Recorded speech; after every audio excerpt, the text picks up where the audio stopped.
This boy was just in the schoolyard practicing the newly taught boxing technique, but it made a top-tier martial artist watching in secret tremble with excitement, because with every punch he threw, the explosive sound of 9 thunderclaps could be heard. Even the academy's top genius, after hours of grueling training, could barely produce 3 thunderclaps, an entry-level standard. Yet, only half a day had passed since the technique was taught, and he had already mastered it to absolute perfection. It turns out he was chosen by the gods and had awakened the martial arts system. By simply having his avatar guide his training within his mindscape, he can master any martial art to perfection in a very short time. Defeating enemies also grants martial points. Spending these points enhances his vitality and physical aptitude. Now, let's find out how this guy became the martial god. 2 students were in the middle of a sparring match. One punch landed hard, and the student who took the hit complained that it hurt like hell. He laughed it off, noting that Su-hong's Vajra fist had clearly improved again.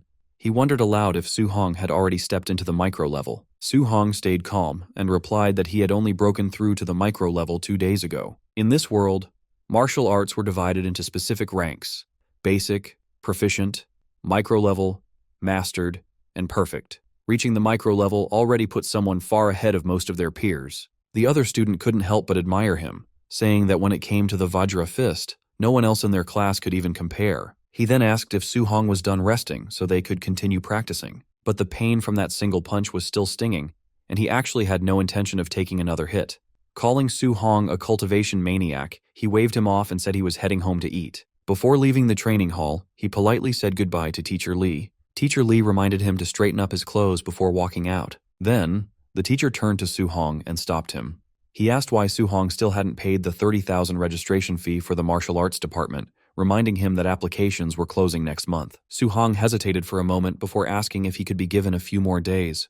Teacher Lee sighed, saying he understood Su-hong's family situation. But rules were rules, and there was nothing he could do to change them. After everyone else had left, Su-hong stayed behind and continued to practice alone. No matter how many times he repeated his forms, one thought kept circling in his mind: the 30,000 registration fee. His memories drifted back to the past. When he was 3 years old, his parents had died during a disaster caused by ferocious beasts. Since then, he had lived with his uncle and aunt. After they discovered his talent for martial arts, they had done everything in their power to support his training. In an era where ferocious beasts roamed freely, becoming a martial artist was the best way to earn good money. He had trained hard to give them a better life, yet right now, it felt like he was only making things harder for them. Later, he returned to a quiet corner of the city, arriving at the cramped, worn-down apartment he called home. Inside, his aunt asked softly whether the rent was almost due and how much money they were still short. His uncle said the rent could wait and that little Hong's registration fee needed to be paid first. His aunt agreed, mentioning that with such talent, Su-hong was sure to succeed one day, and they couldn't afford to hold him back. Then she added casually that she would stop taking her medicine. It wasn't curing her anyway, and stopping would save them money. His uncle immediately objected, telling her he would just take on another job instead. He insisted she stay home, rest properly, and focus on her health, assuring her that everything else would work out. Hearing all of this from the shadows, Su-hong felt a tight ache in his chest, and a wave of sadness washed over him. He couldn't help but feel that this was a stupid, messed up world. It had twisted his life into something he barely recognized. Everywhere he looked, people were greedy.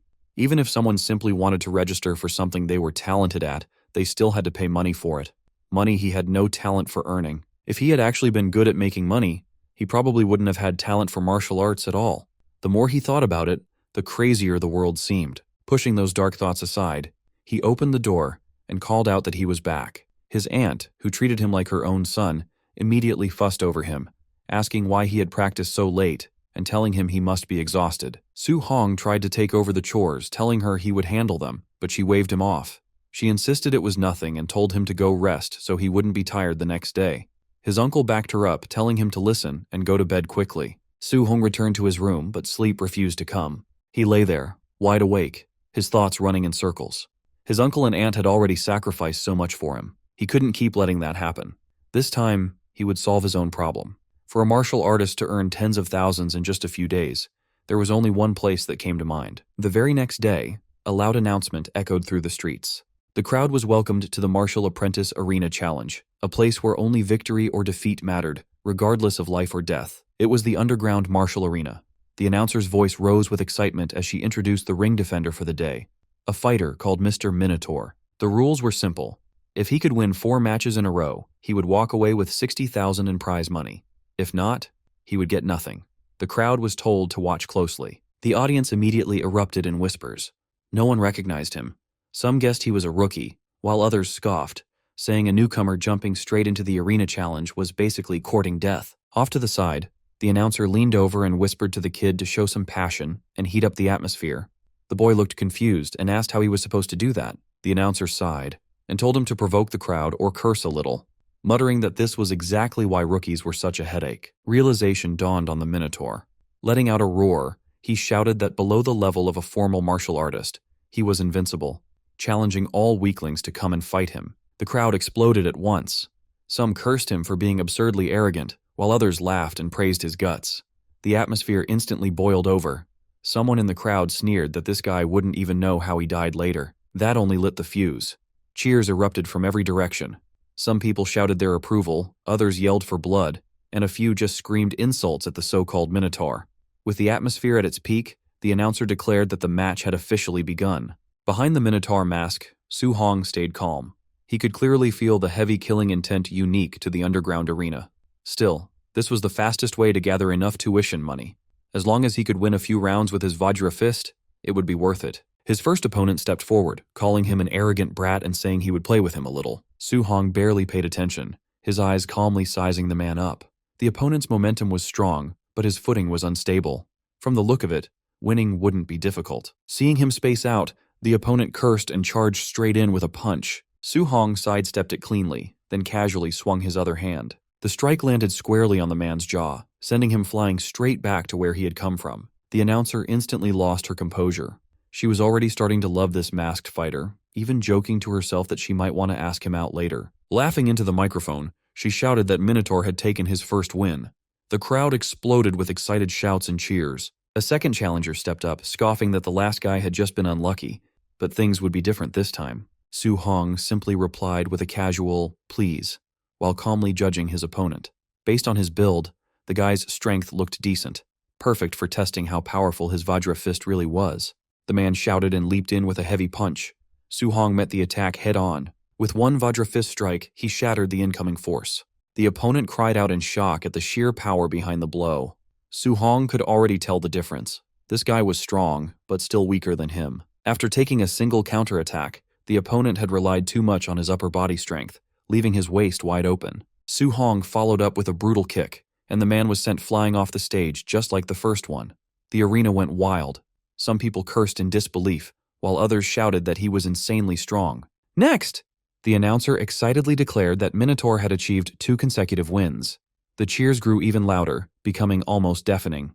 In a quieter corner, a few well-dressed spectators watched with sharp eyes. One of them muttered that the kid wasn't even a quasi-martial artist, yet his strength far surpassed the average. There was no doubt about it. This one was unusual. The announcer's voice rang out again, declaring Minotaur's 3rd consecutive win. In the viewing area, one of the men watching commented that the kid was better than the worst, but nowhere near the best. Someone like that, he noted, was perfect material for match fixing. From behind him, a masked young man spoke up, saying he would go handle it. The older man reminded him not to reveal the fact that he had already broken through to the martial artist level. After racking up so many wins, Su Hong felt increasingly confident. Ordinary martial apprentices were no longer much of a challenge to him. With his Vajra fist at the micro level, winning one more match would earn him the full 60,000 prize money. Just then, the crowd suddenly stirred. People started shouting that White Fox was actually stepping into the ring. The moment the masked fighter appeared, the arena erupted. Some exclaimed that White Fox was a quasi-martial artist. Others protested that a quasi-martial artist fighting a martial apprentice was basically cheating. Su Hong's heart sank slightly. A quasi-martial artist? This match was going to be troublesome. Still, backing down wasn't an option. He couldn't afford to lose now. White Fox stopped in front of him and studied him calmly before speaking. He told Su Hong not to be afraid, claiming he knew how to hold back his strength. The announcer's voice cut in again, declaring the final match of the arena challenge and shouting for the fight to begin. Both fighters exploded forward at full speed. Su Hong immediately sensed the gap in their levels. His cultivation was lower, so he had no choice but to go all out with his opening move. His punch blasted forward, sending visible shockwaves rippling through the air. The collision shook the ring as both sides displayed frightening power. The instant their fists met, Su Hong's heart skipped a beat. He noticed something was wrong. His opponent wasn't a quasi-martial artist at all. He was a true martial artist who had deliberately suppressed his vitality. A surge of tension washed over Su Hong. He had never expected a monster like this to appear out of nowhere. White Fox took a sharp breath and launched another attack, unleashing the Thunder Rush Fist. One strike followed another in rapid succession, each blow heavier than the last. Under the relentless assault, Su Hong was forced back, pain spreading through his body. So this was the strength of a real martial artist. The crowd was stunned. Someone recognized the technique, shouting that it was the 3-Echo Thunder Rush Fist.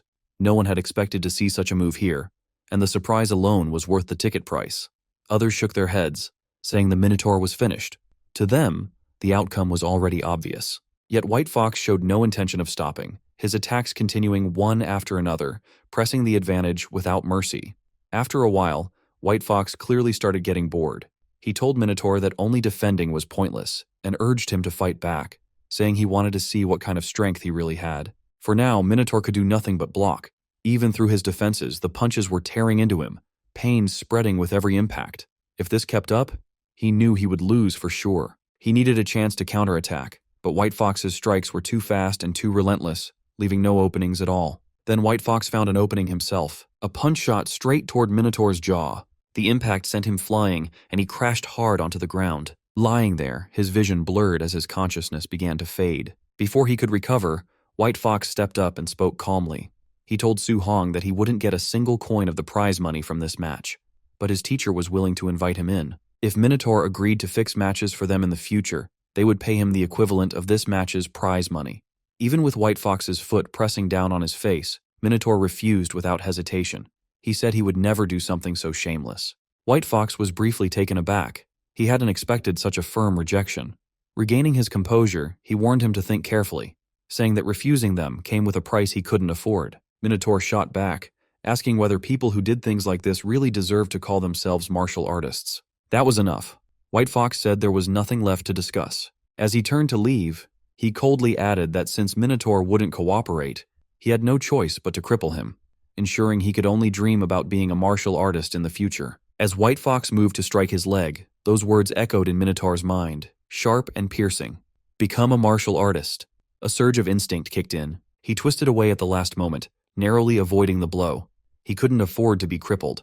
Forcing himself back up, Minotaur re-entered the fight. White Fox stared in surprise as Minotaur steadied himself, his eyes burning with determination. He couldn't fall here. Not here. Something snapped inside him and a second wind surged through his battered body. White Fox couldn't hide his shock. He had clearly landed a Thunder Rush Fist earlier, yet somehow this guy was still standing. Yet in his heart, Su Hong remained painfully clear-headed. He wanted to become a martial artist. He couldn't allow the sacrifices his uncle and aunt had made over all these years to be wasted.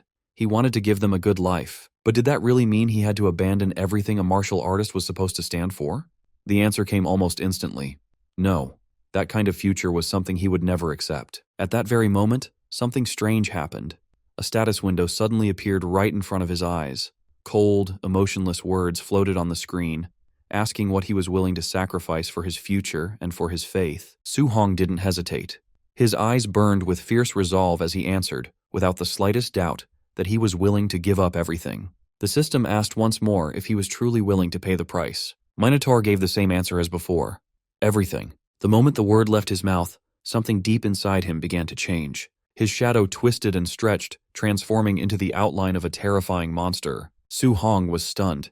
He didn't know where he was, and the shadow looming behind him belonged to a massive, unknown creature. Before he could ask anything, the massive presence spoke, granting him this chance. A strange aura wrapped around Su Hong, and a status window appeared, listing all his details. Su Hong stared in disbelief. It displayed every single one of his attributes. Acting on impulse, he tapped the mission section. A notification for a random mission. Way of the Arena popped up. To defeat White Fox, he had to raise his Vajra Fist to mastered level and refine his floating light palm and void step to micro level. It was a brutal task given his current low proficiency, but necessary to unlock the beginner's guide. Su Hong was confused by the sudden information, but before he could think, a fist flew straight toward his face. Su Hong ducked instinctively. When he looked up, he froze. Standing before him was a perfect clone. The copy moved with textbook form, using a level of Vajra Fist far beyond his own. Every move was standard and precise. With such a flawless example right in front of him, he couldn't let the opportunity slip. As he exchanged blows with the clone, he realized this wasn't just a fight, it was a lesson. Midway through, he noticed his Vajra fist proficiency had jumped up. It went from 7% to 10% in moments. The improvement was shockingly fast. So this was the trick. This place allowed him to rapidly upgrade his martial arts skills. He kept fighting, learning and adjusting his form with every clash. His proficiency climbed higher until it finally hit 100%. His floating light palm reached full mastery, and he sent the clone flying. His void step followed, reaching full proficiency. Finally, the Vajra fist was perfected. Exhaustion caught up to him. Breathing heavily, Su-hong nodded to the empty air. Thanks a lot. The system congratulated him on completing the mission. Su-hong accepted the rewards and immediately chose to return to reality. Instantly, he was back in the arena wearing the Minotaur mask, standing opposite White Fox. White Fox sneered and unleashed another round of thunderous fist. The blows were fierce, but Minotaur calmly noted they were too slow. He slipped past every strike with ease. Before White Fox could react, Su-hong's fist slammed into his face. The mask shattered and White Fox crashed to the ground. The crowd froze, staring in disbelief. Minotaur calmly asked for his prize money for winning the fourth match. The stunned announcer fumbled for words before finally declaring Minotaur the winner of the 60,000 grand prize. In the audience, the teacher frowned. A mere apprentice mastering the Vajra fist was impossible. Suspicious, he ordered his men to follow Minotaur and investigate his identity. Leaving the arena, Su-hong sensed he was being followed. He burst into motion, his speed exploding as he vanished from their sight. The pursuers stopped in confusion, unable to track him. Hidden safely, Su-hong mocked their clumsy attempt. An hour later, he returned home. His aunt and uncle were stunned by the large pile of money. His uncle asked if he robbed a bank. Su-hong explained he worked as a sparring partner, and the dojo master decided to sponsor his studies. The uncle asked if it was the stingy dojo, but Su-hong simply asked them to trust him. Seeing his serious expression, they smiled. His uncle agreed that little Hong would never lie, and they celebrated his bright future. That night, Su-hong climbed onto the roof. Under the moonlight, he reflected on his situation. The exam fees, rent, and medical expenses were settled. He laughed in relief. He checked the system interface. He survived thanks to this mysterious power. He noticed a stat called martial value. A notification stated he gained 57 martial value points for defeating a higher-level opponent. These could be used to increase vitality and skills. Su-hong tried it immediately. When he added points to vitality, scorching energy exploded inside his body. His vitality reached 90. That was already the level of a quasi-martial artist. He poured the remaining points into vitality. His body felt lighter, stronger, and more alive. Su-hong clenched his fists. Even his wounds were healed, and he felt brimming with power. He felt an urge to test his new strength. He leaped across the rooftops toward the combat power tester at the school's drill ground. He arrived at Star City No. 1 High School shortly after. The place was quiet, with a lone Tier 1 combat power tester sitting there. Su-hong gathered his vitality but decided to hold back.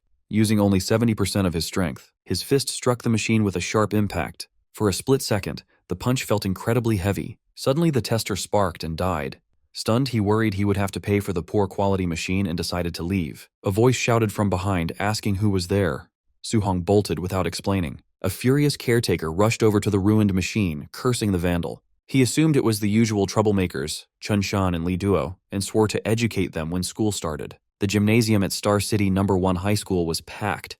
Students crowded every corner of the room, and Su-hong stood quietly among them. While he waited, he heard someone mention that Chun Shan had gotten beaten up. This immediately caught his attention, so he asked what had happened. A student nearby explained that Chun Shan had smashed the combat power tester in the middle of the night and refused to admit it. Because of that, the principal punished him right there. Hearing this, Su-hong felt a bit awkward. It turned out someone else had taken the blame for his mistake. At the same time, he felt relieved.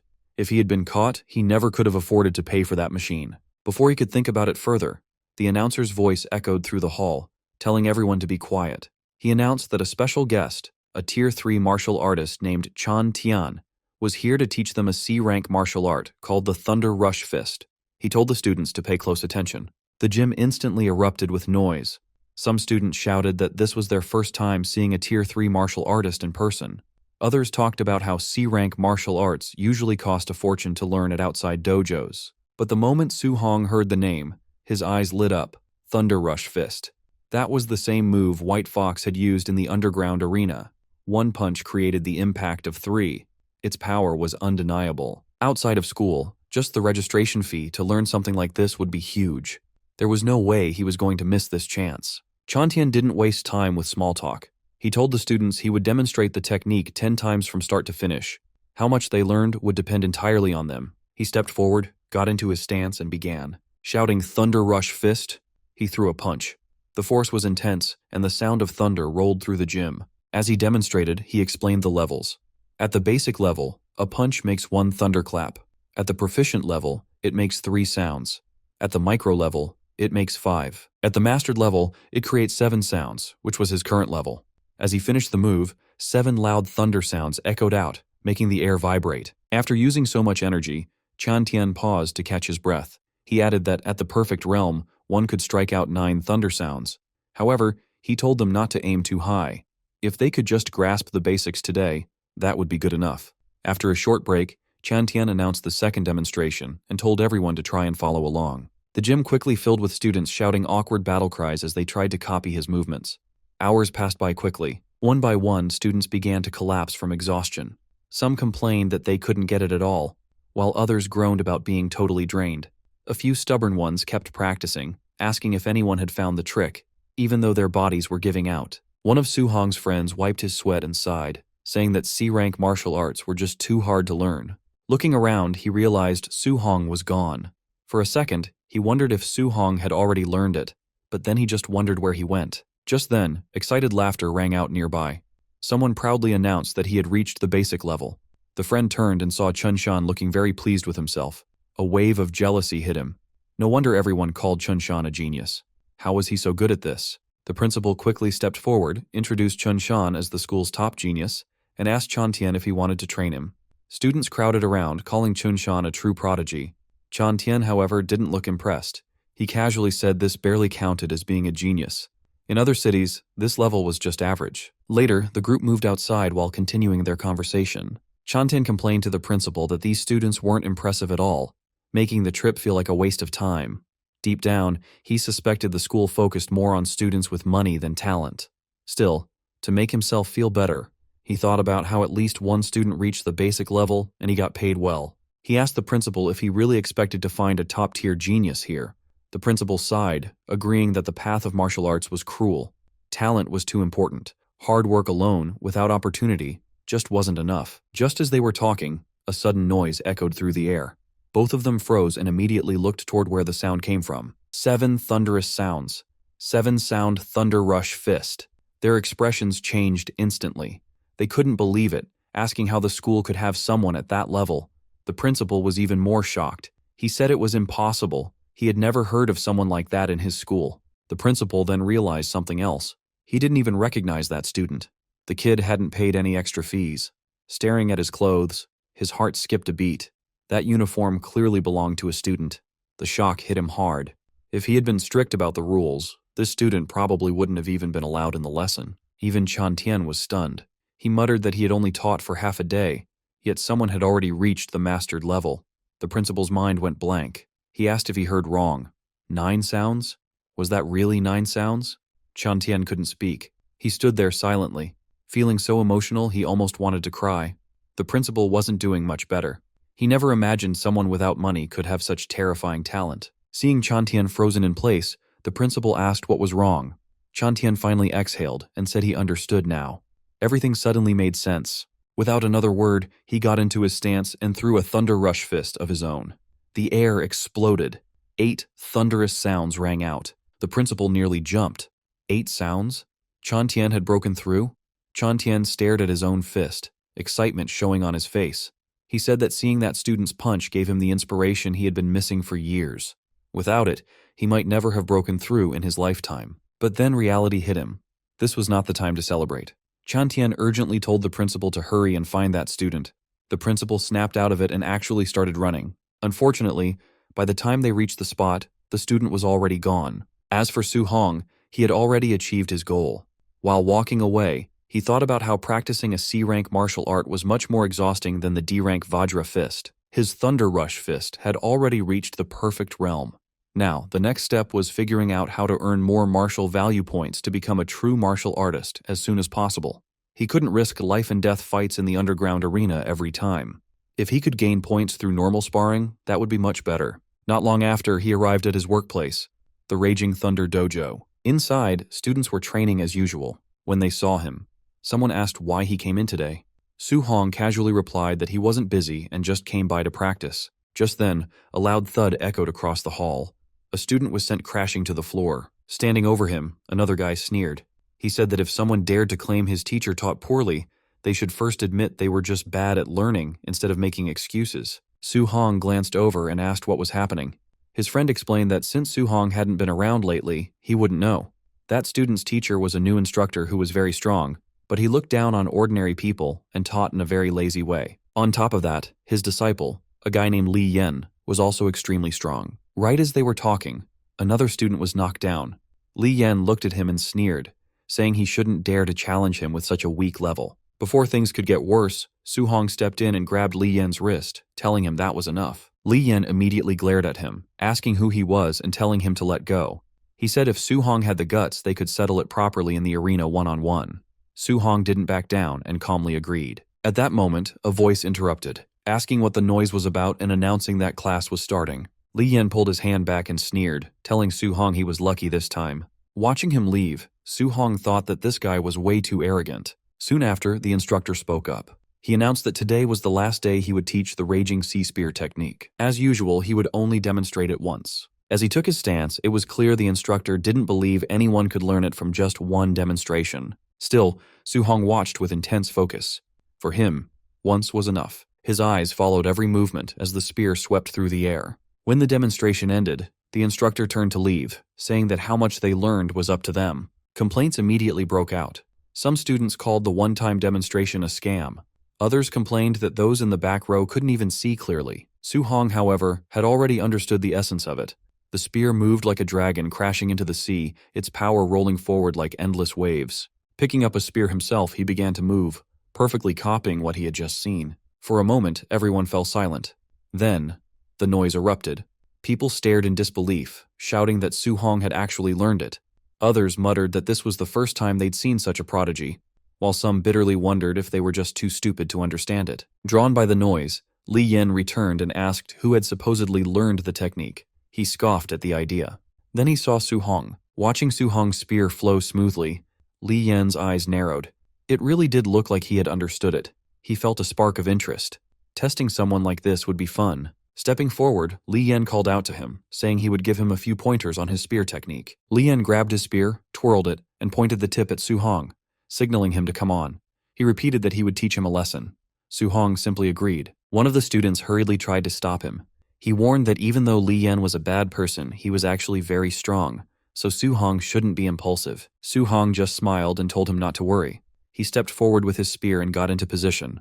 Facing Li Yen, he politely said he looked forward to his guidance. That sentence completely set Li Yen off. He snapped that Su Hong was being arrogant and declared that he would show him the Raging Sea Spear technique at the micro level. Su Hong remained calm. As he moved his spear, he quietly controlled his power, deliberately suppressing it. Proficient level.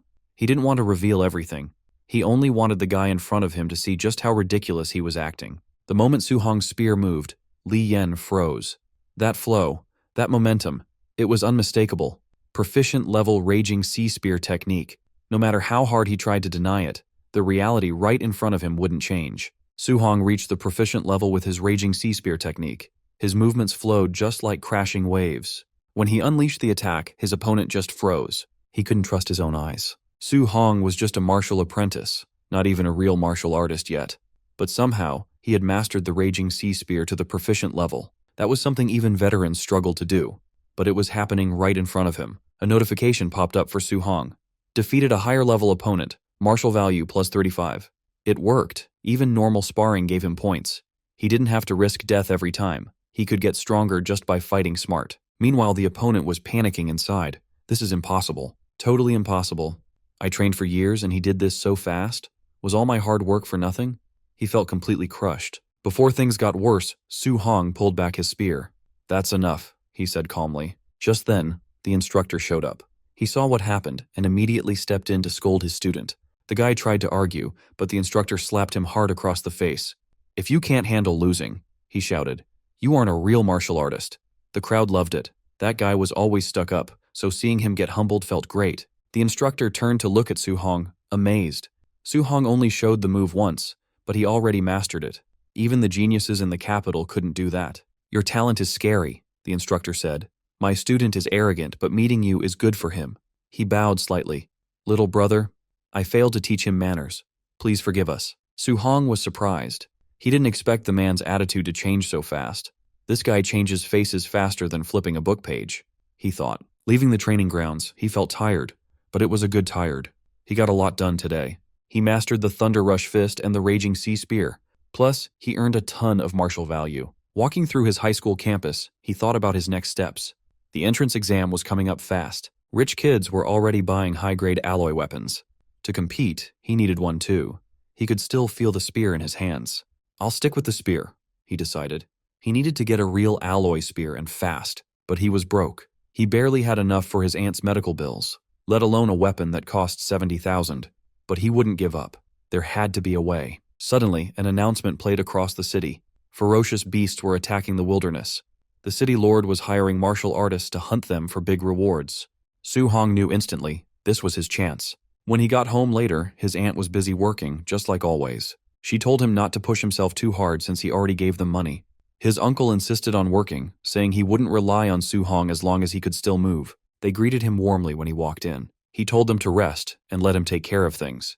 He explained that he could make money now. His uncle laughed. He said that sounded nice, but he couldn't just sit around doing nothing. He wanted to keep earning money for their daily needs. His aunt smiled too. She said they needed to save up so Su Hong could focus on his training. Hearing that made Su Hong's chest ache. They had lived simply for so long.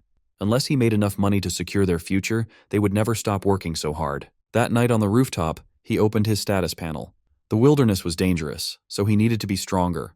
He dumped all his remaining martial value into his vitality stats. Power surged through him. His blood roared and his muscles tightened.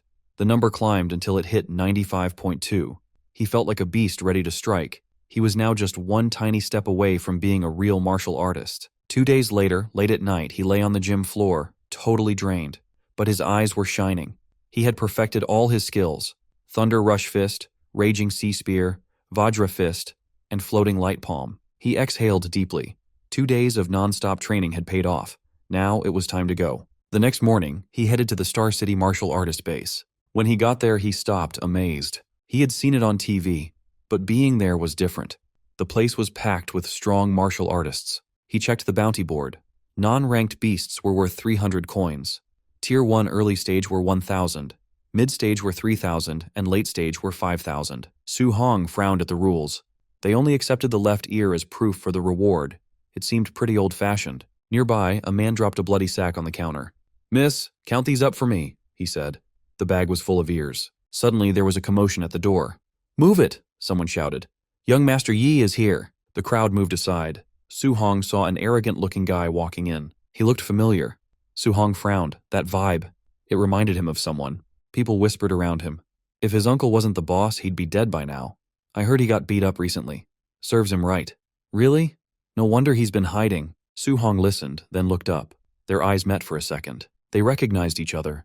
The air got tense. Su Hong realized something. The beasts weren't the only danger out here. People were dangerous too. He told himself to stay on guard. As he left, a stranger commented on how young he looked. "First time going out alone?" the man asked. Su Hong just nodded and kept walking. Behind him, the man shook his head.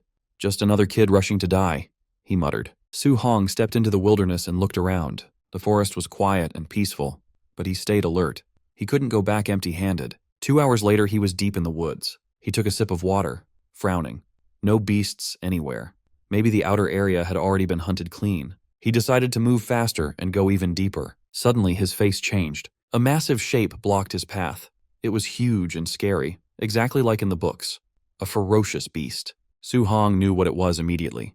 An azure moonwolf, a Tier 1 early-stage beast. It stared at him with red eyes, showing its teeth and growling. It was definitely hungry. The wolf crouched, ready to jump. Su Hong took a deep breath and got ready. It was time to fight. As the wolf lunged at him with bared claws, Su Hong reacted in a split second. He sidestepped the attack and drove a lightning-charged punch straight into its gut. The impact sent the beast flying, its massive body slamming into a tree with a heavy thud. The wolf slumped to the ground, paralyzed. Su Hong stood over it, sparks of electricity still crackling around his fists. Looking at his trembling hands, he felt the power surging through him. Fighting real ferocious beasts was way more thrilling than he had imagined. Taking down a Tier 1 early-stage beast in one hit got his blood pumping. If this was so easy, he wondered how he would handle a mid-stage beast. Just then, he sensed movement. A massive figure emerged from the shadows, a low growl vibrating through the forest. It was a raging black bear, a Tier 1 mid-stage beast. It charged immediately, thinking it had found an easy snack. But before it could strike, a blur of motion hit it head-on. A heavy, lightning-infused fist slammed into the bear, knocking it straight to the ground. Su Hong stood his ground, calm. He had dropped the beast with his own strength. Exhaling slowly, he realized how powerful he had become. Unless he ran into a Tier 2 beast, he was safe here. That was another 3,000 in bounty secured. Suddenly, a system notification popped up. His accumulated martial value was finally enough to break through and become a martial artist. Su Hong's heart raced. He was at the threshold, but before he could celebrate, a terrifying roar shook the forest. The pressure was intense, making his skin crawl. His expression darkened instantly. He turned toward the noise, narrowing his eyes. Whatever made that sound was much stronger than anything he'd faced yet. Curiosity and caution fought in his mind, but curiosity won. He moved quietly toward the roar. Reaching a high rock formation, he climbed up to get a better view. What he saw made him hold his breath. A colossal black-scaled serpent was coiled among the trees. It was a Tier 1 late-stage beast, a black jade python. Its size was massive, and its aura was terrifying. A group of people was fighting it nearby, but they were clearly losing. One by one, they were tossed aside, completely overpowered. Su Hong watched, heart pounding. This was a whole different level. Suddenly his instincts screamed danger. He leaped aside just in time. The beast's spiked tail slammed down exactly where he had been standing, cracking the ground. The creature wasn't satisfied. It was furious that its prey had dodged. Su Hong barely landed before he had to jump again, narrowly dodging a sweeping strike. Even so, the attack was so fast it grazed him, sending a jolt of pain through his body. He realized just how fast this thing really was. Regaining his balance, he noticed an injured fighter nearby, unable to move. Ignoring his own pain, Su Hong grabbed the fallen fighter's weapon. Muttering that he'd borrow it for a second, he turned back to the beast. The python reared up, jaws wide open, ready to strike again. Su Hong barely dodged, rolling away just in the nick of time. Scrambling to his feet, his mind raced. A Tier 1 late-stage beast usually took a whole team to defeat. Yet here he was, fighting one head-on. It was because his skills were now perfected. Using his void step, he darted around, dodging attacks with blinding speed. Seeing an opening, he countered, driving the spear forward with the raging sea spear technique. The tip pierced the beast's scales, making it roar in fury. The python thrashed violently, enraged by the pain. Su Hong didn't stop. He struck again, fluid and precise, driving the monster into a frenzy. Still, he knew the truth. With a body that huge, landing a killing blow wouldn't be easy. The size difference made hitting a vital spot incredibly hard. He reminded himself to stay patient. He had to weaken it first and wait for the right moment. Just then, the beast lashed out again, its massive body crashing toward him with overwhelming force. Su Hong unleashed a perfect thunderous fist. The explosive force met the beast head-on, stopping it in its tracks. A shockwave rippled through the air as both of them staggered back. Su Hong knew he couldn't stay close after landing a hit. He had to pull back immediately and look for another opening. One mistake meant death against a creature like this. His breathing was getting heavier. This fighting style was exhausting, but it was his only safe option. However, the python was tired too. Its movements were slowing down. The beast was nearing its limit. Just a little more, he thought. If I keep this up, I can win. He steadied himself for the next round, eyes locked on the beast. Suddenly a cold chill ran down his spine. Something was wrong. Before he could react, a violent force slammed into him from the side. He flew through the air, crashing hard against the ground. Gasping for breath, he forced himself to roll over, barely blocking a follow-up attack. The impact rattled his bones. He had been ambushed. Struggling to his feet, he shouted, "Who's there?" Several figures stepped from the shadows. One laughed loudly, mocking him. "How's it feel to be caught off guard? Maybe you should just hand over the black jade python to us." Su Hong's eyes narrowed as he recognized the speaker. His heart sank. Real trouble had arrived. Su Hong found himself in a tight spot as he got surrounded by a large group of goons who had a bad history with him. The leader mocked him, saying that when he saw Su Hong leaving the city alone, he was sure Su Hong would die out here. He admitted he didn't expect Su Hong to have such good luck. Not only had Su Hong survived, but he even managed to loot a heavily injured black jade giant python. The leader looked at the nearby python, which was barely hanging on to life, and felt like this was a perfect opportunity for him to take everything. Su Hong realized that since the man said he picked up the python, they must have just arrived. He noted that all 5 of them were martial artists. With the numbers against him, he knew he couldn't fight them all head-on. Suddenly, one of the thugs charged at him, fist raised. He shouted that young Master Yi wanted this python and asked why Su Hong hadn't run away yet. Su Hong got annoyed by the disrespect and channeled a massive amount of aura into his hand. He told them that the only reason he was pushed back earlier was because of a sneak attack, asking if they seriously thought he couldn't beat them. Su Hong threw a punch that collided directly with the enemy's fist, releasing a shockwave of energy. The goon was stunned by the sudden force and realized just how terrifying Su Hong's power actually was. Su Hong didn't stop there. He followed through with a punch straight to the guy's face, sending him flying back toward the rest of the group. The leader recognized the move immediately. It was the powerful Vajra fist. He realized this really was the person known as Minotaur. The leader was genuinely impressed by the display of strength. However, Su Hong recognized the leader as well. It was White Fox. White Fox claimed that Su Hong humiliated him in front of a crowd, something no one had ever done to him before. Furious at the memory, White Fox decided he won't let this slide. He ordered his men to take Su Hong down immediately. The group rushed forward with their weapons drawn. Su Hong quickly grabbed his spear and dashed into the wild to create distance. White Fox refused to let him escape and commanded everyone to chase him, leading the pack as they sprinted after Su Hong. They scoured the wilderness, checking every possible hiding spot. One goon complained that they couldn't find him, while another warned that the dense woods ahead were perfect for an ambush, telling everyone to stay alert. One of them remained cocky, though. He said that with so many people on their side, there was no reason to be afraid of just one guy. But in an instant, a figure flashed behind him at blinding speed. The goon spun around, and standing right there was Su Hong. Su Hong landed a crushing punch, sending the man flying through the air until he landed right in front of his leader. That guy was definitely knocked out cold. The leader was shocked, wondering how Su Hong could possibly move that fast. White Fox couldn't believe his eyes. After seeing that brutal attack, the rest of the group quickly formed a defensive circle, terrified of being next. One goon identified the move as the Nine Echoes Thunder Rush Fist, noting that even Tier 3 martial artists struggled to perfect it. White Fox got frustrated and yelled at them to shut up. Internally, he was panicking, thinking that mastering both the Vajra Fist and Thunder Rush Fist should be impossible. He was starting to feel true fear. His fear would have only grown if he knew that Su Hong was currently hiding in a tree above, watching their every move. To Su Hong, they looked like rats being hunted by a cat. He thought that if he hadn't wasted so much energy fighting the python earlier, he would have crushed them head-on. He threw his spear to create a distraction, planning to pick them off one by one. The spear slammed into the ground nearby, startling the whole group. While they were distracted by the spear, Su Hong dropped down, grabbed one of the goons, and attacked. After the instant strike, he vanished back into the shadows. The remaining goons were now completely terrified. They felt like even sticking together won't save them against someone this intense. They begged young Master Yi to leave, saying the kid was too strong, but the leader refused to listen. White Fox's ego wouldn't let him run. He wanted to prove his power, even though he was scared deep down. He declared that he had to kill Su Hong today. Meanwhile, Su Hong was darting around them at such high speeds that they could barely track him. Suddenly, while White Fox was still talking, Su Hong rushed past. Before the leader could react, another goon was grabbed and slammed into the ground. Just like before, Su Hong disappeared immediately after the attack. White Fox's panic turned into frustration. He couldn't understand how this kid became so much stronger in just a few days. It felt unreal. Then, a blur rushed right behind him. White Fox whipped around but saw nothing.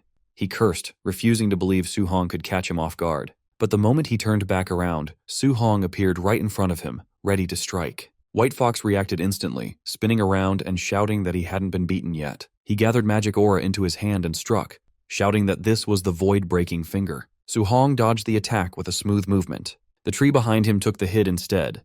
The force of White Fox's attack was immense, completely shattering the tree trunk. White Fox didn't let up. Seeing Su Hong dodge, he fired beam after beam, repeatedly shouting the name of his attack. No matter how many times he fired, Su Hong was too fast and avoided every shot. While dodging, Su Hong analyzed the power, thinking the skill must be at least B rank. He found it interesting and decided he might want to learn it later. White Fox, however, was losing his mind. His finger glowed with blue aura as he screamed that Su Hong had made a permanent enemy. He threatened that once he got back, he would wipe out Su Hong's entire family. The moment Su Hong heard the threat against his family, something snapped inside him. Threatening his family was completely unacceptable. Filled with rage, he stopped dodging and rushed straight toward White Fox. White Fox tried to intimidate him by bragging about his background, mentioning that his uncle was a supervisor at the martial artist base, and his father was a VIP. Before he could finish his sentence, Su Hong was already right in front of him, radiating a terrifying pressure. Su Hong stayed silent at first, letting his power speak for itself. As he charged a massive punch, he finally spoke, telling White Fox that he looked better when he was acting arrogant. He said this begging didn't suit him, but he was going to enjoy ending this. Su Hong punched White Fox squarely in the face, sending him launching backward. The power behind the blow was overwhelming. White Fox was sent flying deep into the forest, crashing through trees before hitting the ground hard. Dust and smoke filled the air from the impact. When the dust settled, Su Hong walked over with a furious expression, a red aura coating his body. He told White Fox that he should never have used his family as a threat. Lying on the ground, broken and bleeding, White Fox asked in disbelief why Su Hong was so strong. He insisted this was impossible since Su Hong wasn't even supposed to be a martial artist yet. Suddenly, the giant python behind him heard the noise and locked its eyes on White Fox. White Fox felt a chill run down his spine. He looked back just as the python swung its massive tail and struck with its jaws wide open. With White Fox taken out, the python turned its full attention to Su Hong. Su Hong realized that fighting the goons had taken too long, giving the giant python time to recover its stamina. Now, he had to fight the beast again. But this time, he was the one running low on energy. The group of martial artists was fuming after their humiliating defeat. One of them cursed, calling the kid who beat them way too weird. Another looked around, asking where young Master Yi was, hoping he had already finished the kid off. Just then, they spotted the same young man who had defeated them, and he was rushing straight toward them again. Thinking he was back for another round, they immediately braced for a fight. "The brat finally shows his face," one of them shouted, while another vowed not to spare him this time. However, Su Hong had no interest in fighting them. He kept running, calmly telling them to get out of his way. A moment later, they saw exactly why he was running. A massive, enraged giant python was hot on his heels. The sight left them all speechless with terror. The python lunged at Su Hong, but with his spear in hand, he deftly leaped aside, dodging the deadly strike. Unfortunately, one of the other martial artists wasn't as quick. The python snatched him up instead. A system notification popped up for Su Hong. Opponent martial artist indirectly taken down. +30, martial value. The python struck again, catching another man who failed to escape. A second notification appeared with the same message, granting Su Hong another 30 martial value. Su Hong was surprised, realizing he could gain points even when he wasn't the one dealing the final blow. The python immediately turned its attention back to Su Hong, lashing out with its powerful tail. He leaped over the attack, continuing to evade the beast's clever, full-body strikes. As he ran and dodged, Su Hong realized that with all the points he had accumulated, he finally had enough martial value to break through and become a true martial artist. Weaving through the trees, Su Hong easily outmaneuvered the increasingly frustrated python. As he ran, he scanned the area, thinking he just needed to find a safe place to initiate his breakthrough. Just then, he spotted something up ahead. A small cave. It was the perfect shelter he had been looking for, a place where he could be safe from the python and focus on his advancement. Perfect, he thought, and immediately made a dash for the cave's entrance. The python, still in hot pursuit, lunged one last time, but Su Hong dived into the safety of the cave just in the nick of time. The python tried to follow him in, but its massive body was too large for the opening, and it got stuck at the entrance. Trapped and enraged, all the python could do was roar in frustration. Inside, Su Hong calmly turned his attention to his system. He pulled up his status window. It showed his vitality at 96, spirit at 23, and physique as mortal body, 3%. All his skills, Raging Sea Spear Technique, Thunder Rush Fist, Vajra Fist, Floating Light Palm, and Void Step, were at the perfect level. Most importantly, his martial value was at a solid 504. Without wasting a second, he began pouring all his points into his stats, mentally urging the system to go faster. His goal was to gain as much power as possible in the shortest amount of time.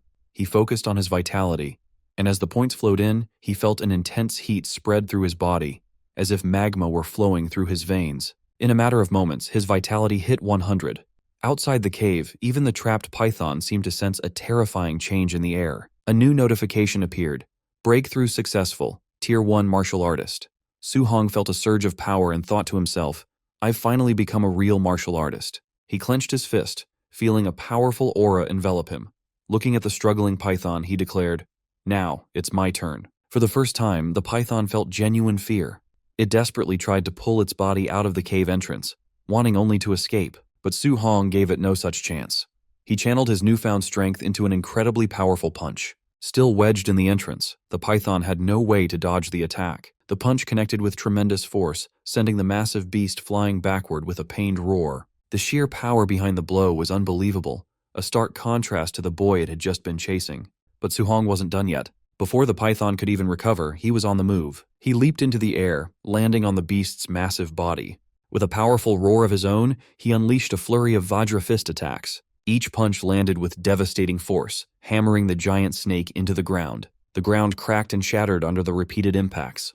The python thrashed wildly, but it was completely overwhelmed by the relentless assault. Finally, with one last earth-shattering blow, the python went still. Dust and smoke filled the air from the sheer force of the battle.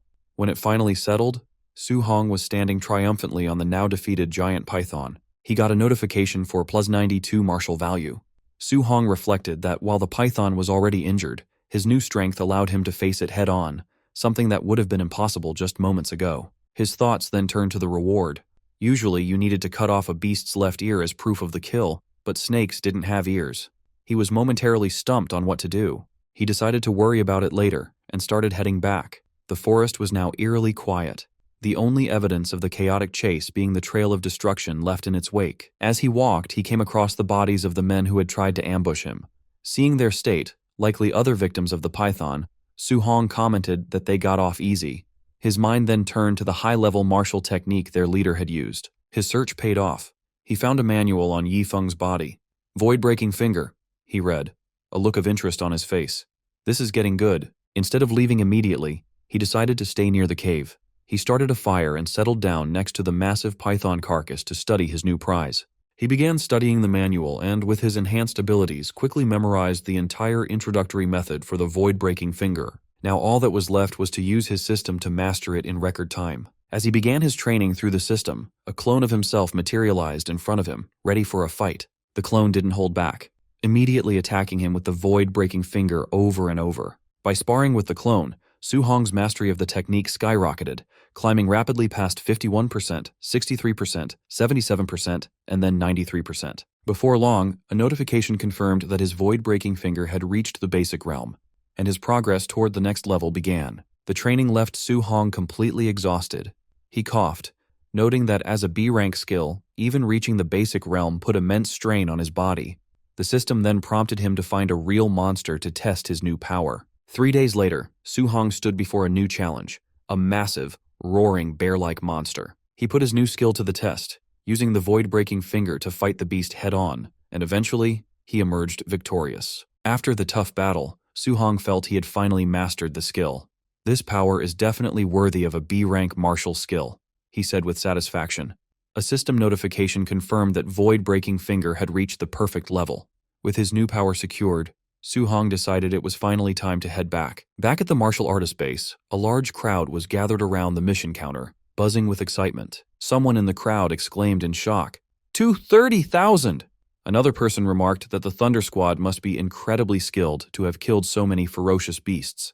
A third added that a haul like that was equal to several months of hard work for most people. Someone else pointed out the quality of the kills, noting that they were all Tier 1 beasts, with not a single non-ranked one among them, and even a few high-stage monsters. Just as the crowd was marveling at the Thunder Squad's score, the receptionist turned to Su-hong's pile of trophies.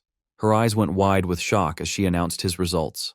72 Tier 1 initial stage beasts, 83 middle stage, 17 high stage, for a total reward of 406,000 blue star coins. Seeing the reaction, Su-hong started to regret his decision.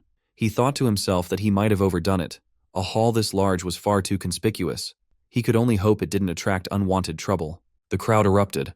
The number was so staggering that people couldn't believe what they were hearing. As Su-hong made his way through the stunned crowd, a sudden commotion broke out at the base entrance. Shouts rang out, with people wondering how the base could possibly be under attack with so many high-level martial artists present. The commotion wasn't from an attack, but from the forceful arrival of an important figure. The crowd parted to reveal a man striding through with a group of guards. It was Yi Chi, the man in charge of the base and Yi Feng's uncle. With a grim expression, he ordered his men to blockade the entire base. "Don't let a single fly escape," he commanded.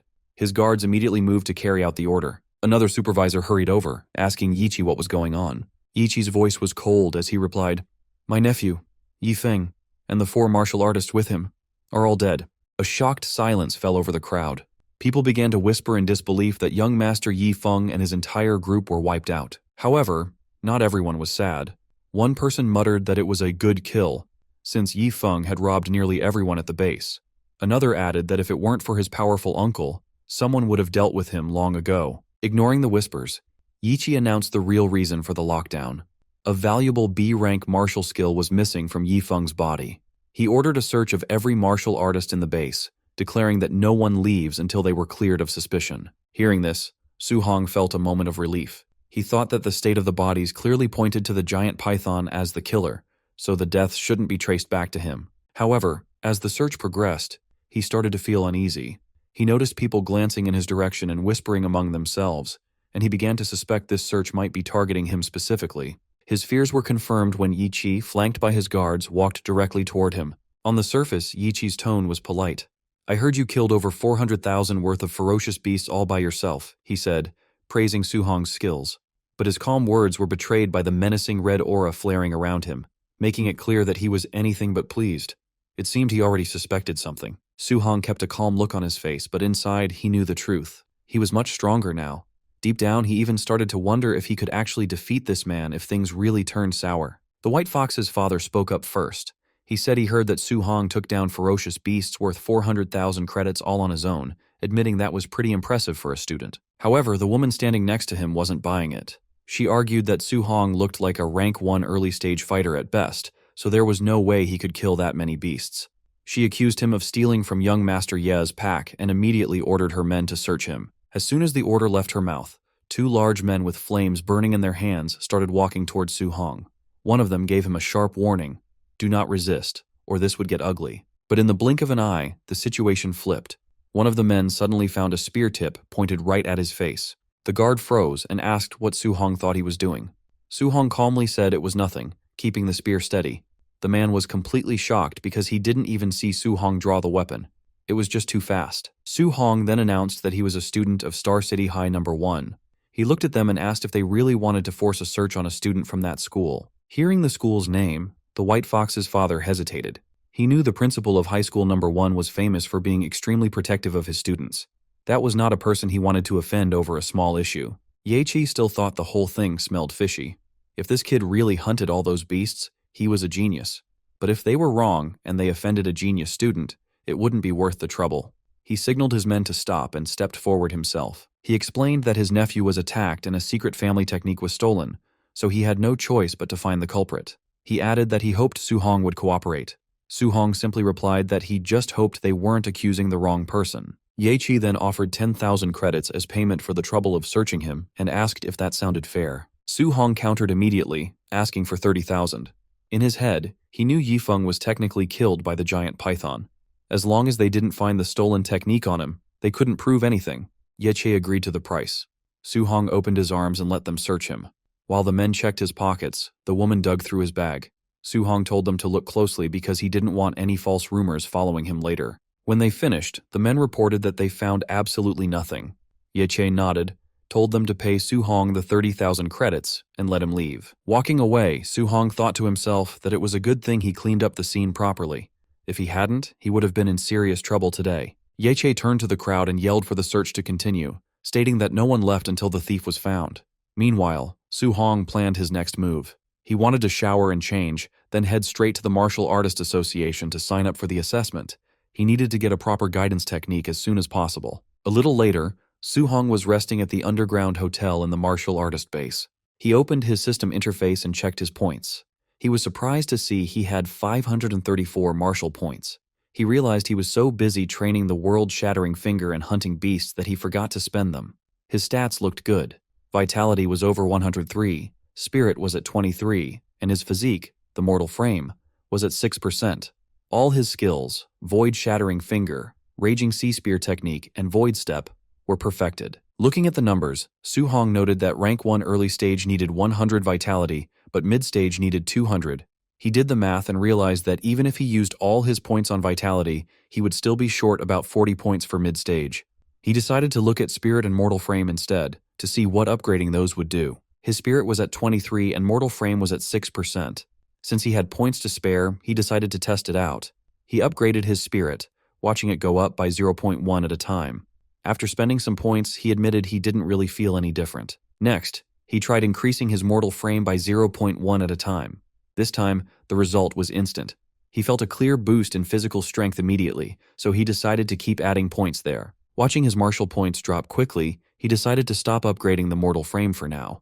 He switched gears and dumped 200 martial points into his vitality instead. After the changes, his mortal frame was sitting at 36.1%. He decided to put whatever points were left into his spirit. The moment he finished, a massive wave of red energy exploded around him. He felt an endless amount of power rising up from inside his body. After a few moments, the energy faded and his body slowly returned to its normal state. He let out a long breath, relieved to be back to normal size. He thought it would have been really awkward to explain to people why he suddenly turned into a giant muscle man. An hour later, Su Hong arrived at the Star City Martial Artist Association, a huge building surrounded by skyscrapers. He walked up to the front desk and told the receptionist he was there for the assessment. The woman nodded and said a staff member would guide him to the testing area soon. As he followed a staff member down the hall, she commented on how young he looked and asked if it was his first time. She explained the rules. To pass as a rank 1 martial artist, he needed at least 100 vitality and a combat power over 1,000. She wished him luck, and Su Hong thanked her politely. Nearby, people in the waiting area started whispering. One guy pointed out that the kid came alone, without a master or teacher. Another guessed that since he was so young, he was probably just here to see what the test was like, not to actually pass. Suddenly the room got loud as a commotion broke out near the testing machines. A machine announced that a guy named Panjia had 102 vitality, but his combat power was only 992. That meant he failed. Panjia cursed loudly, frustrated that he missed the mark by such a tiny amount. Su Hong and the staff member walked into the testing zone. Just then, another announcement came through. Li Ming had a vitality of 105 and had passed. The system told him to move on to the combat power test. Li Ming stepped up to the punching machine, wound up, and threw a heavy punch. The screen flashed the number 1763. He passed easily. Someone in the crowd gasped, noting that 1763 was almost the power level of a rank 1 mid-stage fighter. Another person asked if this was the disciple of Zhang Ming from the Raging Thunder Dojo. A bystander confirmed it, saying it made sense that he was a genius since he used the famous thunderclap fist. Su Hong heard the name and scratched his head. He thought Zhang Ming's disciple was named Li Yan. He wondered just how many students that guy actually had. Li Ming walked back from the machine and looked at Su Hong, telling him he was up next. As Su Hong stepped forward, Li Ming watched him. He figured that since Su Hong was taking the test at such a young age, he must be a genius too. He admitted Su Hong was rare, but he doubted the kid could compare to him. Suddenly the crowd screamed in shock. People were yelling, asking if the machine was broken because they couldn't believe the number they were seeing. Even the arrogant Li Ming spun around in surprise. The staff member announced that Su Hong's vitality was 123. He passed the first round easily. Li Ming muttered that it had to be impossible. He tried to calm himself down, thinking that vitality wasn't the only thing that mattered. Combat power was the real test. He told himself he could still be the number 1 student here. The officer called for the combat power test to start, and Su Hong was guided over to the punching machine. Standing in front of the target, Su Hong thought about his stats. He was already a martial artist and had upgraded his physique, so his raw strength was way higher than before. He considered using just 40% of his power, thinking that should be enough to pass. But then he worried. If he held back too much and failed the 1,000-point requirement, he would look stupid. To be safe, he decided to use 50%. He threw the punch with terrifying speed and force. Even at half strength, the power was too much. The punching machine was blasted straight off its mount, flew into the wall, and smashed into pieces. The destruction was total, and the room went silent. Everyone was staring with their mouths open. Li Ming looked terrified, realizing Su Hong just destroyed the tester with one hit. The silence broke into loud shouting as Li Ming realized the scariest part. Su Hong didn't even use a martial arts technique. That was just raw power. Someone in the crowd pointed out that a rank 1 high-stage fighter usually had around 3,000 combat power. This result was completely off the charts. Another person grabbed a teacher's arm and yelled that it was that kid again, calling him an absolute monster. The teacher nodded, saying that explained everything. Meanwhile, in a high-up office, a woman was sitting at her desk. This was Wu Lingxian, the president of the Star City Martial Arts Association. She was venting about the neighboring Yang City branch, complaining that they wouldn't stop bragging about their new genius.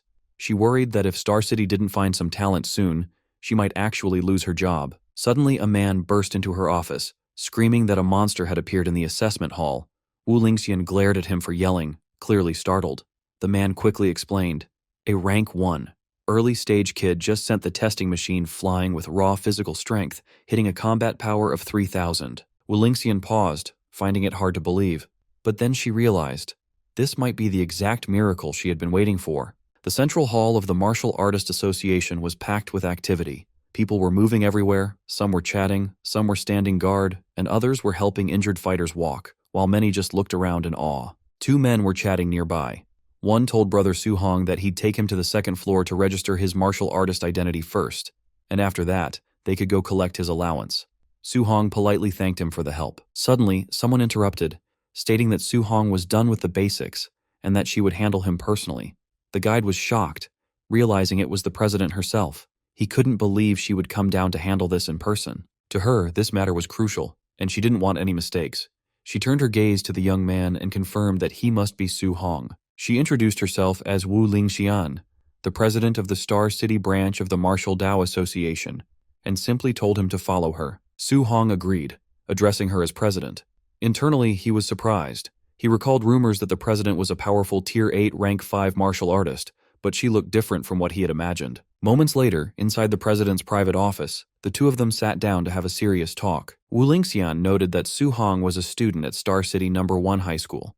She mentioned that the principal, Li Changshan, had complained to her earlier. He was upset that the school had only produced 2 ordinary Tier 1 martial artists this year, completely missing a hidden genius like Su-hong. Su-hong felt a bit nervous. He asked why she had brought him to her office, explaining that he had only come here to register, get his allowance, and pick up a basic guidance technique. Wu Lingxian waved her hand, telling him to relax.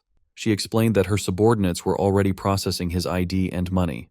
As for the guidance technique, she intended to teach him personally. She stood up and asked him directly, how much did he actually understand about guidance techniques? Su-hong thought for a moment. He recited the textbook definition. The heaven and earth spiritual key had attributes, and a guidance technique was a method to absorb that energy to strengthen the body. He added that different attributes required specific techniques to absorb them. The president extended her hand, conjuring a small flame. She explained that the textbook wasn't wrong, but guidance techniques were more than just simple cultivation methods. She revealed that her heavenly flame guidance technique absorbed fire attribute energy. While it strengthened her body, it also infused her attacks with deadly firepower. She added that mastering external attacks could increase range.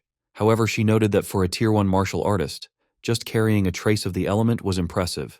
Wrapping an entire fist in it was nearly impossible for beginners. Su-hong was surprised that these techniques could be used for attacking. He admitted he thought they were only for absorbing energy to level up, as the textbooks had never mentioned combat applications. The president continued her lesson. The spiritual key had 7 attributes: metal, wood, water, fire, earth, thunder, and wind. While each had pros and cons, in terms of pure destruction, thunder was first, metal was second, and fire was third. However, you couldn't just pick any element. It depended on your natural compatibility. Su-hong nodded, realizing now that a martial artist was limited by their own body's affinity. The president agreed and pulled out a crystal ball to test his compatibility. She explained that the more it glowed, the higher the affinity. Ordinary martial artists usually only had around 20 to 30%. She mentioned that her own affinity was around 80%, which was considered elite. However, she believed a genius like Su-hong would definitely exceed 90%. As the flame vanished, Su-hong took the crystal ball.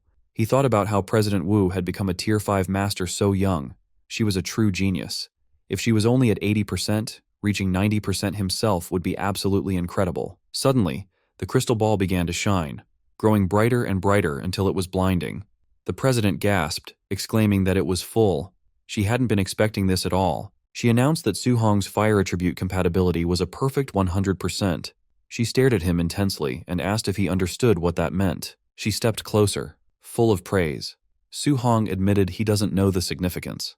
The president explained that this meant he could absorb 100% of the fire attribute energy without wasting a single drop. She explained that with her 80% compatibility, she lost 20% of the energy during absorption. Yet, even with that loss, she had become a Tier 5 martial artist and the president of the association. She pointed right at his face, declaring that his future would definitely surpass hers. Su-hong sweated nervously. The president marveled that she had never expected a small place like Star City to produce a monster comparable to the elites from the imperial capital. While she spoke, Su-hong thought that the fire attribute was nice, but he actually preferred thunder. He thought that if only he had high compatibility with thunder, that would be perfect. Suddenly, the crystal ball lit up again, but this time it crackled with intense thunderous energy. This new development shocked the president even more. Su-hong looked at the ball and noted that his thunder attribute compatibility also seemed to be 100%. The president was completely speechless. She stood there stunned, wondering if she was hallucinating. Thunder and fire dual attributes at 100%? She could only conclude that this boy was a complete monster. Then, the glow shifted again. Su-hong added that his wind attribute compatibility also seemed to be 100%. The president stared in disbelief, wondering how something this outrageous was even possible. A few minutes later, she slumped back onto the couch, totally defeated, while Su-hong quietly watched her spiral into shock and panic. She muttered that this wasn't right. Every single element was full, all at 100%. She convinced herself she must be dreaming. She reflected that she once considered herself a top-tier genius. After all, a 30-year-old Tier 5 martial artist was incredibly rare. But after meeting someone who defied all common sense, she realized she was just an ordinary person in comparison. She realized that only another monster could ever hope to understand or defeat a monster like him. She muttered to herself about existences that ordinary people simply could not comprehend. Su-hong broke the silence, noting that all 7 attributes were at 100%. He complained that if he only cultivated thunder and ignored the other 6, it felt like a huge waste. It was actually quite distressing for him. He then boldly asked the president if she could just give him the guidance techniques for all 7 attributes. The president fell silent. She eventually explained that human energy was limited. No matter how high his talent was, it was best to focus on 1 or 2. She warned him that someone in the past had tried to cultivate all 7 at once, and after decades, that person was still stuck as a Tier 1 martial artist. Su-hong insisted that he couldn't decide right then. He wanted to try cultivating all of them first and pick a focus later. The president reluctantly agreed but warned him seriously. He absolutely must not squander his God-given talent. Then she changed the subject, asking if his school's monthly exam was coming up soon. Su-hong nodded yes, asking why she wanted to know. The president explained that friction in the all-heavens battlefield was intensifying. The Great War between the 10,000 races and humanity could erupt at any moment. Because of this, nations were pouring resources into a special genius training camp. She wanted to recommend Su-hong for it, but there was a condition. He had to take first place in his school's monthly exam. If he succeeded, she would secure his spot. Su-hong thought about the War of the 10,000 Races. He remembered the conflict that had happened over a decade ago. He recalled losing all his relatives except his uncle and aunt when he was young. He told the president he understood and would work hard. In his heart, he vowed to never let that tragedy happen again. He had to become strong enough to protect his family. That night, back at home, Su-hong excitedly announced to his uncle and aunt that he had become an official martial artist. He proudly displayed his new credentials. His uncle and aunt started crying tears of joy. They exclaimed that little Hong had really succeeded. His aunt added that he had truly made something of himself and she was so proud of his capability. Su-hong revealed that a Tier 1 martial artist got a monthly allowance of $10,000, so his uncle didn't need to work so hard anymore. His uncle smiled, saying that little Hong was now the pillar of the family, and he'd listen to whatever he said from then on. Su-hong silently promised himself that from this moment on, he would carry the weight of the entire family on his shoulders. Later that night, alone in his room, Su-hong sat down to meditate intensely. When he snapped his eyes open, they were glowing with a deep red light. He clenched his fist, and smoke slowly drifted out from his fingers. He wondered if this was the basic level of the guidance technique. It seemed weak. He questioned why it felt like it had no power at all. Then he noticed a new entry on his system panel. The guidance technique had appeared, confirming he had successfully learned it. Checking the status details, he saw it was currently at level 1. He started wondering, could guidance techniques be leveled up like skills? President Wu had never mentioned this. If these techniques had levels, she surely would have told him. A sudden realization hit him. What if he was the only one who could level them up? What if he could solo level his cultivation technique? If you are excited to see just how powerful he becomes, hit that subscribe button right now and turn on notifications so you don't miss the next episode. Su-hong stared seriously at the glowing blue panel. He wondered how to upgrade guidance techniques and if they improved the same way as martial value. As he touched the window, a red warning flashed. Insufficient martial value. Su-hong sighed. He decided to cultivate the other guidance techniques first and figure out how to earn more martial value later. He sat cross-legged on the rooftop, surrounded by books. Flames of spiritual energy burst around him, lighting up the area. Hours later, Su-hong's inner view showed 7 glowing points of spiritual qi. Each point represented a different technique, like thunder, water marsh, thick earth, and spirit wind. The 7 different attributes pushed against each other. Su Hong gritted his teeth, sweating. He understood why President Wu said a genius cultivating 7 techniques stayed Tier 1 for decades. He continued to channel the power, trying to control the energy as flames rose around him. He noticed that while all 7 types of qi existed in his body, he could only use one at a time.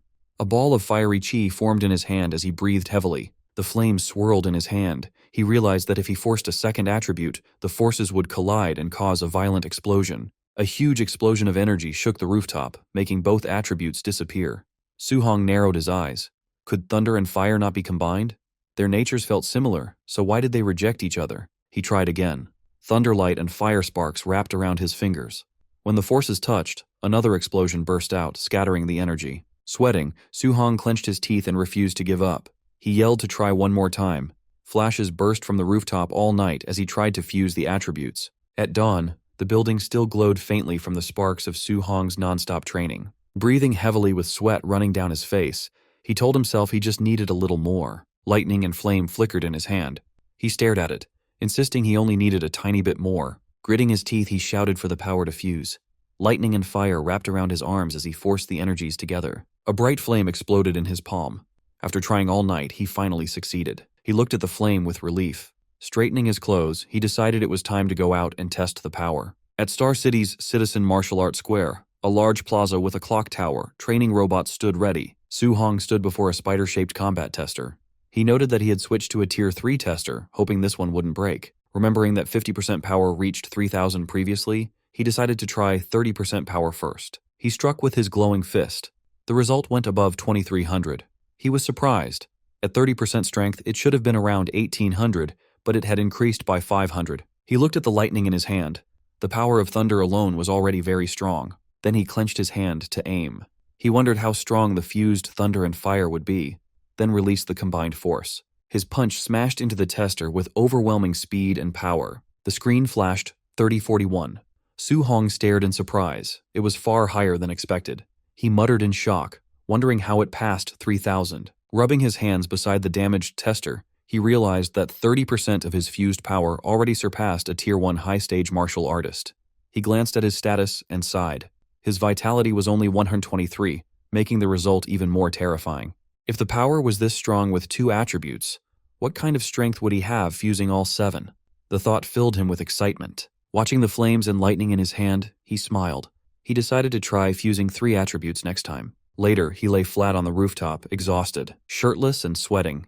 He breathed heavily as small lights floated around. Fusing 2 attributes was hard, but fusing 3 felt much harder. He had rearranged all 7 patterns repeatedly, but made no progress. Still, he imagined the power if he succeeded. He checked the system, wondering if leveling up his techniques would help. The screen listed his level 1 techniques like thunder, flame, and water. He remembered the monthly exam was tomorrow, and he needed to earn martial value. The next day, students gathered at Star City No. 1 High School. The principal walked onto the stage. The principal announced this exam was different. Due to frontline pressure, a special training camp would now be held yearly to select geniuses. He explained the camp had resources like powerful arts, rare pills, and grandmaster instructors. The top 3 students in the exam would join the Star City training camp. The students became excited, shouting about the genius training camp. Others were shocked that a Tier 7 grandmaster might teach, since their principal was only Tier 3. Su Hong stared ahead tiredly. President Wu had said if he got first place, she would give him a spot. But didn't the top 3 all receive spots anyway? A friend told Su Hong that Chen Shan and Li Tu were now Tier 1 martial artists, and others had learned Thunder Rush Fist. Su Hong looked confused. He had only missed 10 days, yet they had already broken through. He explained that the principal asked instructor Chen Tian to give private lessons. Now Chen Shan and Li Tu's vitality exceeded 100, and their Thunder Rush Fist could echo 3 times. Suddenly, Chen Shan and Li Tu walked forward. One said he wanted everyone to know who the real genius was. The other replied that he hoped he would stay confident after being beaten down. As the principal left the stage, instructor Chen Tian asked if he found the genius who used the 9 Echoes Thunder Rush Fist. Principal Li said he searched everywhere but didn't think the person was from his school. While talking, they heard noise behind them and turned. A man in a black suit approached with 2 others. It was Jiang Ming, Su Hong's spear teacher, with Li Ming and Li Yan. Jiang Ming joked, asking Principal Li why he looked so sad. The principal asked why Jiang Ming was there. Jiang Ming smiled, saying the students looked weak. He brought 2 disciples and suggested letting the first-place student spar with them after the exam. Principal Li's expression tightened. Jiang Ming had come to embarrass him. If he refused, it would admit his school had no talent. Jiang Ming said the students looked weak, so he would understand a refusal. Instructor Chen Tian snapped back, asking if Jiang Ming was looking for trouble. Nearby, Jiang Ming's student Li Yan pointed at the crowd. He told his teacher there was bad news. Su Hong was here. Jiang Ming was confused and asked which Su. Turning toward the students, he recognized Su Hong standing at the back. Jiang Ming shouted in surprise, realizing it was that same little monster. Su Hong looked at them calmly with a faint smile. Jiang Ming stared in shock, sweating. He realized the kid they talked about was actually from No. 1 high school. He looked at his disciples, troubled. If Li Yan and Li Ming fought Su Hong, they would lose. He needed to avoid the match to save face. He quickly smiled, telling Principal Li not to be angry. He said he was joking, and there would be no competition, calling his own disciples trash compared to the students.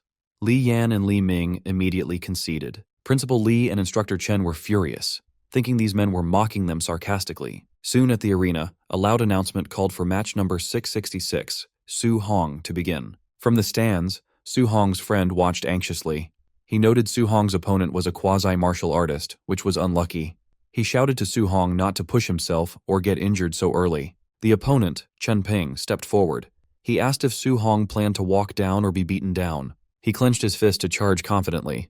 But before he could react, Su Hong moved. He disappeared and instantly appeared in front of Chen Ping. With one clean strike, he sent Chen Ping flying. The impact flipped Chen Ping upside down, and he crashed hard onto the ground. Everyone stared in shock. One student asked when Su Hong became so fierce, while others were stunned silent. Su Hong stood calmly in the smoke. Everyone realized he had defeated a quasi-martial artist in a single move. Su Hong stood calmly over his defeated opponent. The crowd shouted in disbelief, wondering how he became so strong, with some suspecting he was already a Tier 1 martial artist. They announced the final match would happen next. In the stands, Instructor Chen stared at Su Hong, confused about where this student came from and why he missed private tutoring. Principal Li blamed himself for failing to notice him earlier. Principal Li felt he had wasted a talent by not training Su Hong sooner. Instructor Chen mentioned Su Hong looked familiar but couldn't remember where he had seen him. They turned their attention to the semi-final match between Chen Shan and Li Tu, noting the winner would be decided soon. Watching the fight, they saw the two were evenly matched, making the winner hard to predict. On stage, Li Tu warned Chen Shan that since they both used the 3 Echoes Thunder Rush Fist, Chen needed his strongest move to win. Li Tu then attacked with full force. Li Tu charged, slamming his fist down explosively. Chen Shan shouted as he blocked, the impact blasting wind across the floor. Chen Shan's fist burst with flames. He yelled at Li Tu to watch closely, declaring himself the school's true number 1. The students shouted in shock that Chen Shan had mastered attribute externalization. They recognized the powerful fire attribute, second only to thunder. Li Tu stepped forward with a smirk, energy flowing like water around his arm. He scoffed that attribute externalization was nothing special. The students gasped again, seeing Li Tu also had externalized attributes. His was metal, even stronger than fire in combat. Metallic chains swirled around Li Tu's fists as he dashed ahead to attack. His punches echoed 5 times. Chen Shan was shocked to see Li Tu unleash the 5 Echoes Thunder Rush Fist. A violent impact followed. Li Tu's strike blasted his opponent backward, sending shockwaves across the arena. Principal Li and Instructor Chen were stunned. Li noted Li Tu had hidden his strength, while Chen marveled that Li Tu mastered attribute externalization and the micro-level Thunder Rush Fist in just 10 days. Principal Li said the final was pointless. Su Hong couldn't beat Li Tu's metal attribute. Chen sighed, saying Su Hong might have had a chance if he knew a guidance technique. Jiang Ming confidently bet 50,000 on Su Hong. Shocked, Li called him crazy for betting on someone without a guidance technique. Chen laughed, happy to take the easy money. The final battle began. Li Tu against Su Hong. Students cheered, some for Su Hong, others urging Li Tu to win. The fighters stepped onto the stage. Li Tu told Su Hong he was lucky to reach the finals without facing him or Chen Shan earlier. Su Hong remained calm. After hunting beasts, these students seemed weak, but Li Tu finally looked like a worthy opponent. Li Tu grinned, calling Su Hong the second strongest. Su Hong simply asked who the first was. Li Tu stomped the ground, declaring that he was naturally number 1. He attacked, claiming one move would show the huge gap between them. Students panicked, seeing Li Tu use the 5 Echoes Thunder Rush Fist immediately. They feared it was already over for Su Hong. But Su Hong's eyes glowed with golden light as power built up inside him. Flames burst from his fist as he charged, wanting to test the limits of his physical body. The crowd screamed that Su Hong was crazy for meeting the attack head-on instead of dodging. Their fists smashed together explosively, shaking the ground. They clashed repeatedly, sending energy bursts through the air. Su Hong met the thunderous attack directly. Li Tu was shocked that Su Hong stopped his 5 Echoes fist instantly with just 5 punches. They fought on, fists colliding in a storm of blows amidst whipping energy chains. Li Tu gritted his teeth. Every punch from Su Hong felt overwhelmingly heavy, like fighting a monster. In the stands, a teacher exclaimed that Su Hong was evenly matching Li Tu without using any martial skills. His friend shouted that his strength was terrifying. The officials were stunned. Chen guessed Su Hong had a special physique. Principal Li laughed, proud the school produced such a genius. However, Chen noted that despite Su Hong's strength, Li Tu's condensed attribute still gave him the edge. The clash sent both sliding back. Su Hong steadied his flaming fist, while Li Tu was forced back several meters. Angry, Li Tu shouted that he would win. Blue lightning surged around his arms as he powered up. He lunged, fists wrapped in energy chains, demanding Su Hong accept defeat. Su Hong realized Li Tu was no longer holding back and was attacking at full power. Since Li Tu went all out, Su Hong decided to show some respect. Flames burst from his fist as he sprinted to meet the attack. Lightning burst across the arena. Li Tu yelled in shock, realizing Su Hong could also use attribute externalization. Principal Li and Instructor Chen trembled as golden lightning filled the arena, leaving them speechless. They were stunned Su Hong had mastered the Thunder Guidance technique. Chen explained that a special physique combined with the Thunder attribute made him terrifying. Su Hong and Li Tu clashed again, causing lightning and chains to explode everywhere. Li Tu realized with alarm that Su Hong's Thunder attribute was stronger than his own metal attribute. Lightning coiled around Su Hong. He told Li Tu that since he revealed his ultimate move, he would answer properly. Su Hong's eyes glowed gold. He announced his ultimate move and charged using the Thunder Rush Fist. His strike landed explosively. The impacts echoed rapidly, driving Li Tu back as 9 echo bursts blasted across the arena. 9 echoes impossible! Li Tu shouted. Blood burst from his mouth as he crashed to the ground. Su Hong stood over him, thunder still crackling around his fists. The students fell silent, their faces frozen in pure shock. Someone finally asked if he won. Excitement erupted as they realized Su Hong reached the perfect realm. 9 echoes, surpassing even the teachers. Instructor Chen stuttered in disbelief. Principal Li trembled, declaring Su Hong not just a genius, but the dragon of Star City High. Chen wiped his sweat, imagining how devastated other geniuses in the training camp would be facing a monster like Su Hong. As Su Hong walked away, Chen admired him. He said a golden carp transforms into a dragon when it meets the wind. Star City was too small for him. Principal Li agreed. He predicted Su Hong would rise like a dragon, shining brightest in the imperial capital and the battlefield of 10,000 races. Su Hong arrived back at his cramped apartment building just as the sun was going down. Inside, the mood was warm as Su Hong's uncle served a simple dinner. Su Hong said he was home, and his uncle immediately asked how the exam went that day. Smiling, Su Hong told them he had taken first place in the monthly exam.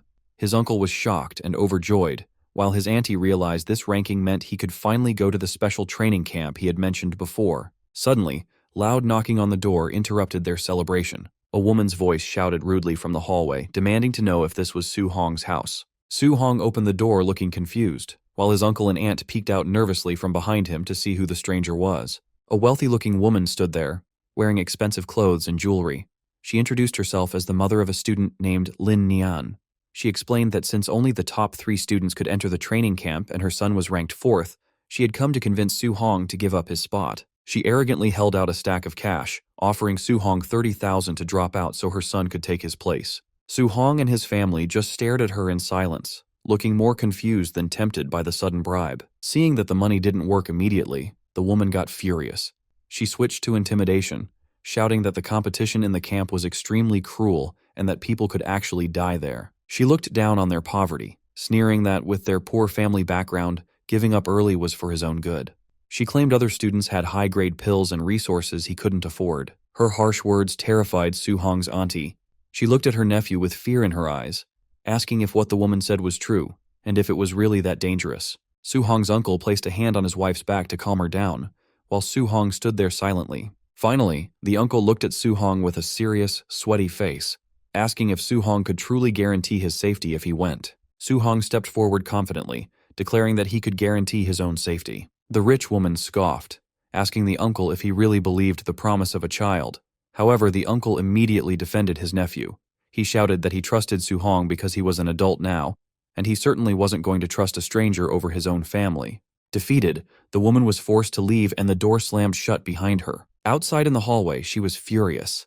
She looked back at the apartment and cursed them, shouting that they were just waiting to be eliminated from the training camp. Inside, things calmed down. Su-hong's uncle asked if Su-hong had hidden the danger of the camp from them on purpose. Su-hong tried to reassure them that it was fine. His uncle smiled broadly and gave him a thumbs up. He admitted that he was a simple man, but he understood that if Su-hong had the determination to face such difficulties, the family had to support him fully. Suddenly, his aunt slapped his uncle on the back to break the tension, surprising both Su-hong and his uncle. She told him they didn't care about his ranking. They only wanted him to stay safe. Su-hong smiled warmly and nodded, relieved to have their blessing. Later that night, Su-hong stood alone on the rooftop, looking out over the city skyline. He thought about his uncle and aunt, knowing that despite their supportive words, they were secretly worried. He promised himself that he would not let them down and needed to become stronger to protect their new life. He opened his system interface. He saw that he had gained 285 martial value points from the monthly exam, but felt it wasn't enough. He looked at his mortal body stat, which was currently at 36.1%. Knowing he would face geniuses with powerful secret moves at the camp, he decided to focus on upgrading his physical body to compete with them. He began adding points into the mortal body stat. Red energy flashed around him as the percentage slowly climbed up, point by point. After the upgrade, steam rose from his body. His mortal body had reached 64.6%. He realized he was still a long way from 100% and wondered what kind of special body type he would unlock once he finished it. Suddenly, he noticed a surprise on his status screen.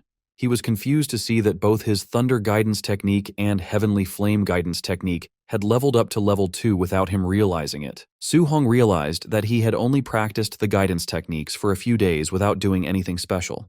He wondered if there were no extra conditions required, and if simply practicing normally allowed them to level up. Deciding to test this theory immediately, he said he would try to level up one more time. Lightning crackled in one hand and flames blazed in the other as he began to gather his energy. The sun rose over the city the next day at dawn, casting light over the skyscrapers. Su-hong snapped his eyes open, his gaze sharp and focused after a night of training. He sat cross-legged, surrounded by a powerful aura of fire and electricity. His hard work had paid off. A message appeared confirming that both his Thunder Guidance Technique and Heavenly Flame Guidance Technique had successfully upgraded to level 3. He checked his status panel with satisfaction. He saw that not only had the techniques leveled up, but his vitality had also increased by 3 points, reaching 126. He considered this an unexpected bonus. His mortal body progress sat at 64.6%, and he had used up all his martial value. Later that morning, Su-hong stood outside his apartment building, ready to leave for the training camp with his weapon over his shoulder. His aunt looked at him with great worry, telling him to be safe and reminding him that if it didn't work out, he could just come home. His uncle interrupted, telling his wife not to say such sad things. He waved enthusiastically at Su-hong, encouraging him to go to the camp and bring back another first-place victory. Su-hong smiled, agreed, and turned to walk away. As Su-hong walked down the empty street, his uncle's brave act began to break. He stood there trembling, watching his nephew's back. Tears ran down the uncle's face as he finally let his emotions show. His aunt joked with him, asking if he wasn't just as worried as she was. The uncle admitted he was, but he had held it in because he was afraid that if he showed his fear, Su-hong would worry about them. As Su-hong walked down the street carrying his weapon, his senses picked up something approaching. He looked up just as a red sports car sped around the corner and screeched to a stop right next to him. The window rolled down to reveal President Wu Lingxian wearing sunglasses. She simply ordered him to get in. Soon they were speeding down the highway. Su-hong asked the president why she had come for him personally. Wu Lingxian kept her eyes on the road and explained that she had some important reminders about the training camp. She turned to him, her expression serious, and revealed that as the president, she knew the details of the other participants. She warned him that among the students there were a few monsters who were already Tier 1 high-stage martial artists and were very close to reaching Tier 2. She emphasized that these monsters had martial skills that were at least B rank. Su-hong listened and thought about the situation. He knew a Tier 2 martial artist required 200 vitality points, which was a big gap. However, he wasn't afraid. He thought to himself that even if they had B rank skills, his system would allow him to learn those high-level skills quickly. Wu Lingxian continued, telling him that while his talent was the best she had ever seen, he lacked the resources the other wealthy students had. She comforted him, saying that even if he faced failure in the camp, He shouldn't feel bad because surpassing them was only a matter of time for him. Su-hong smiled with genuine confidence and thanked her, calling her Sister Wu. Wu Lingxian watched him silently. She noted that even though he knew his stats and skills were currently lower than the others, he remained completely calm. She thought to herself that she didn't need to worry about his mindset causing any problems. The black van carrying the students wound its way through the scenic roads of the Tianlin Mountains. Inside, the students panicked. Li Tu and Li Ming were shocked the camp was in a place famous for fierce beasts. President Wu Lingxian tried to calm them, saying a grandmaster was presiding, so their lives weren't in danger. Su-hong sat quietly, analyzing the situation. He knew this range spanned multiple cities and held dense spiritual energy, but also beast kings comparable to Tier 7 grandmasters. It was a place governed by the law of the jungle, where beasts fought cruelly. The danger was high. Even a standard Tier 2 martial artist would not dare to tread here easily. As the car sped through the forest, the local wildlife began to take notice. From the shadows, the glowing red eyes of bears and monsters glared at the intruders. Sensing killing intent from the woods, Li Tu and Li Ming sweated nervously, fearing a beast might suddenly attack their vehicle. However, Su-hong felt excited. He realized the camp competition would be as cruel as the beast's slaughter, and he actually liked that intense feeling. Eventually, they arrived at the campsite and joined the gathering crowd. Standing there, one student wondered aloud how strong the other participants would be. They saw a group of intimidating young martial artists with serious expressions, all radiating power. Facing the pressure from these rivals, Li Tu and Li Ming stood in awkward silence. Su-hong rallied his companions, flashing a confident smile to signal it was time to move. With his weapon over his shoulder, he marched forward with Li Tu and Li Ming. However, a hand abruptly blocked their path. An official in a suit said they had to wait for everyone before the camp entrance assessment began, surprising the students who didn't expect a test so soon. Su-hong noticed the remaining participants arriving. He watched with annoyance as luxury cars drove through mud, thinking how wealthy families made everyone wait. Bodyguards opened the doors of the expensive vehicles, and the atmosphere shifted immediately. 3 prominent figures stepped out, drawing admiration. Students whispered about Xiao Nan, an orange-haired woman, Lin Xingge in white clothes, and Wang Tiantuo, the city lord's muscular son, known as the barbarian god. The elites walked with superiority, while ordinary students parted ways to let them pass. As they took their places, the tension in the air increased. Su-hong recognized them as the geniuses the president mentioned, but instead of fear, he was eager to see their skills. The assessment began with the official addressing the assembled students. He announced that the true training camp was 30 kilometers deep within the Tianlin Mountains. To enter, each student needed a special token. These tokens were surgically placed inside local beasts, meaning they had to hunt to earn their place. This caused anxiety. Li Ming and Li Tu whispered nervously, realizing a 30-kilometer journey was dangerous. Deep in the mountains, a single mistake with high-level beasts could be fatal. Su-hong remained unfazed. He saw the 8-hour limit as a chance to kill extra beasts and earn more martial value. One student asked what if they met a beast beyond their level. The official coldly replied they would be eliminated, though a rescue team would save them from death. The crowd protested that the rules were unfair and relied on luck, risking the strong being eliminated by a chance encounter. The official snapped.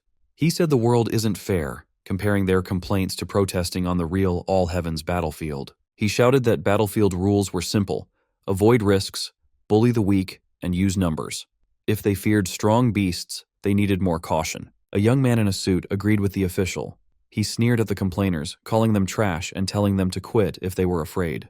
This provoked a rugged student who challenged him. The man in the suit called him a coward and threatened to cripple him. The official interrupted, stating violence was banned at base camp but allowed in the mountains. Snatching tokens or attacking others was acceptable. The 2 students glared at each other, marking one another as future targets. Su-hong realized the camp encouraged fighting. He guessed half the people would be eliminated early. A new opportunity crossed his mind. If fighting was encouraged, this assessment was a gold mine. Fighting these geniuses could be a great way to obtain martial value. The official cut discussion short and pressed a button to start the test. Instantly, the students erupted into a frenzy, charging into the forest, determined to pass. In the woods, the man in the suit pursued the rugged student, taunting him and promising to send him home. They squared off, channeling energy into their fists for a decisive blow. Their attacks clashed, sending a shockwave through the trees. A furious exchange followed, with energy beams lighting up the forest as they fought. From a high branch, Su-hong observed the battle critically. He wanted to gauge the geniuses, but was unimpressed. Their power was weak, so defeating them wouldn't yield much martial value. Deciding to leave, he turned to hunt high-level beasts instead. Below, the fighters were in a stalemate. The suit man sneered that a pauper couldn't compare to his family resources.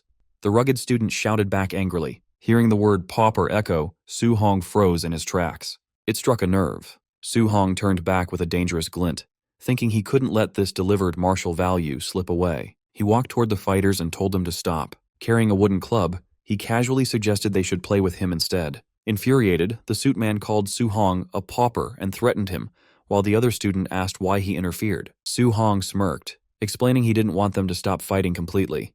He proposed they join forces against him. Insulted, the rugged student abandoned his opponent and rushed at Su Hong. Su Hong countered with a brutal knee strike to the stomach, sending the student flying. The student gasped in pain, landing in a heap. The suit man stared in disbelief. He couldn't comprehend how a student of similar strength was defeated so easily. Before he could process it, Su Hong appeared in front of him with blinding speed and said, "Your turn." Paralyzed with fear, the man watched Su Hong swing the club. The strike connected, sending the man to the ground and ending the fight. The man in the suit flew through the air and crashed hard into a tree. He screamed as his eyes rolled back, completely overwhelmed by the force. On the ground, Su Hong stood calmly with the wooden stick on his shoulder. Looking at the two defeated men, he said, "This is what they get for underestimating ordinary cultivators." In the monitoring room, instructors watched the fight on a large screen. One wondered where the newcomer came from, complaining that he just walked in and one-shotted both men during their duel. Another asked if the two were now eliminated. The supervisor shook his head, explaining that since they hadn't called for rescue, the assessment would continue. A staff member bowed and acknowledged the order. Back in the forest, the man in the suit groaned as he opened his eyes. Holding his aching face, he muttered about how much it hurt. As he got up, he panicked upon seeing the wooden stick nearby and scrambled back, yelling for Su Hong to stay away. The defeated man screamed in rage, shouting that he'd never been so humiliated in his life and swore Su Hong had better not let him find him again. The other man also woke up against a tree, clutching his chest.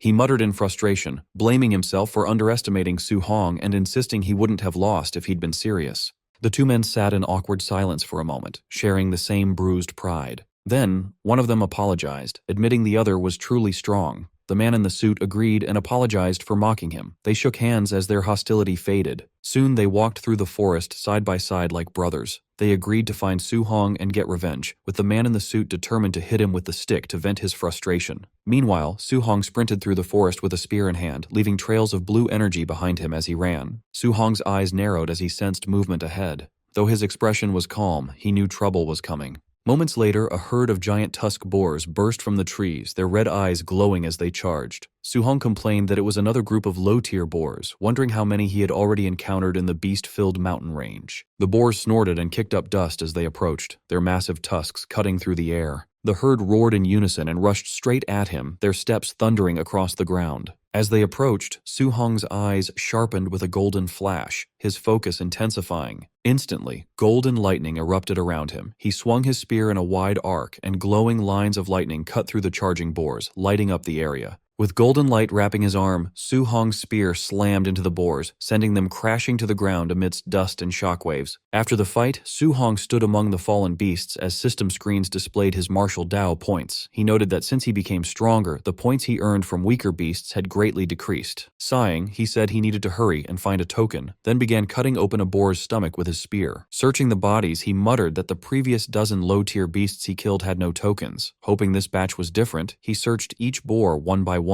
Every corpse was empty. As he expected, there were no tokens. He concluded that only higher-level beasts must carry them. Half an hour later, he was dashing swiftly through the forest again, his spear cutting through the wind. As he ran deeper, he recalled how he used to find over 10 low-level beasts per hour in this area. Now he couldn't find a single one. Suddenly, a roar shattered the silence. A massive black tiger with glowing red eyes leaped from the trees, pouncing at him with incredible speed. Su Hong's eyes glowed blue, and he smiled, recognizing the creature. He had finally found a Tier 1, upper stage Dark Knight black tiger. Blue energy gathered at his fingertips, swirling and brightening before it burst outward. He thrust his glowing finger down, and a piercing blue beam shot into the tiger, splitting the ground beneath it. The Dark Knight black tiger roared in pain, spraying blood from its wide-open jaws. The tiger crashed to the ground, cracking the earth. It twitched and struggled as dust scattered around it. Without slowing, Su Hong gripped his spear and lunged forward at an incredible speed. Spinning through the air, his glowing spear struck the tiger's head. Blue energy exploded outward, and the beast roared one last time before dying. A screen showed he had earned 35 martial Dao points. He commented that with his current strength, killing a high-tier beast like this was as easy as breathing. He crouched beside the corpse and began searching, hoping the high-tier tiger had a token inside. After cutting it open, he paused, then pulled out a blood-covered token. He laughed softly, confirming it was inside the high-tier beast. It had taken him nearly 3 hours to find just one token. Holding the token, Su Hong considered his encounters. Low-tier boars were everywhere, but high-tier tigers only appeared every half hour. He realized the deeper he went, the stronger but rarer the beasts became. He glanced at the tiger's corpse. High-tier beasts gave more points, but finding only one every 30 minutes was inefficient. Hunting the more numerous low-level beasts would earn him points faster. Gripping the token, he smiled. He decided to focus on quantity over quality for earning points. He continued on, determined to use the remaining 5 hours to gather enough points to max out his mortal body progress. As he walked on, he came across a blood-soaked clearing filled with the torn-apart corpses of deer. The ground was also littered with the corpses of boars he had killed. As Su Hong killed another boar with his bare hands, a massive bear with glowing red eyes lunged at him, swinging its claws down. He dodged the sudden attack with incredible speed, spinning to the side. Flames wrapped around his fist as he charged, noting that after killing dozens of low-tier beasts, he had finally found a mid-tier one. His fiery punch shot forward like a cannon, blasting the bear into the air and through the forest. The bear slammed into a rock wall, roaring in pain and coughing up blood as it struggled to get up. Reflected in the bear's trembling eye, Su Hong was already leaping in for another strike. He slammed his fist down, driving a beam of fiery energy into the bear's head as the impact sent shockwaves through the ground. The force dragged the bear across the ground until it crashed into a large tree, snapping the trunk. As the dust settled, Su Hong stood covered in blood and dirt.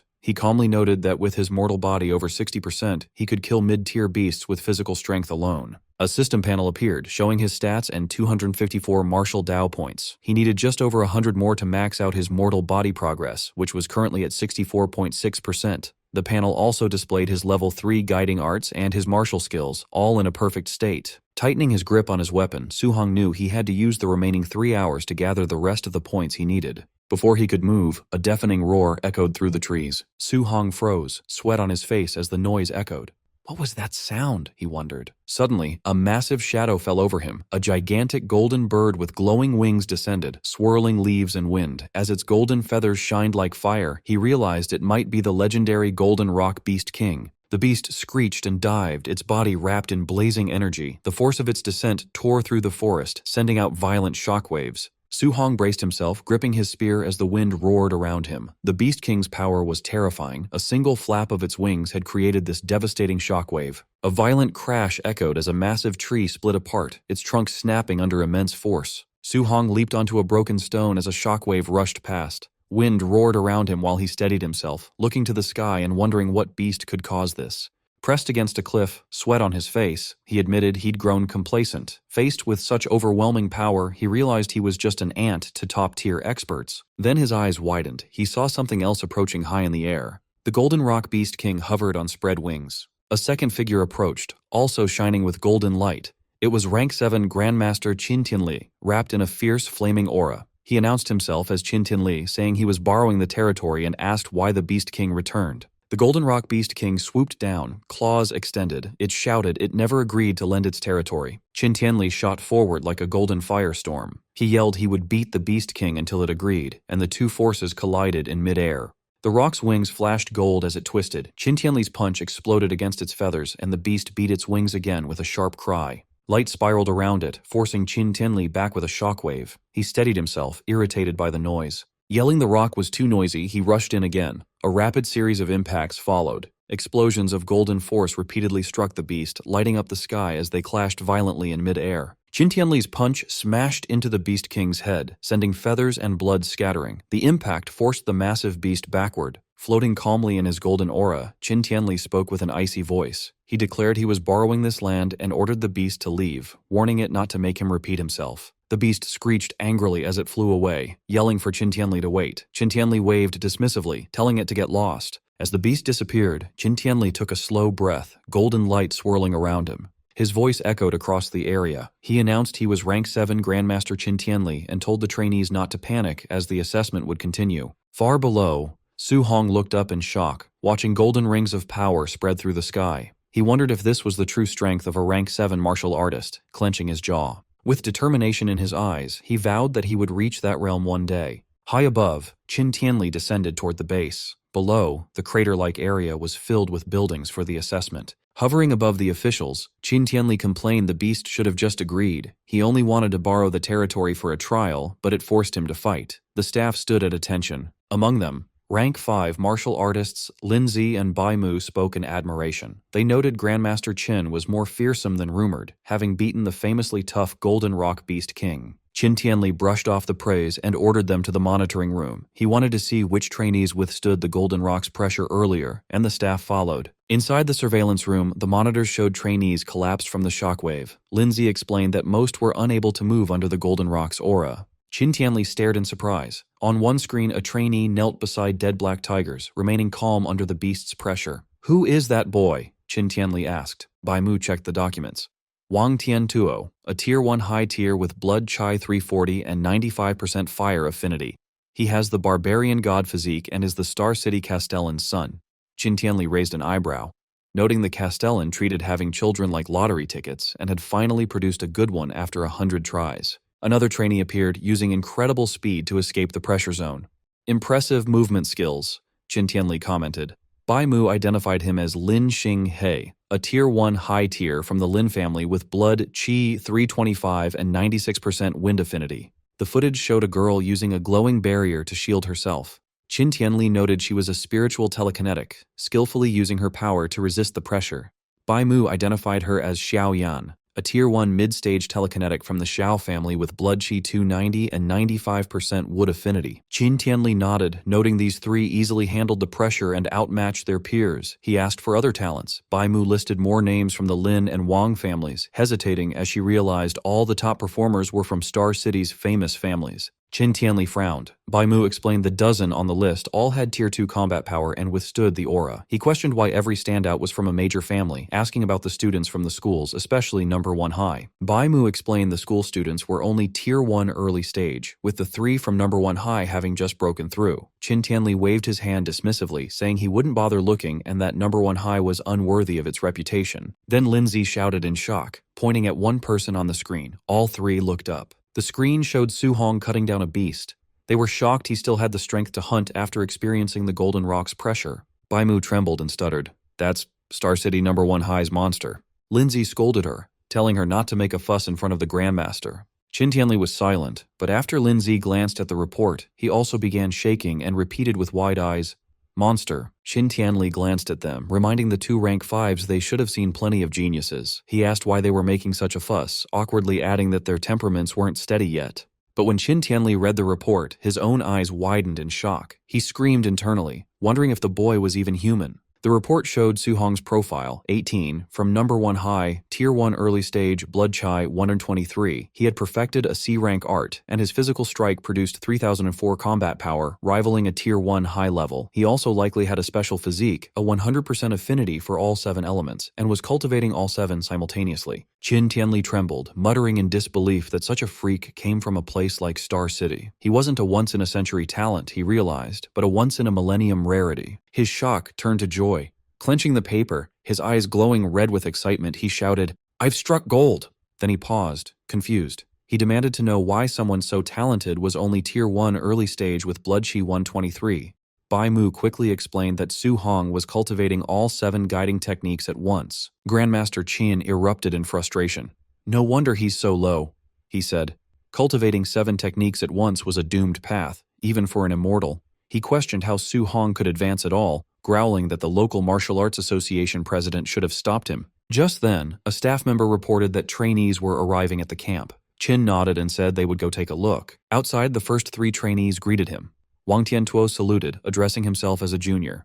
Qin praised the 3 of them as very good. 6 hours into the assessment, more students staggered toward the camp. Some complained they nearly died, but another reminded them they had faced the Golden Rock Beast King. After 7.5 hours, more trainees gathered. As Qin watched, some early arrivals said there was no one left and suggested ending the assessment. Another scoffed that anyone still out there must be weak. But Grandmaster Qin wondered where Su Hong was. He worried his newly discovered freak was lost, a hint of panic on his face at the thought his precious treasure might be eliminated. A few minutes later, Qin finally spotted a figure leaving the forest.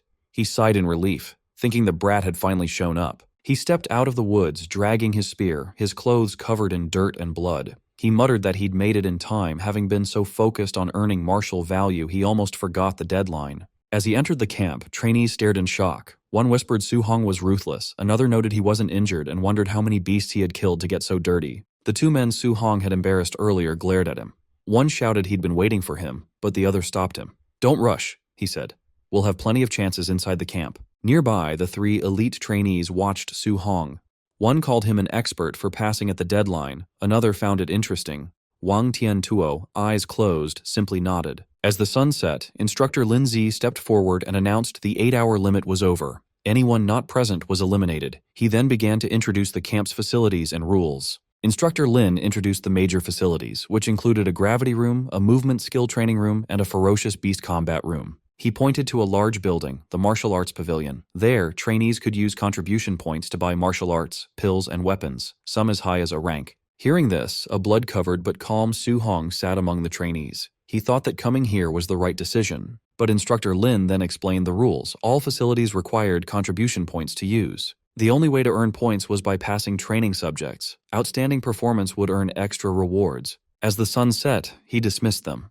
He told those with energy to start training, and the injured to follow him to the dorms to rest, vowing no one would die under his supervision. Su Hong entered his dorm and was surprised to find it was a single room. He realized he could now cultivate and level up without being seen. Later, he sat cross-legged on his bed and opened his status screen. It showed his stats. Blood Chi 126, Spirit 26.5, and Mortal Body 64.6%. His Thunder and Heavenly Flame guiding techniques were level 3, and his 3 martial arts were at perfection. He had 354 martial value. Taking a calm breath, he decided to use all of it to upgrade his mortal body. A surge of power erupted around him in red flames. Countless glowing notifications appeared, each showing his mortal body increasing by 1 as the red energy strengthened him. Finally, a message appeared. His mortal body reached 100% and was now evolving. His eyes snapped open, glowing with crimson light as his breath surged like a storm. Su Hong's physical evolution began, causing intense red energy and glowing nodes to map across his newly strengthened body. He meditated on the floor of his dorm room while a fierce vortex of spiritual energy swirled around him. As the process finished, he let out a sigh, with steam radiating off his refined form. Inspecting his physique, he was amazed by the sheer, overwhelming power his physical body now possessed. His system interface appeared, revealing that he had unlocked the Overlord body, which the system described as the existence with the strongest physical strength in the world. He noticed that the physique was currently at spirit rank 0%, meaning it could still be upgraded. This left him wondering what kind of heaven-defying form it might evolve into next. Eager to test the limits of his extraordinary new body, he grabbed his jacket and his black spear. However, the moment he gripped the spear's shaft, the metal crunched and cracked under his hand. He stared at the weapon in shock, realizing that his casual grip was now strong enough to snap a highly durable C-rank alloy.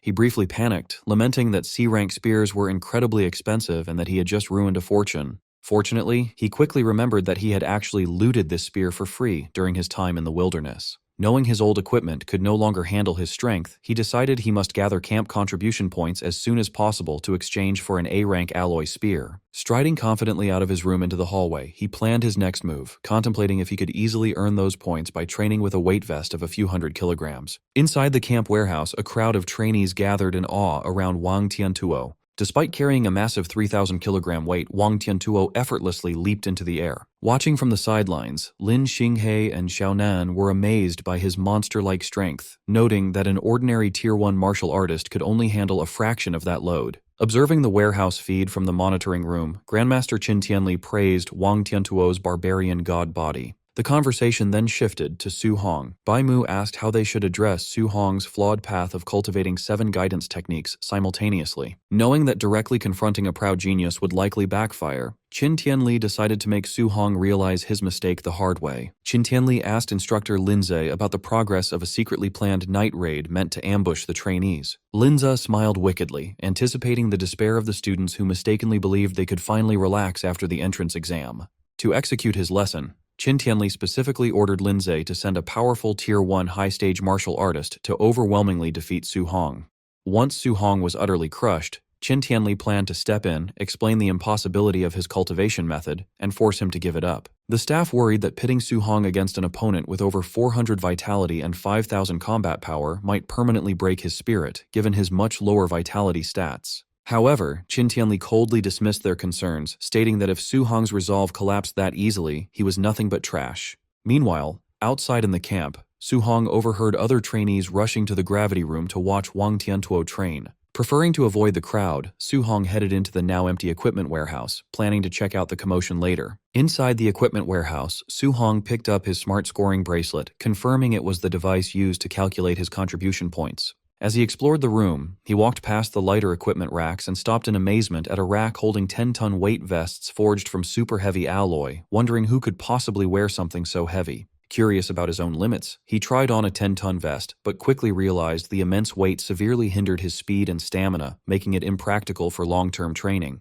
He decided to swap it for a 5-ton vest instead. After rapidly leaping around the warehouse to test his mobility, he concluded that the 5-ton load was perfectly suited for his current physical state. Thinking about his competition, Su Hong wondered how much weight Wang Tiantuo and the other top-tier geniuses chose to wear, assuming that since they were at the Tier 1 high stage, they must be at least as strong as him, if not stronger. Hoping to learn from their cultivation methods, he left the warehouse to go observe them. Outside, a large crowd was gathered in front of a pyramid-shaped gravity room. The trainees were astounded that Wang Tiantuo had entered the facility without taking off his 3-ton weight vest. A monitor displayed Wang Tiantuo straining inside the room under 2 times normal gravity, which the crowd noted effectively turned his 3-ton vest into a grueling 6-ton load. Standing at the back of the crowd with his arms crossed, Su Hong was genuinely surprised to hear that Wang Tiantuo's base vest was only 3 tons. Considering that weight to be incredibly light compared to his own comfortable 5 tons, Su Hong realized he had completely underestimated the sheer toughness and superiority of his newly evolved overlord body. Su Hong approached his former schoolmates, Chen Shan and Li Tu, and asked why they weren't going into the gravity room to cultivate. Looking defeated, the two explained that the massive gap in strength between them and the top-tier geniuses made them feel completely inadequate, and they feared the embarrassment of being compared to them if they trained right then.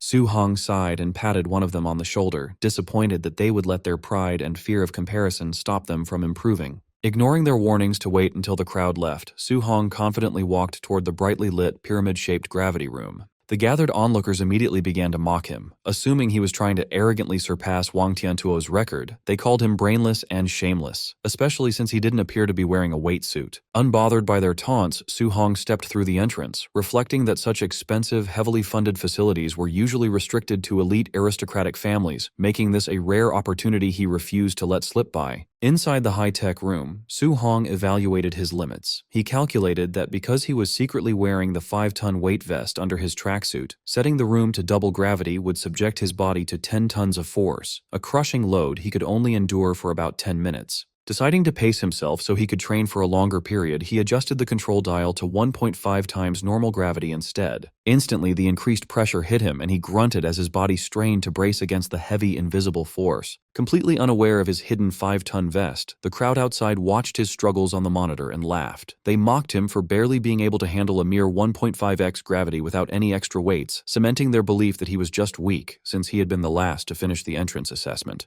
Meanwhile, completely focused on his training, Su Hong sat cross-legged on the floor, surrounded by a fiery red aura. He realized that while the intense pressure made cultivating his guidance technique significantly more difficult, the high-end facility was doing its job perfectly, as his cultivation speed had drastically accelerated. After enduring the intense pressure for 2 hours, Su Hong remained seated on the floor of the gravity room, cultivating while enveloped in a fierce red aura. Sweating heavily and pushing his limits, he focused on his training while his eyes glowed with a sharp blue light. His strenuous effort yielded significant results when he checked his system panel. He noted with satisfaction that his water, earth, and wind guidance techniques had all leveled up by 1, and his vitality had jumped from 126 to 130 points. Struggling to his feet, he finally turned off the gravity machine.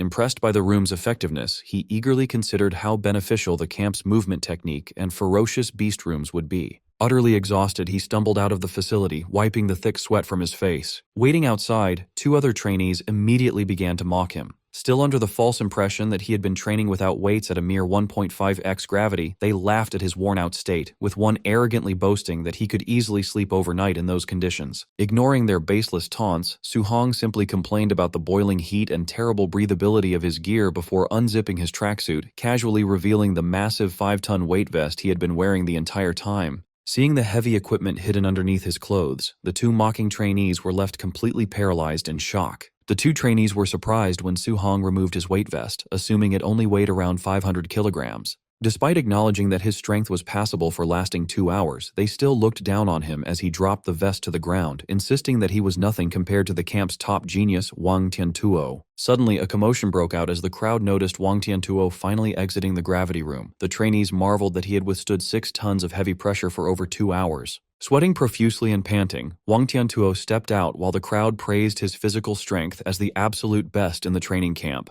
He unfastened his heavy weight vest and carelessly tossed it to the floor. The massive impact shook the earth, terrifying the nearby trainees. Relieved to be free of the immense burden, Wang Tiantuo massaged his sore shoulder and admitted the weight was incredibly grueling. Lin Xinghe then approached Wang Tiantuo, casually fanning himself, and challenged him to a competition in the movement technique room. Wang Tiantuo immediately declined, acknowledging that Lin Xinghe cultivated an A-rank wind attribute movement technique and admitting he would be completely foolish to compete against him in agility. Overhearing their conversation, Su Hong was instantly intrigued by the mention of an A-rank movement technique. Realizing that despite the immense raw power of his newly evolved overlord body, he still lacked high-level agility skills, Su Hong smiled, seeing a perfect opportunity to upgrade his arsenal. Following the crowd, Su Hong arrived at the dome-shaped movement technique training room, eager to witness the A-rank flying swan startling cloud step for himself. Inside, the trainees watched the monitors in disbelief, noting that Lin Xinghe had confidently set the room's arrow-dodging simulation to its absolute maximum difficulty of level 10. On the screen, Lin Xinghe moved with blinding speed, effortlessly weaving through a dense, rapid-fire barrage of flying arrows. He moved with such grace that he even closed his eyes mid-air, dodging the projectiles while mysteriously conjuring falling pink petals, leaving the audience stunned by his effortless showboating.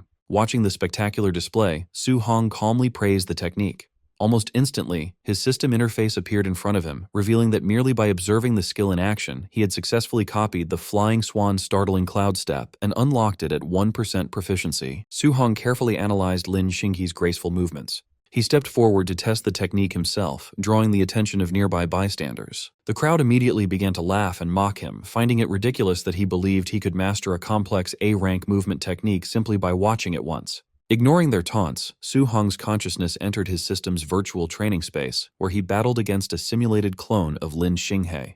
Through intense practice and dodging rapid attacks, his proficiency in the skill skyrocketed, quickly climbing from 8% all the way to 93%. A system notification soon congratulated him on officially reaching the basic level of the technique, and Su Hong stood triumphantly, thrilled to have acquired his first A-rank movement skill. As the system prepared to send him back to reality, Su Hong reflected that having to use Lin Xinghe's incredibly showy movements as a learning template was somewhat embarrassing. Satisfied that he no longer needed the movement technique room, he decided his next destination would be the ferocious beast room, where he could hunt beasts to earn martial value and increase his vitality. However, his train of thought was interrupted when he noticed the entire crowd staring at him and taking pictures with their phones, praising his dramatically flashy posture. To his absolute mortification, Su Hong realized that while he was training in his mind, his physical body in the real world had been acting out all of the exaggerated, showy poses. Deeply embarrassed, he sprinted away from the area at top speed, ignoring the crowd's cheers asking him to perform again, and silently vowed to never use Lin Xinghe as a template again. As he dashed off, Su Hong's sharp senses picked up the feeling of being followed. Trailing a short distance behind him were the student in the suit, now armed with a wooden club, and the rugged student he had defeated during the entrance assessment. Having tracked Su Hong's path toward the ferocious beast room, the two vengeful trainees plotted to block the exit and ambush him the moment he came out. Arriving at the large facility known as the ferocious beast room, Su Hong noticed a large crowd gathered outside. Near the entrance doors, he overheard a tense exchange between Wang Tiantuo and Xiao Nan. Wang Tiantuo laughed, noting that Xiao Nan wanted to compete with him in hunting beasts to determine who was truly the #1 trainee in the camp. Wang Tiantuo arrogantly asked if she genuinely believed her spiritual telekinesis could defeat his barbarian god body, feeling underestimated. In response, Xiao Nan confidently retorted that he was the one underestimating the true power of a spirit master. Intrigued by the mention of a spirit master, a fighting style he had never seen before, Su Hong decided to delay earning his own martial value so he could observe her techniques first. Looking through the observation window into the simulated forest environment, Su Hong was completely shocked to see Xiaonan gracefully walking down from the sky toward a pack of black tigers. He marveled at this, knowing that walking on air was a miraculous feat typically restricted to high-level grandmasters, and realized this must be the unique power of a spirit master. With a simple, glowing motion of her outstretched hand, Xiaonan summoned her power. Instantly, several streaks of blinding golden light shot forward, simultaneously piercing the skulls of 3 Tier 1 high-stage black tigers. Su Hong watched in awe as the beasts were killed instantly, wondering what the mysterious flowing light was made of. Suddenly, a massive, terrifying bear-like beast enveloped in a red aura roared and attempted to ambush Xiaonan from behind. However, the beast was instantly stopped in its tracks, its eyes widening in shock. Xiaonan used her spiritual telekinesis to forcibly lift and paralyze the giant creature in midair, leaving Su Hong amazed by her ability to effortlessly bind such a massive enemy. With a swift wave of her arm, Xiaonan directed the golden light to cleanly pierce straight through the suspended beast's head, executing it on the spot. Observing the battle closely, Su Hong finally realized that the deadly streaks of light were actually daggers being manipulated remotely by her mind. Trembling with a mix of excitement and realization, Su Hong concluded that a spirit master's ability to walk on air, bind enemies, and telekinetically control weapons from a distance made them ridiculously overpowered, allowing them to easily crush ordinary martial artists. The crowd of trainees, along with Su Hong, watched the observation monitor in disbelief as someone questioned the sudden appearance of a colossal weapon on the screen. The feed showed Xiaonan standing before a massive snake beast, effortlessly summoning a giant, glowing golden sword out of thin air. With a swift, commanding downward swing of her arm, the enormous golden blade dropped, slicing the giant snake cleanly in half. Observing this impossible feat, Su Hong was completely bewildered. He noted that she wasn't carrying any weapon earlier, and reasoned that a physical sword of that magnitude would weigh several tons, making it far too heavy to wield so easily. Stepping into the conversation, Lin Xingyi casually approached the group while fanning himself. He calmly clarified that the giant sword wasn't a physical weapon at all, but rather a highly advanced A-rank martial skill exclusive to spirit masters. Hearing this, the crowd was astounded that yet another A-rank skill had been revealed. Someone turned to Lin Xinghe asking how all the top geniuses seemed to possess such rare techniques, and wondered if Wang Tiantuo had one as well. Lin Xingyi confidently confirmed that Wang Tiantuo did indeed possess a devastatingly powerful A-rank offensive martial skill, causing the surrounding trainees to despairingly call the elites heaven-defying monsters. However, rather than feeling intimidated by the massive gap in resources, Su Hong broke into an eager smile, realizing that the training camp was overflowing with elite A-rank martial skills just waiting to be copied by his system. He happily concluded that coming to the camp was the best decision he could have made. The trainees watched the monitor as Wang Tiantuo obliterated a Tier 1 high-level ferocious beast with a single punch. They quickly realized that the elite trainee was relying purely on his immense physical strength rather than using any actual martial skills. Since there was nothing to copy from Wang Tiantuo at the moment, Su Hong turned away, deciding to find another opportunity to learn from him later. Inspired by Xiaonan's display of power, Su Hong opened his system panel to check his own attributes. He noted that his spirit stat was only at 26.5. To become a spirit master, he needed his spirit stat to exceed 100, leaving him 73.5 points short. Calculating that he needed exactly 735 martial value points to bridge this gap, he gathered blue energy in his hand and eagerly resolved to go on a massive monster-killing spree to farm the necessary points. Meanwhile, the student in the suit and the rugged student were still secretly tailing him. They watched as Su Hong entered one of the testing arenas inside the ferocious beast room. Noticing that the rest of the camp was completely distracted by Wang Tiantuo and Xiaonan's training, the two vengeful trainees concluded that no one would interfere. They decided this was the perfect opportunity to corner Su Hong inside and ruthlessly beat him up. As they prepared to ambush him, the rugged student suddenly cried out in alarm, prompting the suited student to nervously shush him so they weren't discovered. The rugged student pointed up at the large observation monitor mounted above the facility's entrance. The two stalkers were absolutely horrified by what they saw on the screen. Su Hong was casually standing in the arena, surrounded by a towering red-eyed bear monster, giant armored scorpions, and massive stone-skinned beasts. They realized in utter disbelief that Su Hong had simultaneously challenged more than 10 Tier 1 high-stage ferocious beasts at once, leaving them wondering if he had completely lost his mind. Watching the spectacle, the rugged student urged finding an instructor to save Su Hong. The suited student replied it was too late, saying he would be torn to shreds in seconds. Seeing the odds, they realized their chance for revenge was gone. Inside the arena, Su Hong was unfazed and took a confident fighting stance. With a calm smirk, he taunted the surrounding horde of beasts to attack. Provoked, the massive snake and giant armored scorpion lunged at him with deafening roars. Su Hong effortlessly dodged the scorpion's powerful, sweeping strike with blinding speed. He conjured a swirling sphere of intense blue energy in his hand. He unleashed a burst of energy beams, blasting the surrounding beasts and sending them flying. Without pausing, his hand glowed brighter as he readied his next move. Darting through the air, he delivered rapid, glowing blue slashes that tore through the monster pack, cutting down tigers and scorpions. Outside, the two stalkers watched the massacre in shock. The suited student wondered if he was dreaming, noting a mid-stage artist would die against so many high-stage beasts, while the rugged student noticed Su Hong's movements looked familiar. In disbelief, the suited student realized Su Hong was perfectly using Lin Xingqi's signature technique, the flying swan startling cloud step. The rugged student asked if Su Hong learned the skill just by watching Lin Xinghe. The suited student dismissed this, saying a regular student couldn't access a high-grade technique, and wondered if Su Hong was from a powerful family. The suited student stressed mastering an A-rank technique by watching was nearly impossible, marveling at his talent. Intimidated, the rugged student suggested they abandon their revenge, admitting they wouldn't stand a chance together. Though trembling as he gripped his club, the suited student refused to back down. He declared that whether Su Hong was a genius or from a great family, he could not let the grudge go. The rugged student nervously pointed to the monitor, urging his companion to look again before deciding to fight Su Hong. The suited student stared at the display, his expression shifting to horror as a cold sweat broke out on his face. Speechless at the massacre on screen, the suited student dropped his wooden club to the floor. Inside, Su Hong rested on a slain monster's corpse. The two stalkers were astounded, realizing he slaughtered all 11 high-stage beasts in just a few minutes. Sweating slightly, Su Hong checked his interface. He was disappointed that killing the high-stage beasts only yielded 81 martial value points.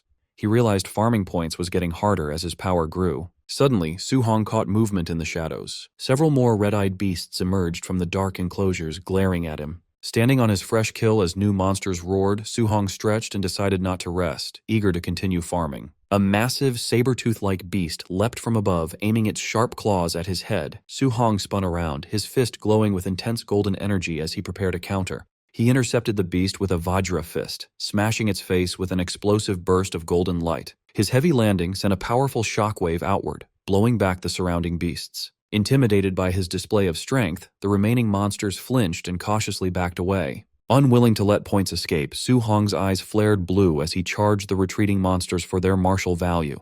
He leapt into the air and grabbed the armored tail of a giant scorpion. With monstrous strength, Su Hong swung the giant scorpion like a club, smashing it into the other fleeing beasts. Outside, the two stalkers stood in terrified silence, watching the one-sided beatdown unfold. His desire for revenge broken, the suited student sweated and decided to forgive Su Hong. The rugged student agreed, suggesting they leave before the monster inside finished training. Leaving the arena, the two overheard trainees gossiping about elite students. The crowd marveled that Wang Tiantuo killed 9 high-stage beasts in under 10 minutes, while Xiaonan killed 8 without moving. Another trainee asked the two stalkers if they got revenge on Su Hong. Sweating and forcing a smile, they awkwardly nodded and laughed it off. Internally, the two trembled, realizing if they hadn't backed down, they would be lying on the floor. They concluded the training camp was filled with monsters. At the ferocious beast room's entrance, the automated doors opened. Wang Tiantuo and Xiaonan emerged, looking exhausted. The crowd praised them, asking how many contribution points they earned. Checking his smart bracelet, a panting Wang Tiantuo revealed he earned 280 points, while Xiaonan announced 270. The trainees were shocked by the high numbers. One calculated they must have slaughtered 50 to 60 beasts each. Wang Tiantuo added that his weight vest gave him an extra 100 points. Xiaonan sighed, noting she only got 50 points from her weight training. Hearing this, the crowd checked their devices in despair. Some complained about getting only 20 or 30 points, while another cried over earning just 10. Lin Xinghe asked the pair who won their competition. Xiaonan begrudgingly pointed at Wang Tiantuo. Watching the elite trio, other trainees sweated nervously, concluding they could only hope to compete for 4th place. Overhearing the crowd, the two stalkers smirked. They mocked the crowd's ignorance, knowing a more terrifying monster who surpassed the top 3 was still inside. An hour later, inside the testing arena, the walls were heavily cracked and covered with fresh blood. The floor was a slaughterhouse, piled high with the mutilated corpses of countless beasts. In the center of the carnage sat a lone figure. Su Hong rested on a slain monster, panting and covered in sweat, dirt, and blood from the long battle. Even with his overlord body's stamina, fighting for over an hour had left him exhausted. Checking his interface, he was frustrated to still be short of the 735 martial value points needed for his next upgrade. However, his smart bracelet showed his camp rewards. He earned 700 contribution points, 400 from hunting and 300 from his vest, and perked up, wondering what he could buy at the martial arts pavilion. Under the starlit sky, Su Hong arrived at the martial arts pavilion, a grand traditional building glowing with warm light. Inside, Su Hong stood at the counter, flipping through an inventory ledger. Across from him, a female receptionist in a pink suit sat with a bored expression. Scanning the catalog, Su Hong noted that basic Tier 1 pills cost between 10 and 50 points. However, A-rank techniques were incredibly expensive, costing 2,000 to 3,000 points. Realizing A-rank skills were out of his budget, Su Hong focused on medicinal items. The pill prices were more acceptable, and the catalog had spirit-gathering pills, which he needed for his spirit stat. The receptionist asked if he had decided what to exchange his points for. She secretly judged his Tier 1 cultivation level, assuming he was too poor to afford anything worthwhile. Ignoring her, Su Hong asked if the spirit-gathering pills permanently increased spiritual power. The receptionist confirmed this, explaining they only worked the first time and higher-grade pills gave better results. With this confirmation, Su Hong scanned the list. He found the highest quality option, a Tier 4 Spirit Gathering pill, cost 500 contribution points. Su Hong confidently asked for a Tier 4 Spirit Gathering pill, startling the receptionist. Still assuming he was a poor student, she reminded him the pill cost 500 points, not 50. Unbothered, Su Hong just confirmed his order and raised his wrist. He tapped his smart bracelet on the payment terminal. It flashed his 700-point balance, leaving the receptionist wide-eyed in shock. Her attitude shifted to enthusiasm. Blushing and smiling, she presented him with the pill in an ornate box. Su Hong thanked her and asked if they carried dual thunder and fire attribute alloy spears. The receptionist confirmed they did, adding it only cost 200 points. She flirtatiously thanked her handsome customer for his business. Later that night, the moon shone over the quiet camp dormitories. Inside his room, Su Hong's new weapon, a C-rank Thunderfire spear, leaned against the wall. On his bed, Su Hong reviewed his glowing interface. He saw his vitality and elemental techniques had leveled up, and he had 490 martial value points. He was satisfied, as his progress today exceeded a normal week's. Opening the box, he revealed the glowing spirit gathering pill. He calculated his stats, noting his base spiritual power was 26.5. Even converting all 490 martial value points, he'd still be 25.5 points short of the 100 needed to become a spirit master. Holding the pill to the light, he hoped the Tier 4 medicine would provide the remaining 25.5 spiritual power points he needed. With a determined smile and a fierce glint in his eyes, Su Hong swallowed the pill, resolved to become a spirit master. The glowing green, pearl-like medicine activated. Vibrant green energy flowed through Su Hong's body, lighting his energy pathways. He felt immediate comfort as the pill soothed his exhausted nerves. Sitting cross-legged on his bed, his mind cleared and his senses expanded to perceive his entire room. Su Hong opened his eyes, which glowed bright blue. He checked his system interface and saw the pill had raised his spirit stat by 24 points to 50.5. He calculated that his 490 martial value points and new spirit stat only brought him to 99.5%. He was 5 points short and regretted not killing one more beast. Accepting he had to wait until tomorrow, Su Hong lay down to rest. In the brightly lit camp warehouse, staff members assembled. Instructors in dark uniforms gathered to discuss the new trainees while reviewing their profiles. One man asked Bu Jingfeng why someone from the prestigious Martial Dao University had been summoned to serve new recruits with them. Bu Jingfeng scoffed, calling the recruits fake geniuses and claiming they weren't qualified to be his high school sparring partners. The bald instructor laughed and showed Wang Tiantuo's profile, which had a vitality of 340, a level Bu Jingfeng never had, surprising him. A gray-haired instructor showed Lin Xinghe's profile, noting his vitality exceeded 300, while a mustached instructor added that his student was a spirit master. Bu Jingfeng was confused by his target Su Hong's low stats. He questioned why he got a Tier 1 trainee with only 123 vitality, while others got strong ones. The other instructors were in disbelief, as Bu Jingfeng was their strongest. They wondered why he had been assigned a weak target and questioned if Grandmaster Qin Tianli had made a mistake. Grandmaster Qin Tianli entered with Lin Ze and Bai Mu, confirming he had made no mistake. Bu Jingfeng complained to the Grandmaster, feeling insulted. Qin Tianli clarified that Su Hong's combat power rivaled a Tier 1 high-stage martial artist. This stunned the instructors, who wondered what monster could have such power with only 123 vitality. Qin Tianli said some info was classified and Bu Jingfeng would understand after fighting. Reluctantly, Bu Jingfeng sighed that with his vitality near 500, it felt like bullying. Annoyed, Qin Tianli slapped Bu Jingfeng's head, telling him to stop talking and do the mission.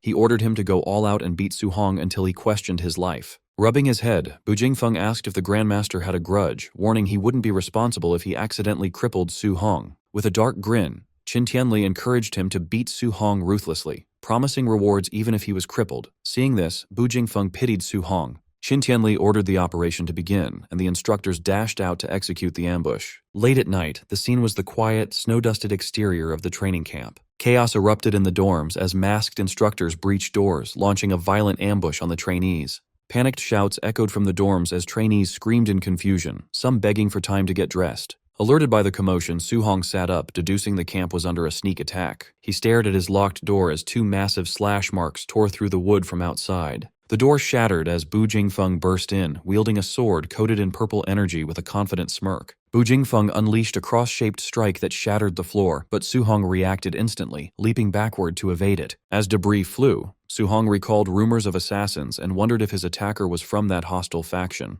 Landing safely, Su Hong grabbed his new spear. He took a defensive stance in the ruined room, unable to gauge his masked assailant's strength. Bu Jingfeng leaped, bringing down a massive arc of purple energy. Confident, he mocked Su Hong, calling him an unlucky Tier 1 brat. Hearing him speak and sensing his aura, Su Hong realized the intruder was a human Tier 1 martial artist, not an alien assassin. A confident smile spread across Su Hong's face as he realized this was a stroke of luck. Su Hong calculated that defeating this opponent would give him the 5 martial value points he needed to become a spirit master. Mid-air, Bu Jingfeng's eyes widened in shock. He saw the trainee wasn't dodging, but stepping forward to meet his strike head-on. Their weapons collided in a blinding flash as Su Hong's spear clashed with Bu Jingfeng's purple energy blade. Straining, Bu Jingfeng sweated, admitting Qin was right about the boy's power rivaling a Tier 1 high-stage martial artist. As the clash continued, the instructor panicked. He realized Su Hong's physical strength was too massive for a normal Tier 1 martial artist. Unfazed, Su Hong enveloped his body in a red aura and pressed his spear forward, used to fighting Tier 1 high-stage enemies. With a battle cry, Su Hong unleashed his immense might.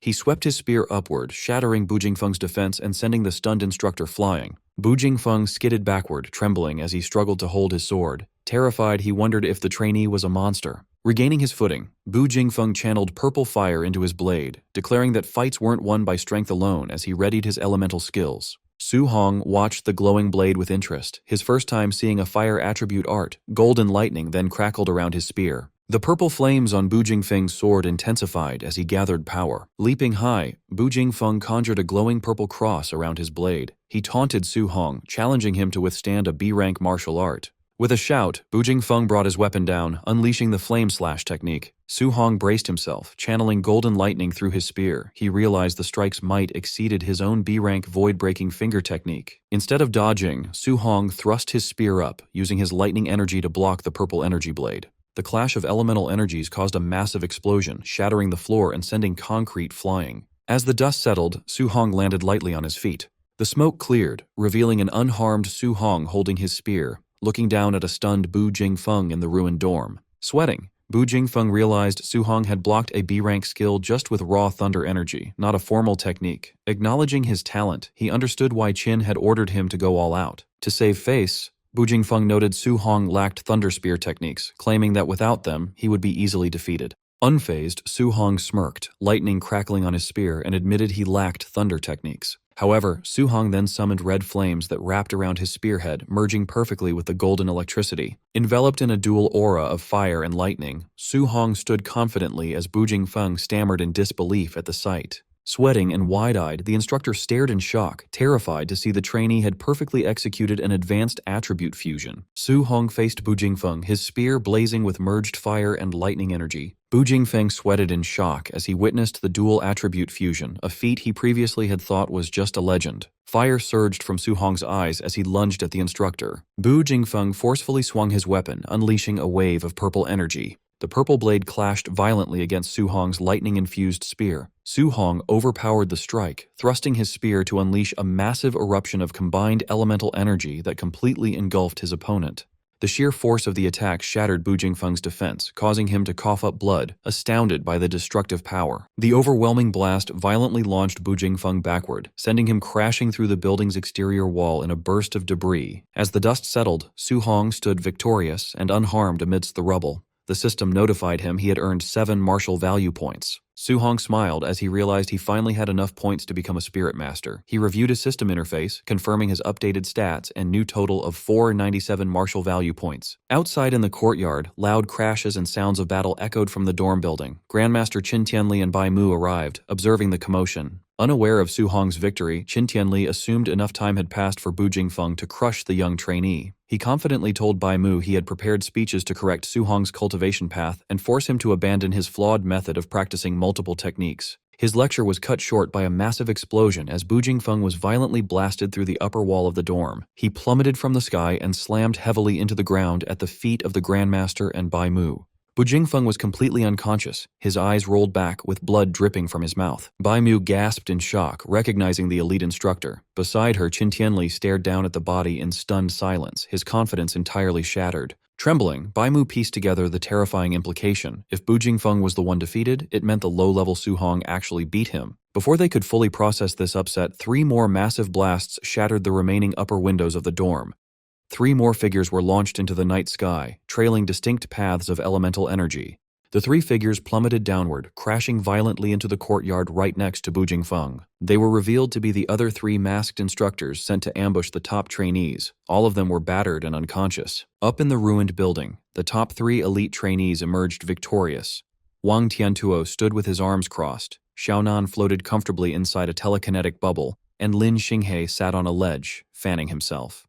Wang Tiantuo called down to Grandmaster Qin, suggesting he send stronger opponents next time because these instructors were too weak. However, Wang Tiantuo paused in confusion when he noticed 4 defeated instructors lying in the courtyard instead of the 3 they just fought. Xiaonan wondered aloud who could have possibly finished their fight faster than they did. Lin Xinghe, misreading the situation, casually assumed the 4th trainee was weak and was simply crushed instantly by their assigned instructor. Still sweating from the revelation, Bai Mu mentally corrected Lin Xinghe's arrogant assumption. Staring down at Bu Jingfeng's broken body, she knew he was actually the strongest of the 4 instructors sent out tonight. Grandmaster Qin Tianli stroked his beard, analyzing the situation. He acknowledged the swift victories of the top 3 trainees made sense given their high cultivation levels and unique talents. However, he was deeply perplexed that Su Hong, a mere early-stage Tier 1, had managed to defeat a near Tier 2 opponent even faster than the elite geniuses did. Frowning in intense thought, the Grandmaster wondered what secret had allowed Su Hong to achieve this, speculating whether the boy used an ultimate martial art or possessed a supreme physical constitution. Suddenly, Instructor Lindsay sprinted towards them in a panic, shouting that a major incident had occurred.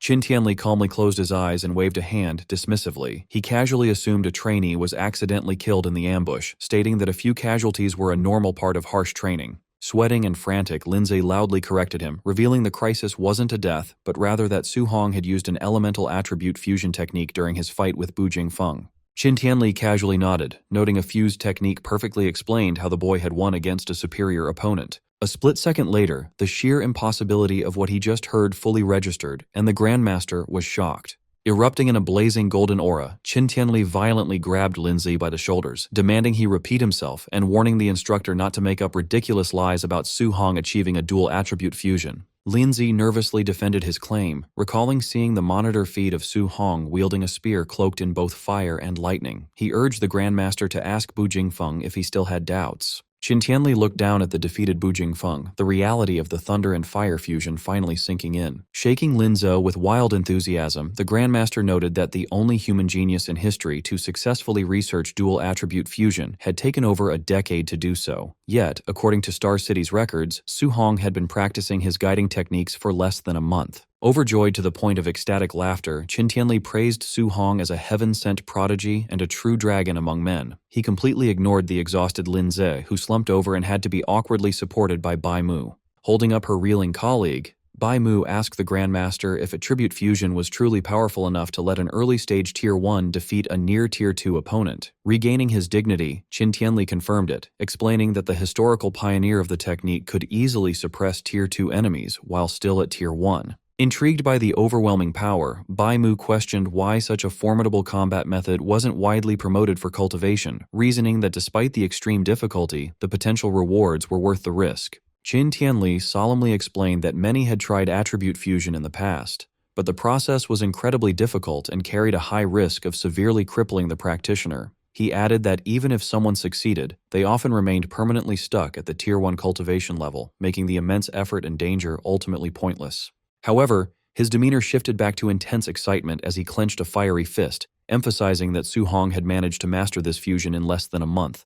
He marveled at the boy's monstrous comprehension skills, and wondered aloud just how devastating his power would become if he successfully fused all 7 of his elemental attributes. Spreading his arms wide, the Grandmaster envisioned a future where the young prodigy fully matured, imagining Su Hong wielding a blinding, multicolored fusion of all 7 elements to obliterate a colossal alien emperor with a single, earth-shattering strike. Linzu and Baimu sweat-dropped at the Grandmaster's wild imagination, awkwardly pointing out that he was severely overhyping the boy. They reminded him that while fusing 2 elements was an incredible feat, successfully combining all 7 was purely a fantasy. Coughing to hide his embarrassment, Qin Tianli regained his composure and told them to forget his outburst. His tone turned serious as he realized the massive responsibility now resting on his shoulders. He worried that if he left Su Hong alone to juggle all 7 attributes without intervention, the boy might eventually hit a wall trying to fuse a 3rd element and ruin his potential. If that happened, Qin Tianli believed he would become a sinner to humanity for failing to guide such a rare talent. Suddenly, Lindsay shouted out another startling realization, reminding the Grandmaster that Su Hong must also possess a special physique, as his raw physical strength alone was enough to completely overpower Bu Jingfeng before he had even used the elemental fusion. Annoyed by the delayed report, Qin Tianli scolded Linzi for not mentioning such a crucial detail sooner. The instructors quickly discussed the sheer math behind the boy's power. Lindsay noted that Su Hong had managed to crush Bu Jingfeng's near 500 vitality, using his own base vitality of only 120. They concluded this massive physical amplification far surpassed even Wang Tiantuo's elite barbarian god body, solidifying their belief that Su Hong's physical constitution was truly monstrous. Staring toward the battered dorm building, Grandmaster Qin Tianli formulated a new plan. He declared that tomorrow he would organize a formal combat tournament to thoroughly test Su Hong's true combat power and vitality limits. To do this, he planned to pit the camp's top 3 elite trainees, Wang Tiantuo, Lin Xinghe, and Xiaonan, directly against Su Hong.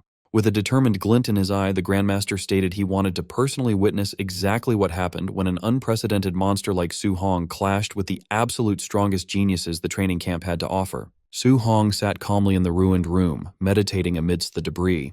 He remained undisturbed by the people gathered outside, focused entirely on his progression. Eager to advance, he opened his system and poured all his martial value into his spirit stat.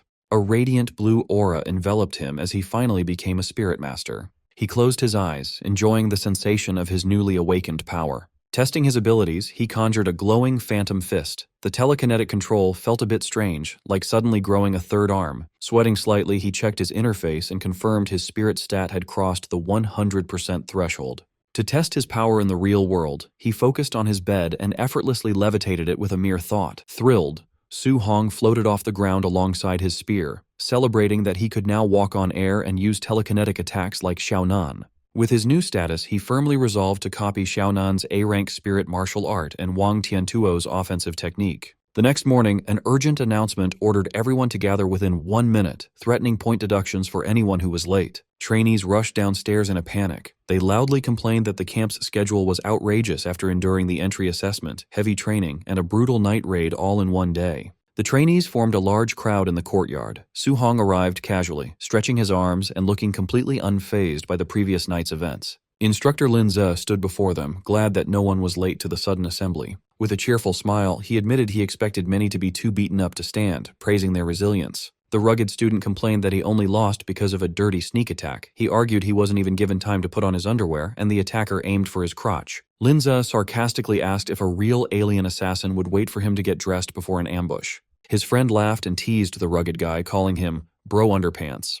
Observing from the crowd, Su Hong agreed with the instructor's logic about real combat, though he understood why everyone was exhausted. Sensing their dissatisfaction, Lindsay announced a comprehensive test to give everyone a fair chance to prove themselves. He explained that an automated system would evaluate their vitality, combat power, spirit, strength, speed, and martial skills. As the top 3 elites, Wang Tiantuo, Xiaonan, and Lin Xinghe, listened confidently, Linze added that a combat ranking would follow. The top 10 students would earn daily contribution points based on their placement. The trainees buzzed with excitement. Knowing the top 3 spots would go to the elites, they resolved to fight fiercely for the remaining 7 positions. Intrigued, Su Hong smiled, wondering what the grand prize for first place might be. Lindsay quieted the noisy crowd and led them to the testing facility. They arrived at a massive warehouse. Inside, Lindsay stood on a stage beside a mechanical spider-like device called a Tier 2 Combat Power Tester. As the crowd settled, Grandmaster Qin Tianli intensely scanned the students. He noted that his target was blending in perfectly. A bandaged trainee next to Su Hong assumed the Grandmaster was admiring his potential. Su Hong glanced at him and bluntly told him he was wrong.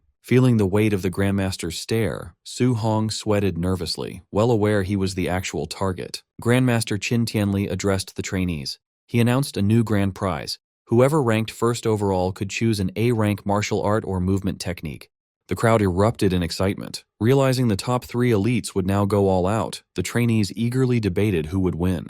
Wang Tiantuo's expression turned serious. He knew A-rank martial arts were incredibly rare, as even his powerful family only possessed a few. Xiaonan smiled confidently, thrilled by the prospect of securing such a high-level skill. Lin Xinghe hid his face behind his fan, eyes sharp with ambition. Winning an A-rank technique would prove his family wrong about his focus on speed. Su Hong's eyes glowed with fierce determination. Tempted by another A-rank technique, he resolved to go all out and claim the prize. Observing the crowd, Qin Tianli narrowed his eyes. His true motive for the test was to finally see Su Hong's absolute limits and true strength. Setting his plan in motion, the Grandmaster announced the testing order, Lin Xinghe, followed by Xiaonan, and then Wang Tiantuo. The trainees whispered nervously, intimidated by the explosive starting lineup. They wondered who would be unfortunate enough to test fourth and face that immense pressure. The Grandmaster calmly announced the 4th participant, Su Hong. The trainees stared in shock, but Su Hong remained calm, confirming his suspicions that he was being targeted. His former schoolmates, Chen Shan and Li Tu, looked at him with pity. Remembering Su Hong finished last in the entry assessment, they wondered if he had somehow offended the Grandmaster. Others gossiped, concluding the Grandmaster purposely placed the weakest student after the top 3 to create a humiliating contrast and motivate poor performers. Ignoring the whispers, Qin Tianli instructed them to test raw physical combat power first, then martial skills. Lin Xinghe stepped up, casually noting raw strength wasn't his strong suit. Lin Xinghe lunged forward and delivered a heavy punch to the machine. The screen flashed brightly, displaying a score of 40-13. The crowd was dumbfounded, marveling that a punch over 4,000 was incredibly high for someone claiming it as a weakness. Another trainee pointed out that compared to his terrifying A-rank speed, strength was technically his lesser attribute. Watching calmly, Su Hong realized Lin Xinghe's physical foundation had to be strong to support an A-rank movement technique.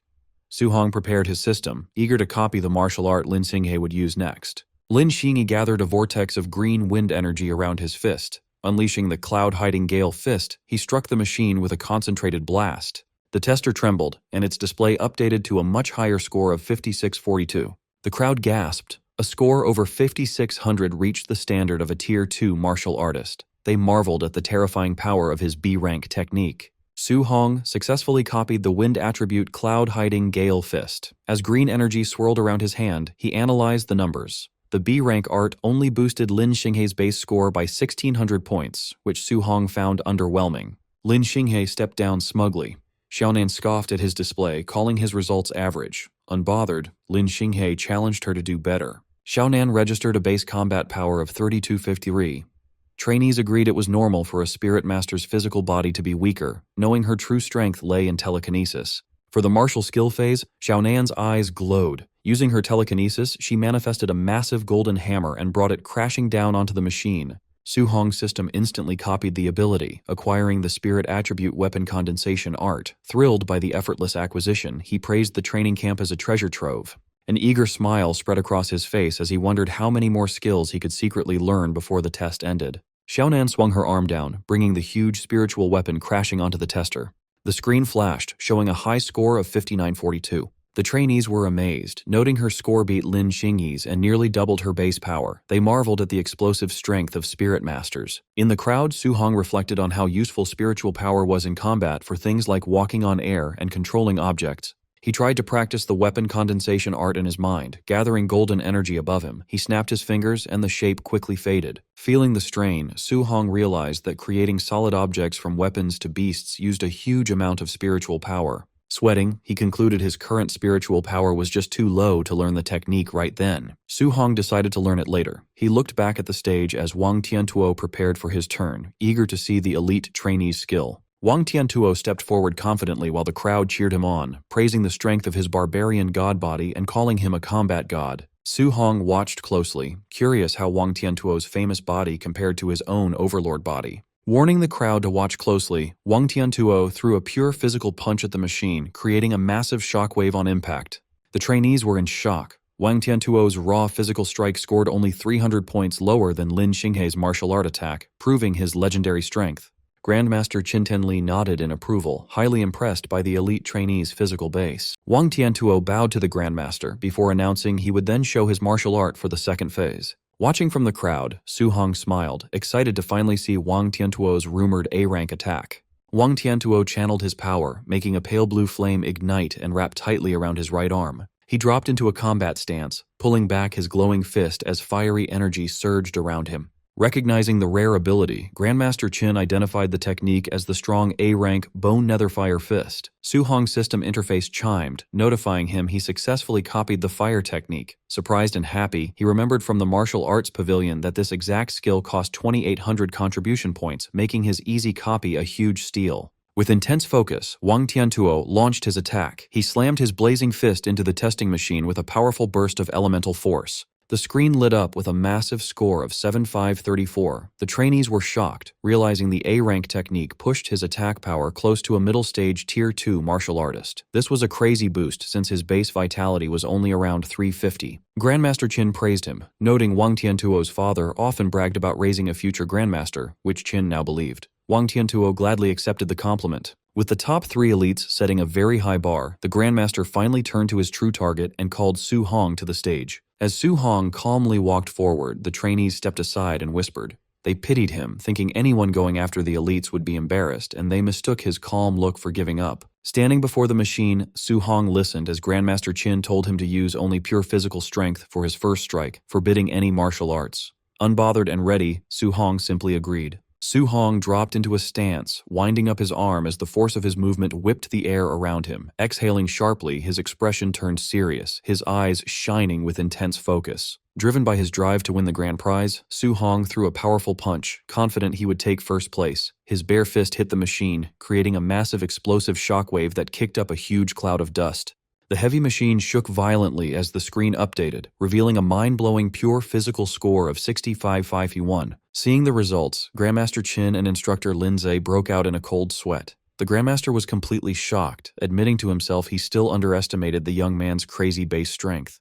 The entire crowd of trainees fell into a stunned silence, their eyes wide and jaws dropped in shock. Chaos quickly erupted as the trainees screamed in disbelief, wondering if the machine was broken. They were confused how the student who placed dead last in the entry assessment was now putting out numbers that shattered their belief that Wang Tiantuo was the camp's king. The top 3 elites were also shaken. Lin Xinghe dropped his arrogant act, thinking such huge physical power was impossible for a Tier 1 martial artist. He wrongly concluded that Su Hong must have secretly reached Tier 2. Breaking the tension, Su Hong turned to the instructors and calmly asked if he should proceed with the martial arts test. Still recovering from the shock, Grandmaster Qin gave him the okay. Su Hong stepped back into the testing area, taking a firm stance for his next attack. His system rapidly processed the newly acquired skill. The mastery percentage ticked up fast as a pale blue fiery aura identical to Wang Tiantuo's attack ignited around his body. As the proficiency shot past 80%, Su Hong realized mastering the A-rank Bone Netherfire Fist was much faster than his previous A-rank movement technique. He felt the explosive skill perfectly suited his fighting style. Watching Su Hong gather power, instructor Lindsay wondered out loud how high the final score would go.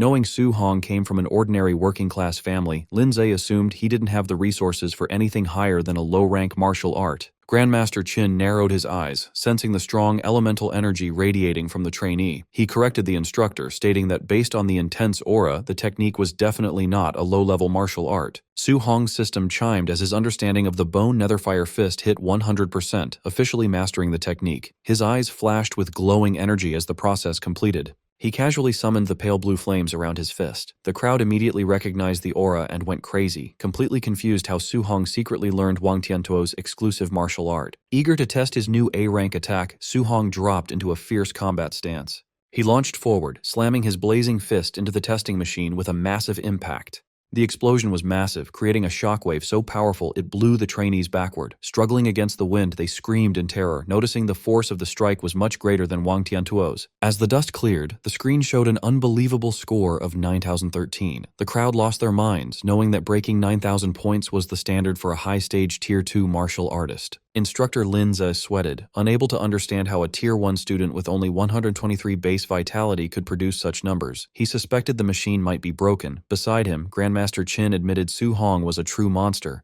Desperate for an answer, Xiaonan concluded Su Hong must be hiding his true stats and that his vitality definitely exceeded 500. Hearing this, a stressed Wang Tiantuo comforted himself, thinking losing to a secretly high-level expert wasn't shameful since his own vitality hadn't reached 400 yet. To settle the debate, Su Hong took a vitality test. However, the crowd got more confused when the machine read his vitality at a mere 137. They yelled that the tester must be broken. Su Hong sat calmly inside the glowing pod as the screen confirmed the 137 score. Outside, even the highly experienced Grandmaster Qin muttered that the situation was completely crazy. The trainees panicked, joking the machine must have missed a zero. They were terrified by the reality that Su Hong was just a Tier 1 martial artist, making his 9,000-point output a crazy miracle. As the pod opened and Su Hong stepped out, Grandmaster Qin gave him an intense stare, very curious about the boy's secrets. Restoring order, the Grandmaster told the stunned crowd to back away from the machines and announced the start of the final phase, the Practical Combat Tournament. He explained the rules with a smirk, stating it would be a challenge system where trainees could pick their opponents. The final winner would secure first place and the grand prize of an A-rank martial art. Instantly, an eager shadow fell over Lin Xinghe's face as he called out to the Grandmaster. Holding his closed folding fan, Lin Xinghe stepped forward and pointed his finger at Su Hong, boldly declaring his intent to challenge him. Smug and confident, Lin Xinghe reasoned that despite Su Hong's monstrous combat output, his low vitality was a critical weakness. He planned to use his superior movement technique to evade attacks and exhaust Su Hong. Startling Lin Xinghe, Grandmaster Qin Tianli rejected the one-on-one challenge. Instead, he proposed that the top 3 elites face Su Hong together.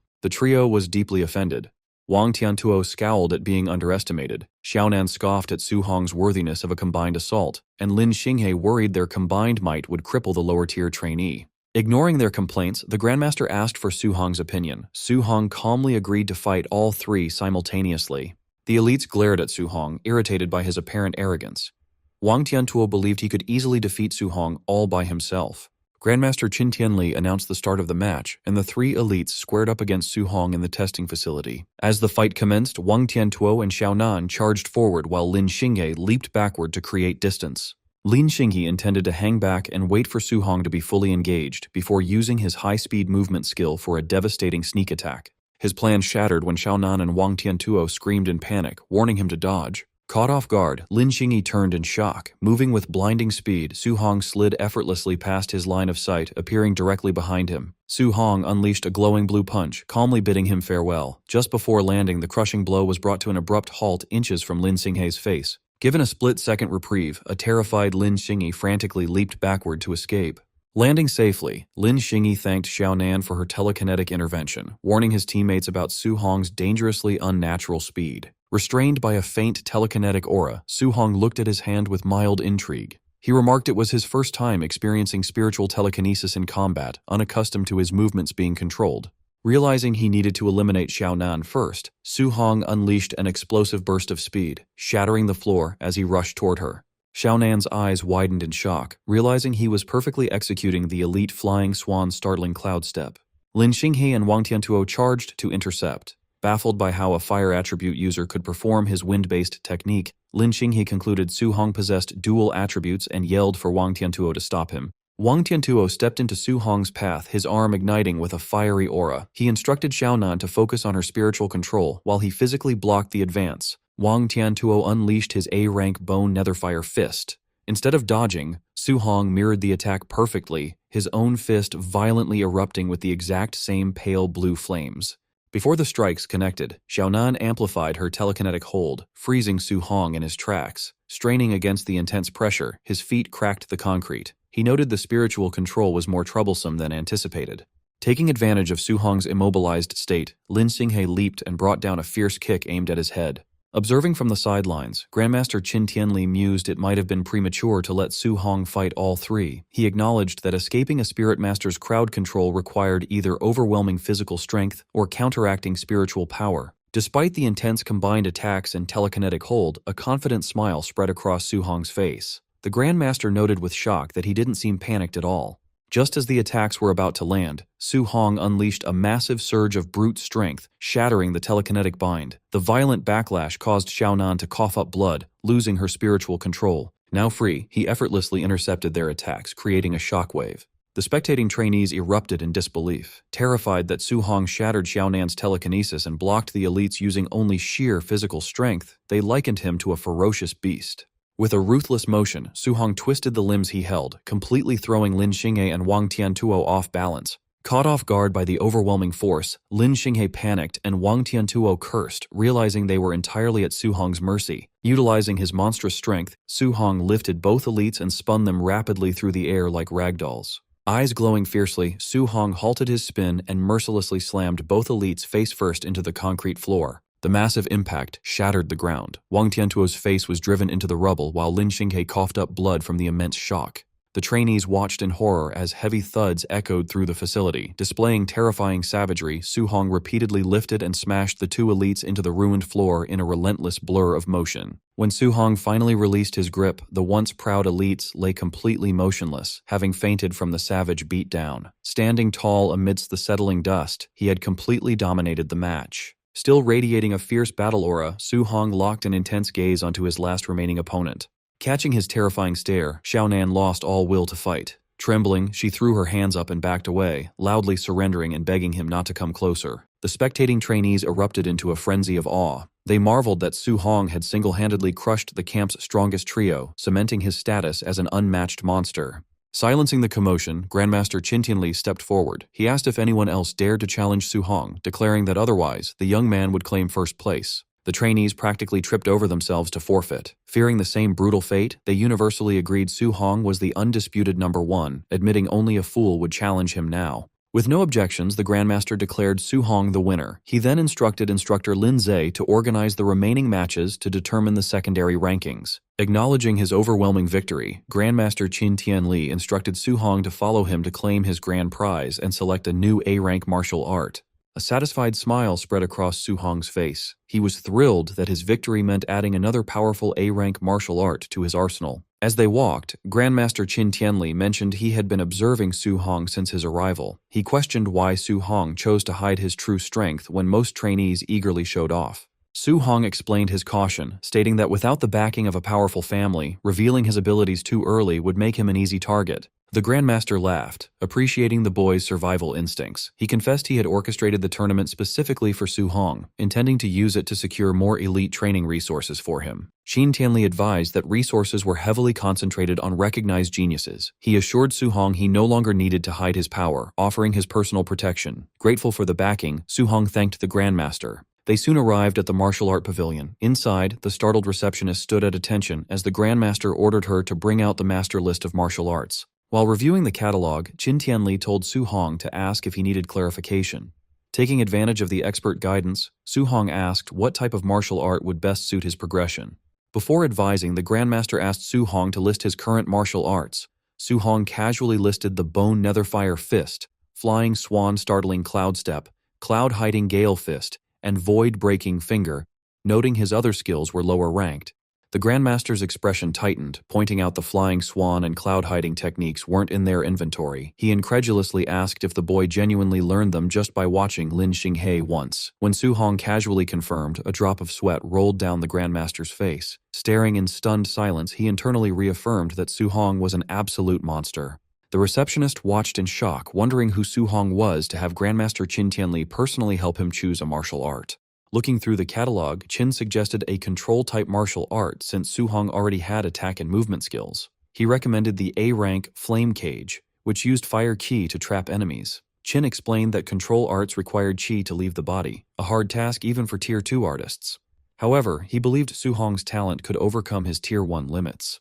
Offering to help him decide, Qin mentioned he knew the technique and offered to show it. Su Hong watched closely and thanked him. Summoning a spark from his hand, Qin highlighted the great battle value of control-type arts as the flame quickly grew into a glowing cage.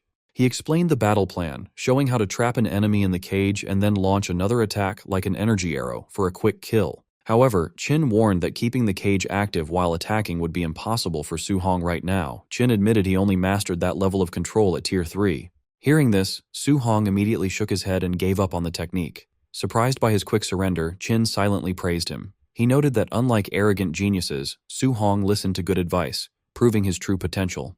Secretly, Su Hong smiled. His system confirmed he had learned Fire Flame Cage just by watching the display. Having gotten the skill for free, he politely asked Qin to recommend a different martial art. Agreeing to change focus, Qin flipped through the book and suggested looking into defensive arts to balance the young man's skills. He recommended the A-rank Thick Earth Armor, an earth skill that formed a strong defensive key layer over the user's body. Su Hong thought about it carefully. Realizing that adding a defensive art to his already strong body would give great results, Su Hong gladly accepted the recommendation. While finalizing the choice, Qin asked about Su Hong's special body type. Su Hong confidently made up the name Overlord Body. In his head, he got excited, imagining Qin praising this rare constitution and giving him a mountain of A-rank skills. Qin admitted he had never heard of that physique. Su Hong awkwardly confessed he just made the name up. The Grandmaster guessed it must be an entirely unrecorded physical type. Despite the fake name, Qin noted the huge strength boost it gave. He pointed out that Su Hong easily blocked a full-power strike from Wang Tiantuo's famous barbarian god body. He admitted he had never seen a Tier 1 fighter with such crazy raw power. A phone call interrupted them. Qin answered, planning to say he was busy, but instructor Bai Mu urgently reported a system error. She revealed that the point system showed Su Hong had worn his training weight vest during the whole tournament. Shocked, Qin asked if Su Hong really fought the top 3 elites while wearing the heavy vest. Su Hong casually agreed, explaining he kept it on to earn passive points. Hearing this, Qin clutched his chest, trying to stay calm while accepting that this boy was a total monster who defied logic. Calming down, Qin ordered Su Hong to take off the vest immediately. He promised that challenging the training camp later would earn him plenty of rewards, so he did not need to worry about minor points. Su Hong agreed. As Su Hong took off the black vest, the receptionist cheerfully offered to return it to the warehouse. Handing it over, Su Hong warned her that it was a bit heavy. The receptionist proudly stated she was a Tier 2 martial artist and could handle it. But the moment she took it, her eyes widened in shock. Unable to hold it, she dropped the vest, shattering the wooden floorboards under its huge weight. Staring at the broken floor, the shocked receptionist asked how heavy the vest was. Su Hong casually replied it weighed 5 tons. Watching him, Qin sweated nervously, amazed that a beginner Tier 1 trainee carried a 5-ton weight while beating 3 late-stage geniuses. Deeply impressed, the Grandmaster put an arm around Su Hong's shoulder. Calling him a little monster, Qin excitedly said he had another A-rank martial art in mind to teach him. Curious, Su Hong asked what art it was. Qin recalled Su Hong liked using the spear and mentioned a man named Grandmaster Jiang Lin from Yang City, a famous spear master. Qin explained that Jiang Lin had an A-rank thunder spear art with amazing destructive power. Smiling slyly, Qin proposed a plan. He would take Su Hong to Yang City to fight Jiang's student, using the duel to trick his rival into giving up the prize technique. Su Hong pointed out that tricking someone was not very nice. Irritated by an old grudge, Qin complained that Jiang Lin constantly called the Star City camp trash. Qin wanted to use Su Hong to humiliate his rival. He told Su Hong to rest, as they would leave early the next morning. Su Hong agreed. That night, Su Hong returned to his room. He was pleased to find the staff had completely fixed and cleaned it after the previous night's attack. Sitting on his bed, Su Hong focused on training. His system registered 3 new skills: the Fire Scorch 4 Fields, the Spirit, Soul Capture Art, and the Earth, Thick Earth Armor. Determined, he trained through the night to reach basic mastery for all 3 before morning. Meanwhile, Grandmaster Qin was on the phone with his rival. He confidently told Jiang Lin to prepare his Thunder Spear art, declaring he was bringing his student tomorrow to challenge the Yang City camp. Over in Yang City, Grandmaster Jiang Lin smugly brushed off the challenge. He bragged that his camp recently found a rare wood spirit body genius who was already a Tier 2 fighter. Jiang continued boasting, claiming his student learned the A-rank wood prison in just 2 days, reaching a level where his QI could leave his body. He proudly watched his student train. The student, a green-haired young man, strained as a green aura covered his body. Channeling his power, he unleashed the technique, summoning a massive tangle of thick wooden vines to form the wood prison. However, the skill quickly grew unstable. He desperately tried to stop the wild vines, but the prison shattered violently into glowing green pieces instead of fading cleanly. Panting heavily, the student sighed at another failure. Jiang Lin called him Lin Chunfeng and scolded him for being impatient. He reminded the boy that control arts needed more than just willpower. Refusing to give up, Lin confidently promised to reach the basic level within a month. Back on the phone, Jiang mocked Qin, boasting his student was a monster for learning it in a month, since it took Jiang himself 3 months. Insulting the Star City camp again, Jiang claimed his student would easily crush Qin's trash. Qin erupted in anger, but Jiang hung up. Turning to Lin Chunfeng, Jiang told him not to win too quickly tomorrow. He ordered Lin to act like the fight was close and win narrowly to save Qin some face. Forming a clawed hand of greenwood energy, Lin smiled and promised his acting skills were ready. The next afternoon, high above the Yang City training camp on a flattened mountain peak, Grandmaster Qin used his power to fly himself and Su Hong toward the base. Glancing down, Su Hong smiled nervously, saying he never expected his first flight to be like this. With a strong gust of wind, they landed right in the center of the courtyard, facing Jiang Lin and his men. Wearing a smug grin, Jiang Lin greeted his old rival and asked to see the genius Qin brought to challenge them. Qin presented Su Hong as a beginner Tier 1 fighter who also used a spear. Planting his weapon on the ground, Su Hong politely greeted the rival grandmaster. Jiang Lin's smug look vanished into annoyed disbelief. He asked if Qin was crazy for treating a beginner Tier 1 rookie like a genius. Internally, Jiang began to sweat. Pitting his Tier 2 student against a Tier 1 beginner would usually mean an instant kill.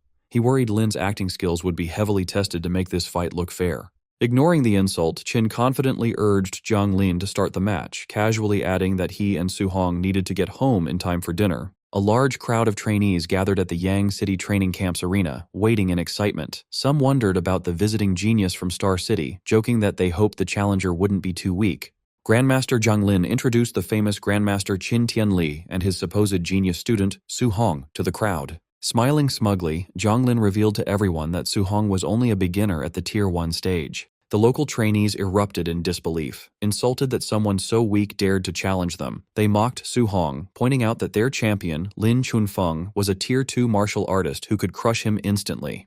Hearing this, Lin Chunfeng started sweating nervously. His master had ordered him to make the fight look close to save Qin's pride, but he panicked over how to fake a fair battle against such a weak opponent. Ignoring the noise, Jiang Lin confirmed the bet with Qin Tianli. If his student won, Qin had to teach him an A-rank martial art. Pretending to be generous, Jiang Lin told Su Hong that if he somehow won, he could choose an extra A-rank martial art as a prize. Su Hong politely thanked him. Amused, Qin Tianli slapped his rival's back and sarcastically called him a nice guy. Meanwhile, Jiang Lin was fully confident that a Tier 1 beginner could never defeat a Tier 2 student with a rare wood spirit body.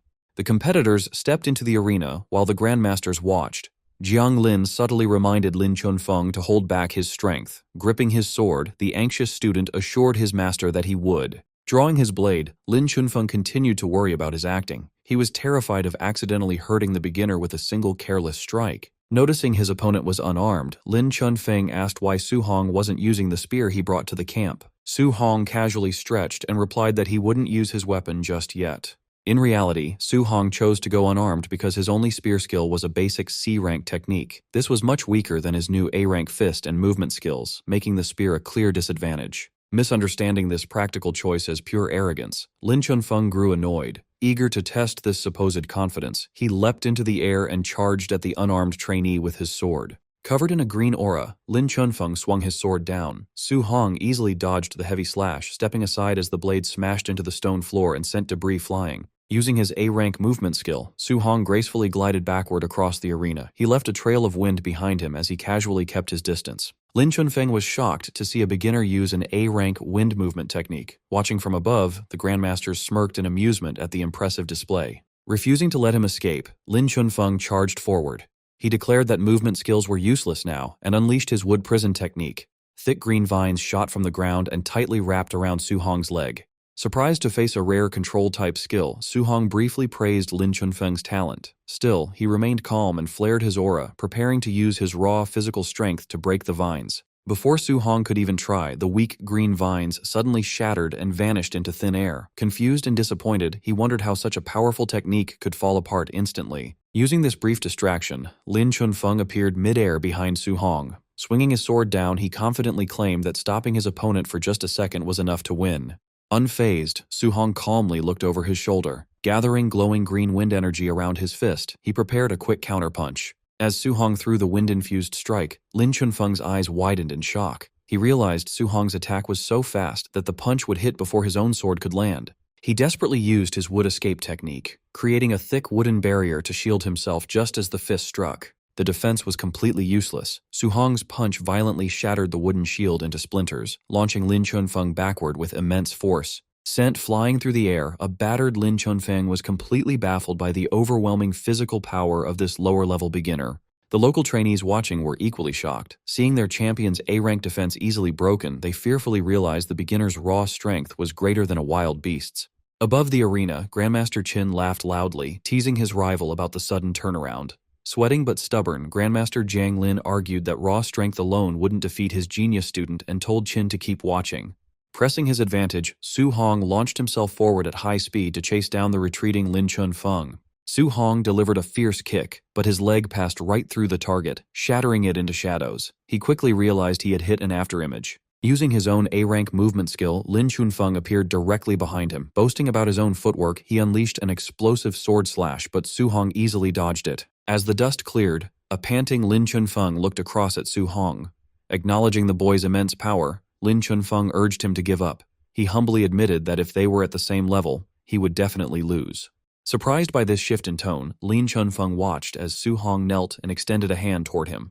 Bright orange flames violently erupted from Su Hong's fist. Before Lin Chunfeng could question this new element, a massive cage of fire roared to life, instantly trapping him in a fiery control skill. Sweating from the heat, Lin Chunfeng was amazed that a beginner had mastered such a skill. However, he figured Su Hong's energy wouldn't last long, so he decided to wait inside for the flames to collapse on their own. On the platform, Qin Tianli lost his composure, shocked that Su Hong had already mastered the flame cage. Confused, Jiang Lin asked why he was so surprised by a move he supposedly taught his own student. Qin awkwardly stammered for an excuse.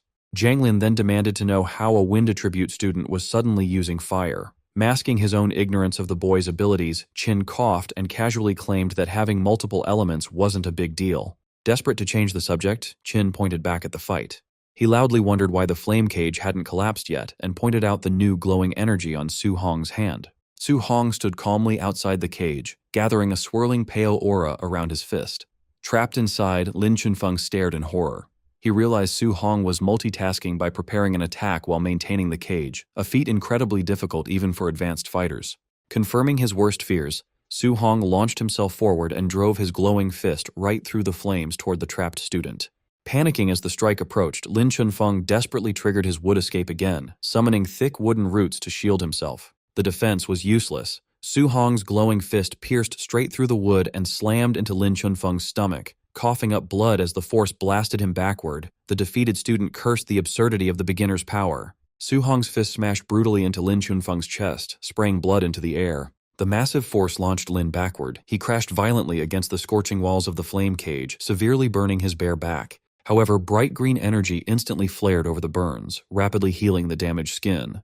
With a confident smirk, Lin warned his opponent not to underestimate the healing power of a Tier 2 wood spirit body. Unfazed, Su Hong stared at him coldly. He figured that if one punch wasn't enough to keep him down, he would just throw more. Charging forward, Su Hong unleashed a rapid, relentless barrage of glowing punches, refusing to believe Lin could heal forever. Even while taking the heavy blows, Lin absorbed the damage and taunted his attacker. He insisted the effort was useless, as a Tier 1 fighter's stamina could never outlast a Tier 2's.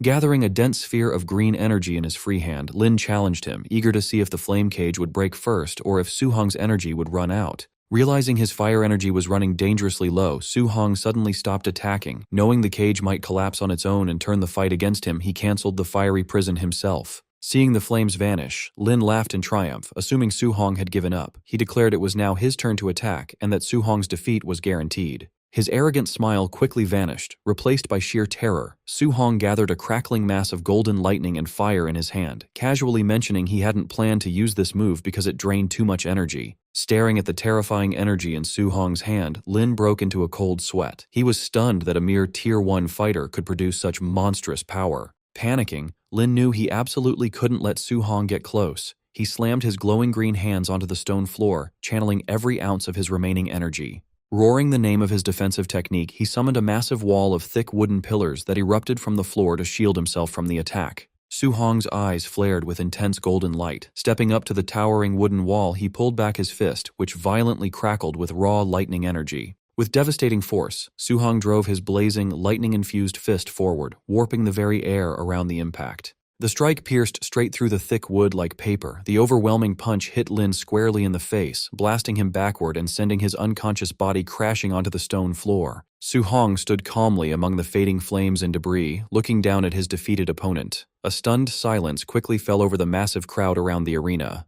The Yang City trainees erupted into panicked disbelief. They were horrified that their champion, despite his Tier 2 healing powers, was knocked out in one strike. Recognizing the punch's power as something like a legendary S-rank move, they couldn't believe Su Hong was still only an early Tier 1 fighter. Grandmaster Zhang Lin broke into a cold sweat. Staring in absolute shock, he turned to his old rival, demanding to know what kind of monster Qin Tianli had brought to the camp.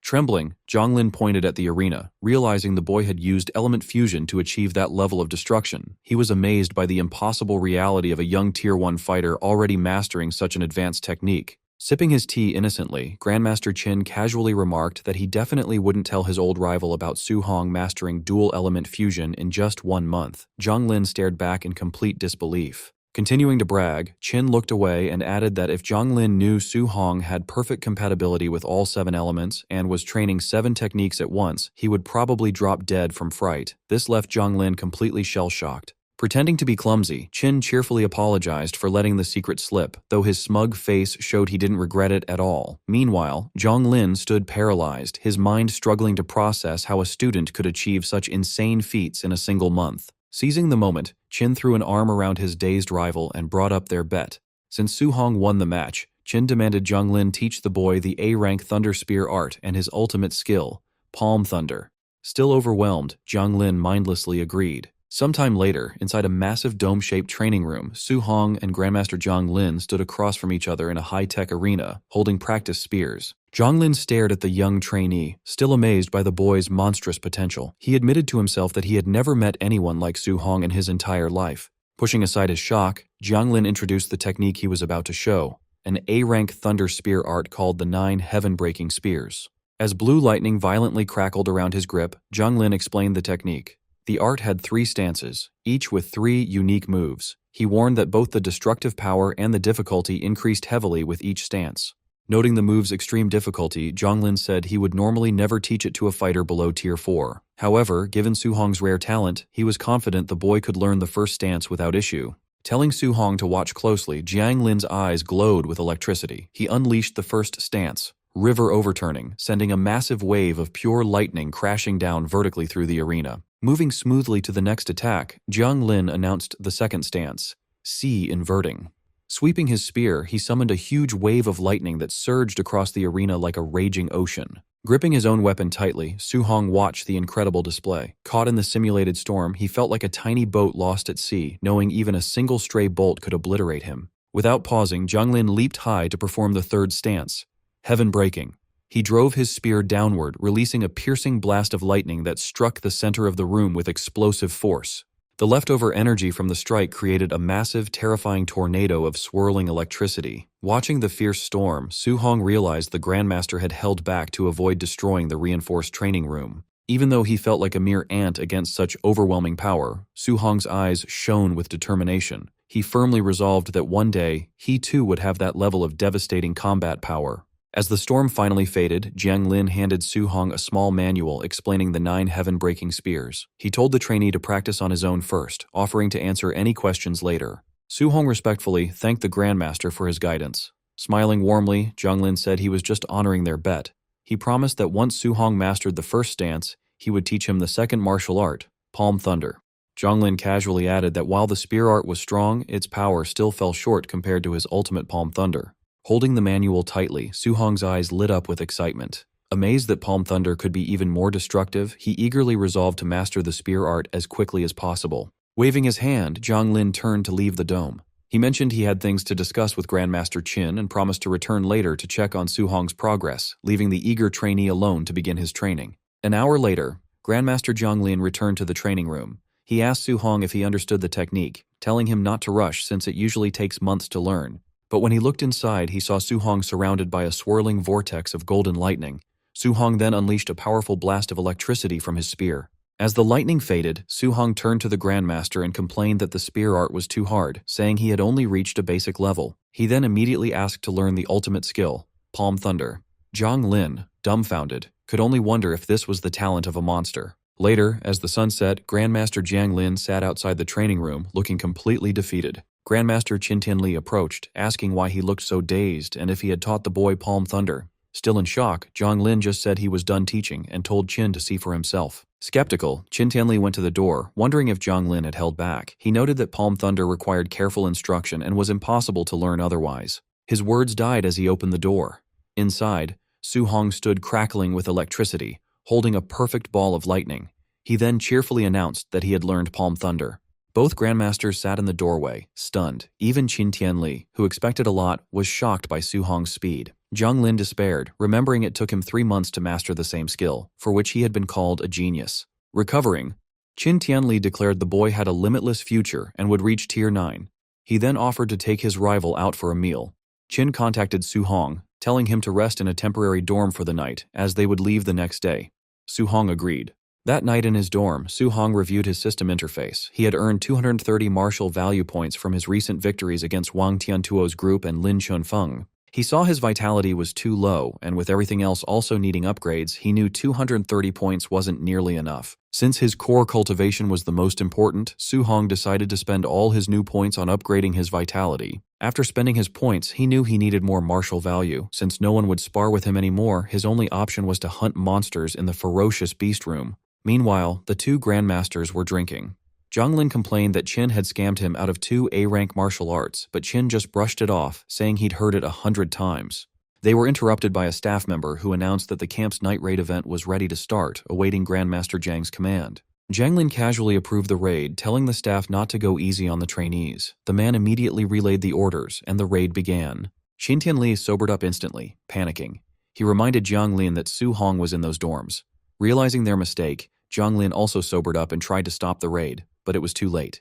The instructors were already on their way. Outside, a team of instructors assembled. Bu Jingfeng, who Su Hong had humiliated before, asked his brother Jinglong why a high-level Tier 2 was on a basic raid. Jinglong explained Grandmaster Jiang sent him to deal with a resilient wood spirit body trainee. Bu Jingfeng remarked that attacking a low-level Tier 2 felt like bullying, then paused, feeling a strange sense of déjà vu. Jinglong smirked and teased his brother about being beaten by a trainee in Star City. A flustered Jingfeng defended himself, claiming he underestimated his opponent and vowing to eliminate Su Hong if they met again. Jinglong mockingly questioned if beating a Tier 1 was worth bragging about, and warned him not to underestimate the wood spirit body trainee. Jingfeng scoffed, confident he wouldn't fail again. Jinglong then ordered his squad to put on their masks. With a final shout, they charged toward the dorms to begin the ambush. The dorm's peace was shattered by breaking doors and screams as the masked instructors launched their surprise attack. The chaos alerted Su Hong, who peeked out of his room and realized a night raid was happening. An instructor punched a student who yelled at him for having no martial virtue. The instructor saw Su Hong and lunged, surprised they had missed a student. Before he could react, Su Hong's uppercut sent the instructor smashing into the ceiling. With the instructor stuck in the ceiling, an annoyed Su Hong ignited a flame in his hand, complaining that as a guest he shouldn't be attacked. Looking at the instructor's mask and uniform, Su Hong had an idea. He could steal the disguise, attack students during the raid, and earn martial value points without consequence. A sly smile spread across his face. Down the hall, a naked student begged a masked instructor to let him put on his boxers. The raider just laughed and told him to accept being knocked out. Suddenly, a disguised Su Hong burst in, announcing he was there to help. The real instructor turned, confused, and asked why a newcomer was interfering with his area.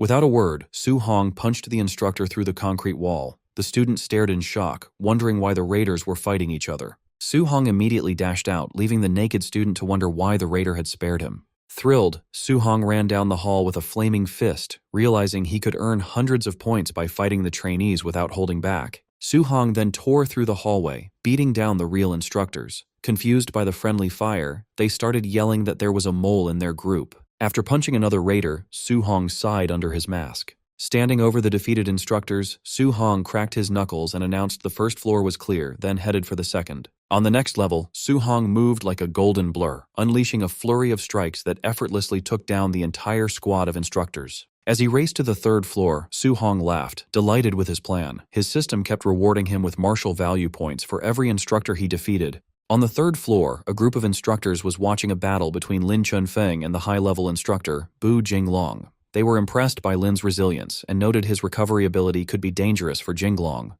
Inside, Lin Chunfeng, glowing with a green healing aura, faced the masked instructor who was radiating fiery energy. Su Hong walked up to the spectating raiders and asked why they were just standing there. Not realizing he was an imposter, they invited him to watch the wood spirit body trainee's incredible recovery. Su Hong stepped forward, his fist igniting with golden energy. He declared there was no need to watch, confusing the other instructors. Before they could react, Su Hong tore through the group with a barrage of punches, sending them flying as he stated he'd already experienced the wood spirit body's power himself. The commotion interrupted the fight.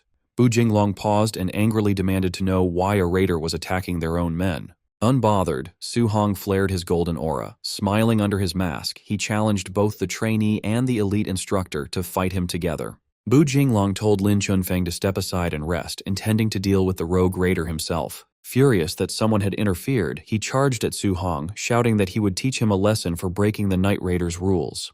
Unfazed, Su Hong channeled golden energy into his hand, forming a powerful Vajra fist to meet Bu Jinglong's attack head-on in a fierce clash. The sheer force of the impact sent Bu Jinglong stumbling backward, leaving him stunned by his opponent's incredible physical strength. Realizing Su Hong was no ordinary fighter, he quickly changed his mind and yelled for Lin Chunfeng to join the fight. Lin Chunfeng immediately unleashed his wood prison technique, causing thick vines to erupt from the floor, but Su Hong swiftly flipped out of the way, evading them with ease. Using the distraction, Bu Jinglong appeared right behind Su Hong and threw a heavy punch, only for it to slam into a glowing purple earth attribute armor that suddenly covered Su Hong's body.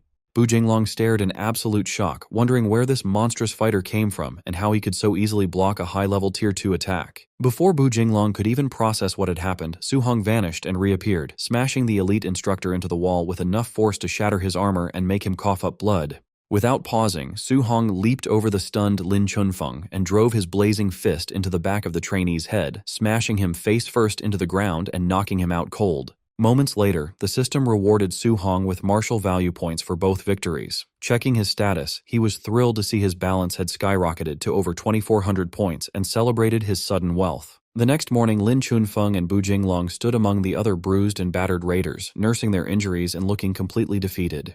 An enraged Grandmaster Jiang Lin pointed at the injured men, loudly blaming the carnage on Qin Tianli's monster of a student. Playing dumb, Qin Tianli casually denied any involvement, prompting Lin to sarcastically ask who else could have possibly caused such destruction. Having lost his patience, Jiang Lin furiously yelled at them to get lost and kicked his rival out of the camp, but Qin Tianli simply laughed as he flew away with Su Hong. While they were in the air, Qin Tianli asked Su Hong if he was still missing martial arts for the metal, wood, and water attributes. Su Hong confirmed he was, curious why the Grandmaster was asking. With a sly grin, Qin Tianli suggested they go pay a visit to a few more of his old friends. Over the next 10 days, the pair traveled to 3 different training camps. They repeated the same plan, with Su Hong easily defeating the local champions while Qin Tianli smugly collected the winnings and brushed off accusations of cheating from the angry rival Grandmasters. Back in his own dorm, Su Hong meditated to absorb his new skills. The system confirmed he had successfully learned the basic levels of the A-rank metal ripple, wood vine entanglement, and water dragon techniques. Opening his eyes, Su Hong marveled at his new arsenal, admitting he never dreamed he would possess so many A-rank martial arts. Seeing his martial value was now close to 3,000 points, he decided it was finally time to use them to increase his core vitality. Su Hong began to pour all his accumulated martial value into his vitality. As the system registered the upgrades, his body surged with intense heat and swelled painfully with raw energy. Sweating heavily from the sudden expansion, he realized he might have added too much at once as his vitality shot up to 450. As his body slowly returned to normal, a panting Su Hong knelt on the floor. Despite the pain, he was thrilled to realize he was now only 50 points away from breaking through to become a Tier 2 martial artist. Checking his stats, Su Hong saw he had exactly 100 martial value points left. He debated whether to use them to strengthen his spiritual power or his rare overlord body. Deciding to test the limits of his special physique, he chose the option to upgrade the overlord body. The system immediately took his remaining 100 points, but only gave him a tiny 0.1% increase to the overlord body's spirit rank. Stunned by the terrible exchange rate, he complained that his unique physique was far too expensive to upgrade efficiently. Concluding that reaching Tier 2 was his top priority, Su Hong grabbed his jacket and rushed out the door, ready to hunt more monsters in the ferocious beast room to earn the points he needed. But before he could leave, he ran right into Grandmaster Qin Tianli. The Grandmaster asked if Su Hong was still missing a healing martial art, making the young trainee sweat nervously as he guessed the old man was planning to hustle another rival camp. A short time later, at the Hang City training camp, Grandmaster Wang Qingshan addressed a large group of trainees. He announced a brutal wilderness special training event, where students would have to survive in the 10,000 monster mountain range for 7 days without any outside supplies. Standing disguised among the local trainees with his spear, Su Hong listened to the harsh rules. He silently noted that as a provincial capital, Hang City's camp was filled with real geniuses and was much tougher than Star City, since these trainees could only earn points by killing beasts at or above their own level. When Grandmaster Wang Qingshan officially started the training, Su Hong leaped into the dangerous mountain range along with the rest of the Hang City trainees. Watching the students leave, Grandmaster Wang Qingshan questioned Qin Tianli's confidence, pointing out that Su Hong hadn't even reached Tier 2 yet. Qin Tianli simply confirmed their bet. If Su Hong won the survival challenge, Qingshan had to teach him an A-rank healing art. In return, Qin arrogantly promised to teach an A-rank martial art to every single Hang City student that managed to beat Su Hong. Amused by this, Qingshan wondered if Qin could actually afford to make such a promise, reminding him that half the students were already at Tier 2. Qin just brushed off the danger, claiming that facing the beast early would be good for the boy. He then asked with alarm if beasts from the 10,000 Races demonic cult had arrived. Qingshan casually confirmed they had, but dismissed them as just low-level Tier 2 and Tier 3 creatures. Qin accused Qingshan of sending the students to their deaths by making them fight Tier 3 monsters. Qingshan coldly replied that the War of 10,000 Races was brutal, and true powerhouses could only be forged through extreme hardship. Qin sighed, resigning himself to the situation. Even as he thought that it would be a victory if Su Hong simply made it back alive, the young trainee was already deep in the wilderness, violently cutting the head off a massive wolf beast with a lightning-infused spear strike. Eager to test out his new abilities, Su Hong summoned a barrage of golden metal energy beams that pierced through a pack of beasts. Without pausing, he then used his wood attribute, conjuring thick, glowing vines to entangle and crush a giant snake. As night fell over the mountain range, Su Hong summoned a massive water dragon, which violently blasted through a fiery beast, showing his complete dominance over the wilderness. Stepping into a dark cave past the glowing body of his latest victim, he acknowledged the incredible destructive power of his new A-rank martial arts. However, he also noticed that his spiritual energy drained far too quickly when he used them one after another. Standing in the bloody cave among the bones of his kills, Su Hong checked his system. Seeing he had earned over 500 martial value points and his vitality was maxed out, he decided it was time to push for his Tier 2 breakthrough. Sitting down to meditate, Su Hong began channeling his points into his vitality. A fierce, fiery aura erupted around him as the system registered the steady upgrades, pushing his body toward its new limits. Meanwhile, deep in the forest, a red-haired cultist was grumbling as he patrolled the dark woods. He complained about having to check the perimeter in the middle of the night, certain that no one could possibly find their hidden sacrificial grounds in such a remote mountain range. He suddenly stopped in his tracks when he noticed the freshly killed body of a massive beast lying just outside the dark cave where Su Hong was meditating, realizing that an intruder had wandered into their territory after all. Standing at the cave entrance, the cultist called out maliciously to whoever was hiding inside. He demanded that Su Hong come out for a quick death, threatening to skin him and eat him alive if he refused. The cultist ordered the intruder to surrender, warning of a fate worse than death if he resisted.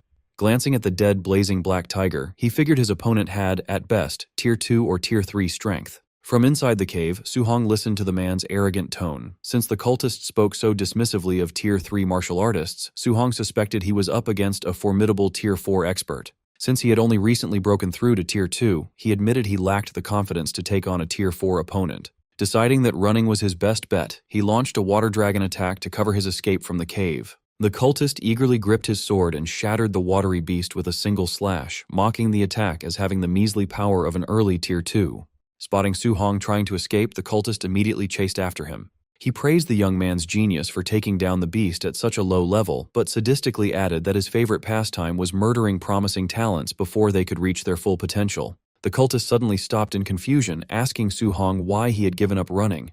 Su Hong turned to face his pursuer. He calmly stated that based on the energy the man had just used, he was actually just an early-stage Tier 3 fighter, far weaker than Su Hong had initially feared. Spotting a distinct tattoo on the man's neck, Su Hong recognized him as a member of the 10,000 Races demonic cult. He recalled that this cult consisted of human traitors who carried out terrorist attacks and sacrificed their own kind to alien races in exchange for power.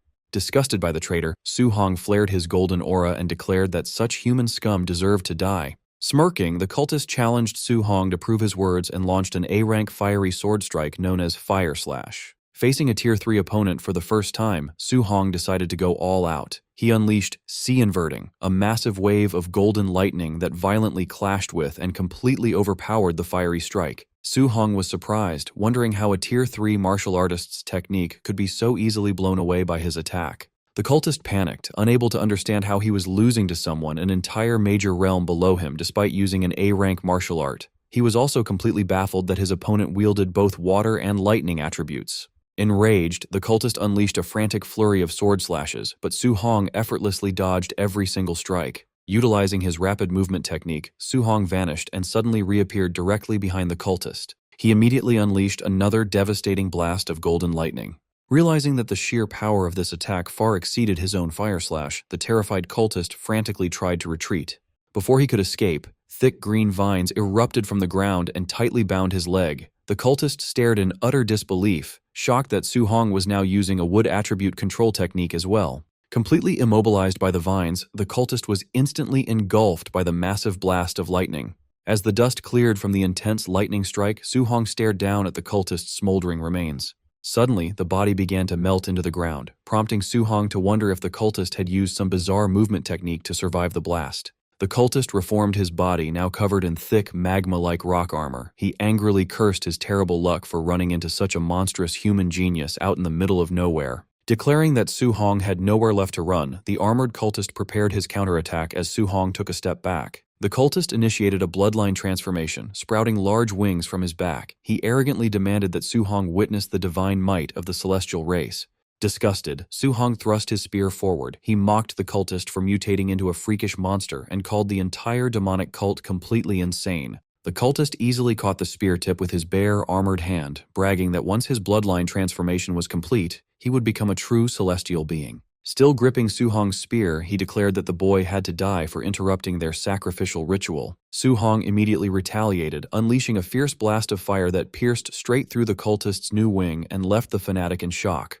Capitalizing on the opening, Su-hong instantly activated his flame cage technique, trapping the cultist inside a blazing prison. He then channeled pure lightning into his weapon and executed the ultimate heaven-breaking stance of his A-rank spear art. The crackling spear violently pierced straight through the cultist's hardened rock armor, delivering a devastating, explosive blow right through his chest.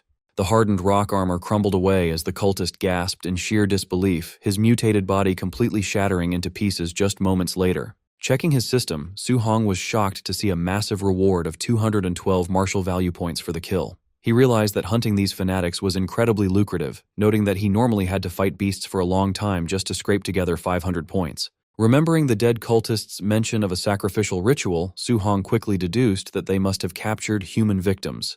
He immediately decided to contact his grandmaster for backup. Back at the Hang City training camp, Grandmaster Qin Tianli checked his phone and relayed Su-hong's message to Grandmaster Wang Qingshan. He reported the demonic cult's presence and their ongoing sacrifice, noting that Su-hong was requesting a rescue team. Wang Qingshan calmly sipped his tea and coldly dismissed the threat. Qin Tianli explained that this particular ritual actually targeted the cult's own brainwashed followers, meaning there was absolutely no reason to intervene or save them.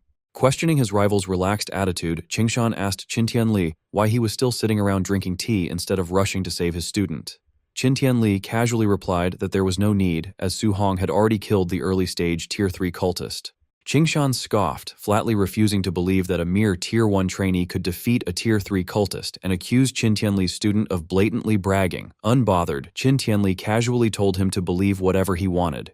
3 days later, deep in the wilderness, Su-hong stood over the freshly severed head of a massive multi-eyed snake beast. Leaning against the creature's corpse, he reviewed his system stats and sighed in disappointment. Despite hunting numerous Tier 3 beasts over the past 3 days, his martial value had only reached 832 points. He complained that all this grueling effort had yielded less value than killing just 4 cultists.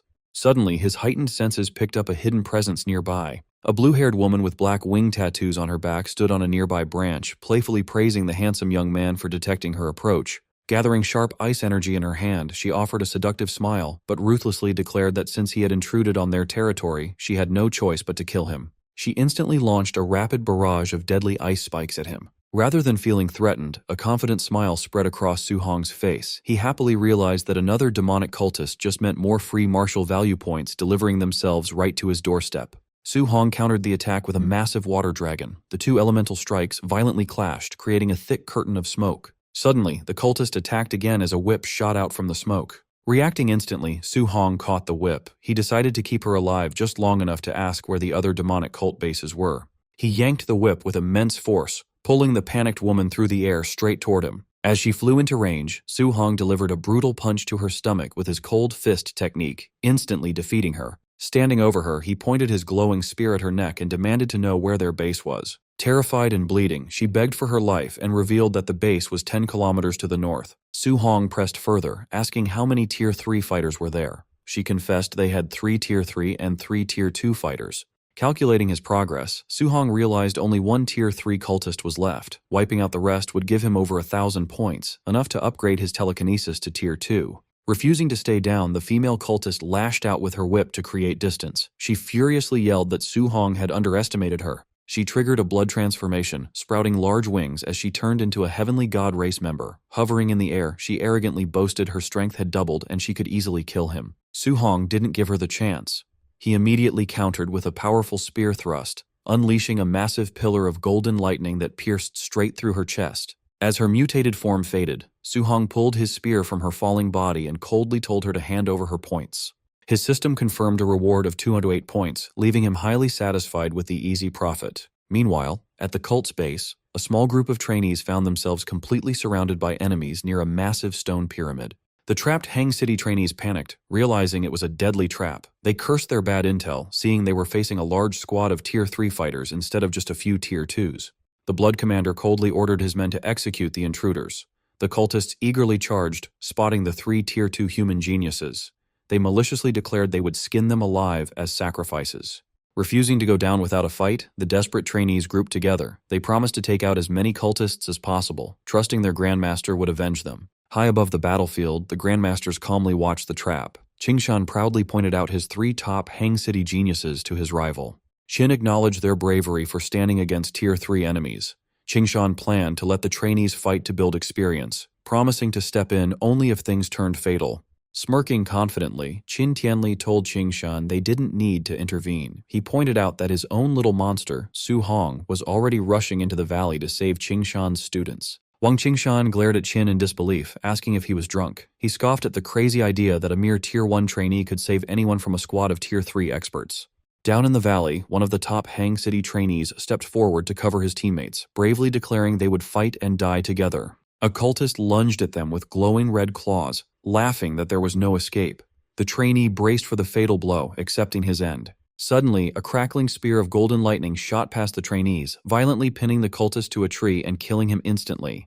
The remaining cultists stopped in their tracks, angrily demanding to know who had interfered. Su-hong appeared in front of them in a flash of lightning. Using his lightning skill, he grabbed 2 cultists by their heads and brutally smashed them together. Spinning around, he gathered his energy and unleashed a blinding flurry of lightning punches, instantly clearing out several more enemies nearby. Standing among the defeated bodies, he hid his aura and calmly asked the stunned trainees if they were all right. The Hang City geniuses stared in awe. They recognized him as Su-hong from Star City, amazed by his monstrous strength for easily killing so many Tier 3 experts. Watching from the cliff, Wang Qingshan broke into a nervous sweat. He demanded to know how Qin's student could use a lightning skill when he supposedly needed a healing art. Seeing Su-hong use the high-level skill without getting tired, Qingshan suspected he had already reached Tier 2. Qin Tianli was secretly just as shocked. He panicked when he realized Su-hong had gone from Tier 1 to Tier 2 in just a few days, finding the boy's growth rate completely ridiculous. Back in the valley, Su-hong told the Hang City trainees to retreat while he covered them. Still dazed by his power, they told him to be careful and quickly ran away. Once they left, a greedy grin spread across Su-hong's face. The female cultist had lied about their numbers. There were actually over a dozen Tier 3 experts present. Thrilled, he claimed the remaining cultists as his prey, knowing that at 200 points per kill, this fight would bring a massive profit. Suddenly, a huge cultist charged at Su-hong, roaring that he would smash him into pieces. Unfazed, Su-hong easily dodged the brute's guard and delivered a heavy punch to his stomach, sending the massive man crashing to the ground. Gathering more lightning in his hands, Su-hong turned to the remaining enemies and said it was their turn. Terrified by his overwhelming strength, the surviving cultists backed away. Meanwhile, a man climbed the pyramid stairs while the cultists screamed that Su-hong was a monster, begging their commander to save them. Once at the top, the man inhaled deeply, looking over the dead cultists with crazy joy. He happily announced that their deaths were worth it and their sacrifice would be remembered. Su-hong paused in confusion as the blood from the dead enemies defied gravity, floating up and rushing toward the top of the pyramid. The massive amount of blood swirled around the man's body, and Su-hong realized this was the true purpose of the cult's ritual. The blood suddenly burst with blinding golden light, transforming the man into a blonde figure with large white wings. He arrogantly called them lowly humans and demanded to know why they weren't kneeling before a noble of the heavenly god race. As the winged man hovered proudly above the altar, looking down at the battlefield, Su-hong gripped his spear with an excited smirk. He figured that if a mere mutated cultist gave him a massive payout, killing a pure-blooded member would give him an unbelievable amount of points. The Heavenly God race member arrogantly glared down at Su Hong, demanding to know who gave a mere ant permission to look up. Vowing that Su Hong would pay for this insolence with his life, the winged man vanished, reappearing directly behind him. Su Hong panicked, completely caught off guard by the blinding speed. Su Hong barely blocked the incoming strike, but the heavy impact shattered the ground beneath him. The winged man smirked, amused to discover such a capable fighter within the younger human generation. Wiping blood from his mouth, Su Hong realized the overwhelming strength of the Heavenly God race. Hovering midair, the possessed cultist admitted he only expected to slaughter a few weak humans during this ritual. Recognizing Su Hong as a monstrous genius, he resolved to eliminate him immediately, permanently erasing a future threat. Suddenly, the man's arm cracked under the strain. Annoyed, he noted that his host hadn't even reached Tier 4 vitality and was already collapsing from his divine power. Despite this failing vessel, he confidently declared that peak Tier 3 strength was enough to crush Su Hong and wound up for another devastating punch. Hearing the muttered complaints, Su Hong realized he wasn't facing a true heavenly god, but merely a possessed human whose body was breaking down. Channeling golden lightning into a thunder rush fist, Su Hong boldly declared the outcome was no longer certain and charged forward. They collided violently, exchanging a rapid flurry of devastating blows that shook the entire valley. Observing from the cliff above, Qin Tianli casually praised the heavenly god race's physical strength for managing to keep up with his student. Beside him, an exasperated Wang Qingshan argued that Su Hong was the real shock. He was completely baffled that a lower realm fighter used pure physical strength to match and even suppress a host possessed by a heavenly god. Pressing his advantage, Su Hong landed a heavy, lightning-infused punch that forced the heavenly god to retreat. Battered and bleeding, the heavenly god demanded to know what monstrous physique Su Hong possessed. He admitted in disbelief that even against the greatest chosen ones on the all-heavens battlefield, he had never lost a clash of pure strength, yet a mere human was currently beating him back. Completely relaxed, Su Hong smirked and taunted his opponent, urging him to keep fighting if he wasn't exhausted yet. Flaring his fiery aura, Su Hong reveled in the fight. Ever since awakening his overlord body, he had been terrified of accidentally beating people to death. Now he was exhilarated to finally unleash his full strength with the sole intention of killing his opponent. Su Hong openly wished the heavenly god's true body was present, disappointed that the frail human host prevented a truly satisfying battle. Enraged and humiliated at being looked down upon, the heavenly god screamed at the human ant and initiated his ultimate technique, opening a massive golden portal to summon his divine arsenal. Countless glowing spears emerged from the portals. Hovering above, he declared Su Hong was the first person to ever force him to use this move. Sensing that each golden spear carried enough destructive power to obliterate a Tier 3 martial artist, Su Hong wondered about the technique. His system suddenly chimed, notifying him that this specific martial art could not be learned, leaving him surprised that uncopyable skills existed. Watching from the cliff, Qingshan recognized the attack as Divine Arsenal, an innate martial art exclusive to heavenly gods with extremely pure bloodlines. Realizing the implications, Tianli wondered if the entity possessing the cultist was actually a high-ranking alien noble.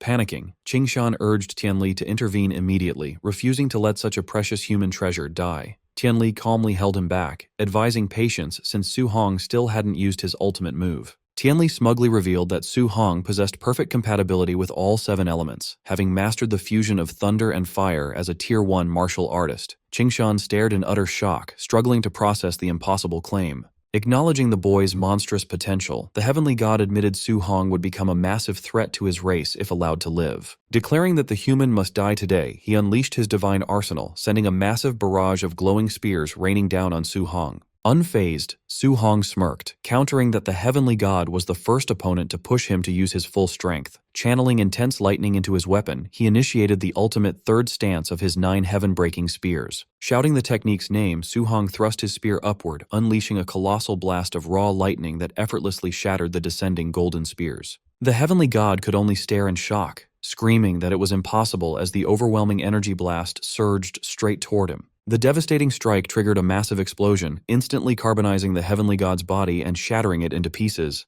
The sheer force of Su Hong's attack didn't stop there, completely cleaving the cult's massive stone pyramid in half. Standing before the ruined base, a trembling and exhausted Su Hong grinned as his system confirmed a massive reward of 843 martial value points, concluding the grueling fight was completely worth it. Grandmaster Qingshan landed next to Su Hong, excitedly praising him as a precious treasure and a great genius. Grabbing the bewildered boy's face, Qingshan admitted he never would have believed a Tier 2 martial artist could defeat a heavenly god had he not seen it himself. Despite the high praise, Su Hong remained grounded. He realized that if an ordinary member of a top 10 ranked race forced him to use his ultimate move, Their true geniuses must be terrifying. Qingshan then concluded that defeating a mere small fry wasn't something to get overly excited about. 4 days later, the wilderness survival training officially ended at the Hang City camp. The final scoreboard placed Su Hong first with a staggering 17,210 points, completely eclipsing the second-place score of 4,700. Some trainees immediately accused him of cheating, refusing to believe a lower-tier fighter could earn so much. The Hang City geniuses he saved quickly shut down the rumors, declaring that Su Hong was impossibly strong and had easily one-shotted Tier 3 demonic cultists. When students asked where to find Su Hong for guidance, they learned Grandmaster Wang Qingshan was personally teaching him an A-rank martial art. Exiting the training hall, a bewildered Qingshan complained to Tianli that the little monster learned his healing art in just half a day. Tianli simply laughed, telling his rival to get used to it. Sitting in the training room, Su Hong meditated, cycling the energy of his newly acquired technique. He marveled at the A-rank healing martial art's incredible effectiveness, thrilled that it flawlessly erased all his old, deep-seated scars. Checking his interface, Su Hong was highly satisfied to see his martial value exceeded 4,800 points from the wilderness hunt. He calculated this massive haul could push his spiritual power to 500 points, officially making him a Tier 2 Spirit Master, while leaving enough to significantly boost his vitality. Meanwhile, far away on the Heavenly God race planet, a meeting convened inside the Grand Heavenly God Palace. A statue interrogated its subordinates, angrily demanding to know how their clansmen could possibly lose to a human an entire realm lower, especially after unleashing the divine arsenal. Tianming respectfully confirmed the humiliating defeat, admitting to his lord that the human they faced was an unprecedentedly monstrous genius. The statue entity summoned another clansman, Tian Shang, who immediately stepped forward, awaiting its command. Recognizing the massive future threat the boy posed, the statue issued an official Heavenly God race kill order, demanding his immediate eradication. Tian Shang accepted the assassination mission with a confident, sinister smile. The statue then asked for an update on the divine object fragments hidden within human territory. Tian Shang reported that while no fragments were secured yet, they recently intercepted promising news. The statue ordered them to continue their secret search at all costs, strictly warning them to keep the human race blind to their movements. Meanwhile, at the Star City training camp, trainees watched a live feed of Wang Tiantuo decapitating a Tier 2 bear beast with his bone netherfire fist. The crowd noted that ever since Su Hong defeated Wang Tiantuo, Xiaonan, and Lin Xinghe, the three elites had been fighting like maniacs. Driven by their loss, the trio spent every day pushing themselves in the combat rooms, exchanging all their contribution points for strength pills. This training paid off, allowing all three of them to break through to Tier 2 within a single month. Even Lin Xinghe abandoned his typical flashy style, training hard enough to build a heavily muscular frame. Prepared and confident, the three elites awaited Su Hong's return, eager for a rematch. Later, outside the camp, instructor Lindsay welcomed back Grandmaster Qin Tianli. Noticing the young prodigy was missing, Lindsay asked where Su Hong was. Qin Tianli explained that the boy wanted to stay in the woods for a few more days of solo training. When Lindsay worried that Su Hong might miss the end of the camp, the Grandmaster assured him that the kid wasn't stupid enough to be late. 2 days later, deep in the wilderness, Su Hong sat meditating atop a high stone pillar while a snake beast coiled around the rock below. Surging with golden energy, he absorbed his recent gains until his system confirmed his spiritual power had reached the 500-point threshold. Sensing its prey, the giant snake roared and lunged at the meditating trainee. Su Hong casually extended his glowing hand, freezing the beast mid-strike with his telekinesis. Unleashing his amplified power, he activated his weapon condensation art, forming a construct of golden energy to crush his immobilized prey. He shaped the energy into a golden sword and with a single command, brought the blade crashing down, splitting the snake in half. Dispersing the weapon as the beast's remains fell away, he marveled at the damage output he now wielded as a Tier 2 Spirit Master. Eager to test the limits of his enhanced spiritual capacity, he decided to attempt a 3-attribute fusion, gathering thunder, fire, and metal energy in his hands. The moment he forced the 3 elements together, the mixture became unstable. Realizing too late that he had lost control of the energy, the blast detonated, shattering the stone pillar he stood on. Coughing in the rubble, he noted the backlash of the failed fusion, but realized that a successful strike could injure a Tier 4 expert. On the final day of the training camp, a ragged Su Hong walked back through the front gates. Spotting him, the other trainees rushed to notify Wang Tiantuo, eager to see the rematch. Grandmaster Qin Tianli asked the young prodigies if they were confident they could win against Su Hong. Xiaonan, Lin Xinghe, and Wang Tiantuo declared their victory was guaranteed. Unfazed by the crowd or their confidence, Su Hong asked the trio if they were sure they wanted to challenge him again. Flaring their new auras, Wang Tiantuo warned Su Hong not to underestimate them now that they had reached Tier 2, while Xiaonan boasted she could defeat him by herself. Offering a sheepish apology, Su Hong interrupted their boasting before erupting in a fiery aura and revealing that he had also broken through to become a Tier 2 martial artist.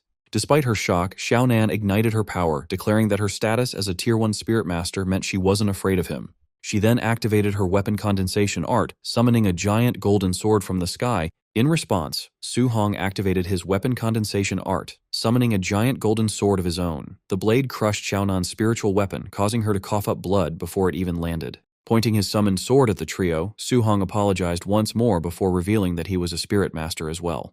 The three elites backed away in shock. They realized Su Hong was a dual Tier 2 martial artist and spirit master with a top-tier physique, meaning he hadn't used his full strength during their last sparring session. Finding the trio insufficient for his needs, Su Hong smirked and invited the entire camp to attack him at once, eager to harvest martial value points from the crowd. He unleashed a glare at the surrounding trainees, breaking their fighting spirit. The crowd erupted into panic, screaming their surrenders and begging him to stick to fighting the elites. Watching from the sidelines, instructors Bai Mu and Lin Zhe complained to Grandmaster Qin Tianli, feeling hurt that he had kept Su Hong's spirit master status a secret.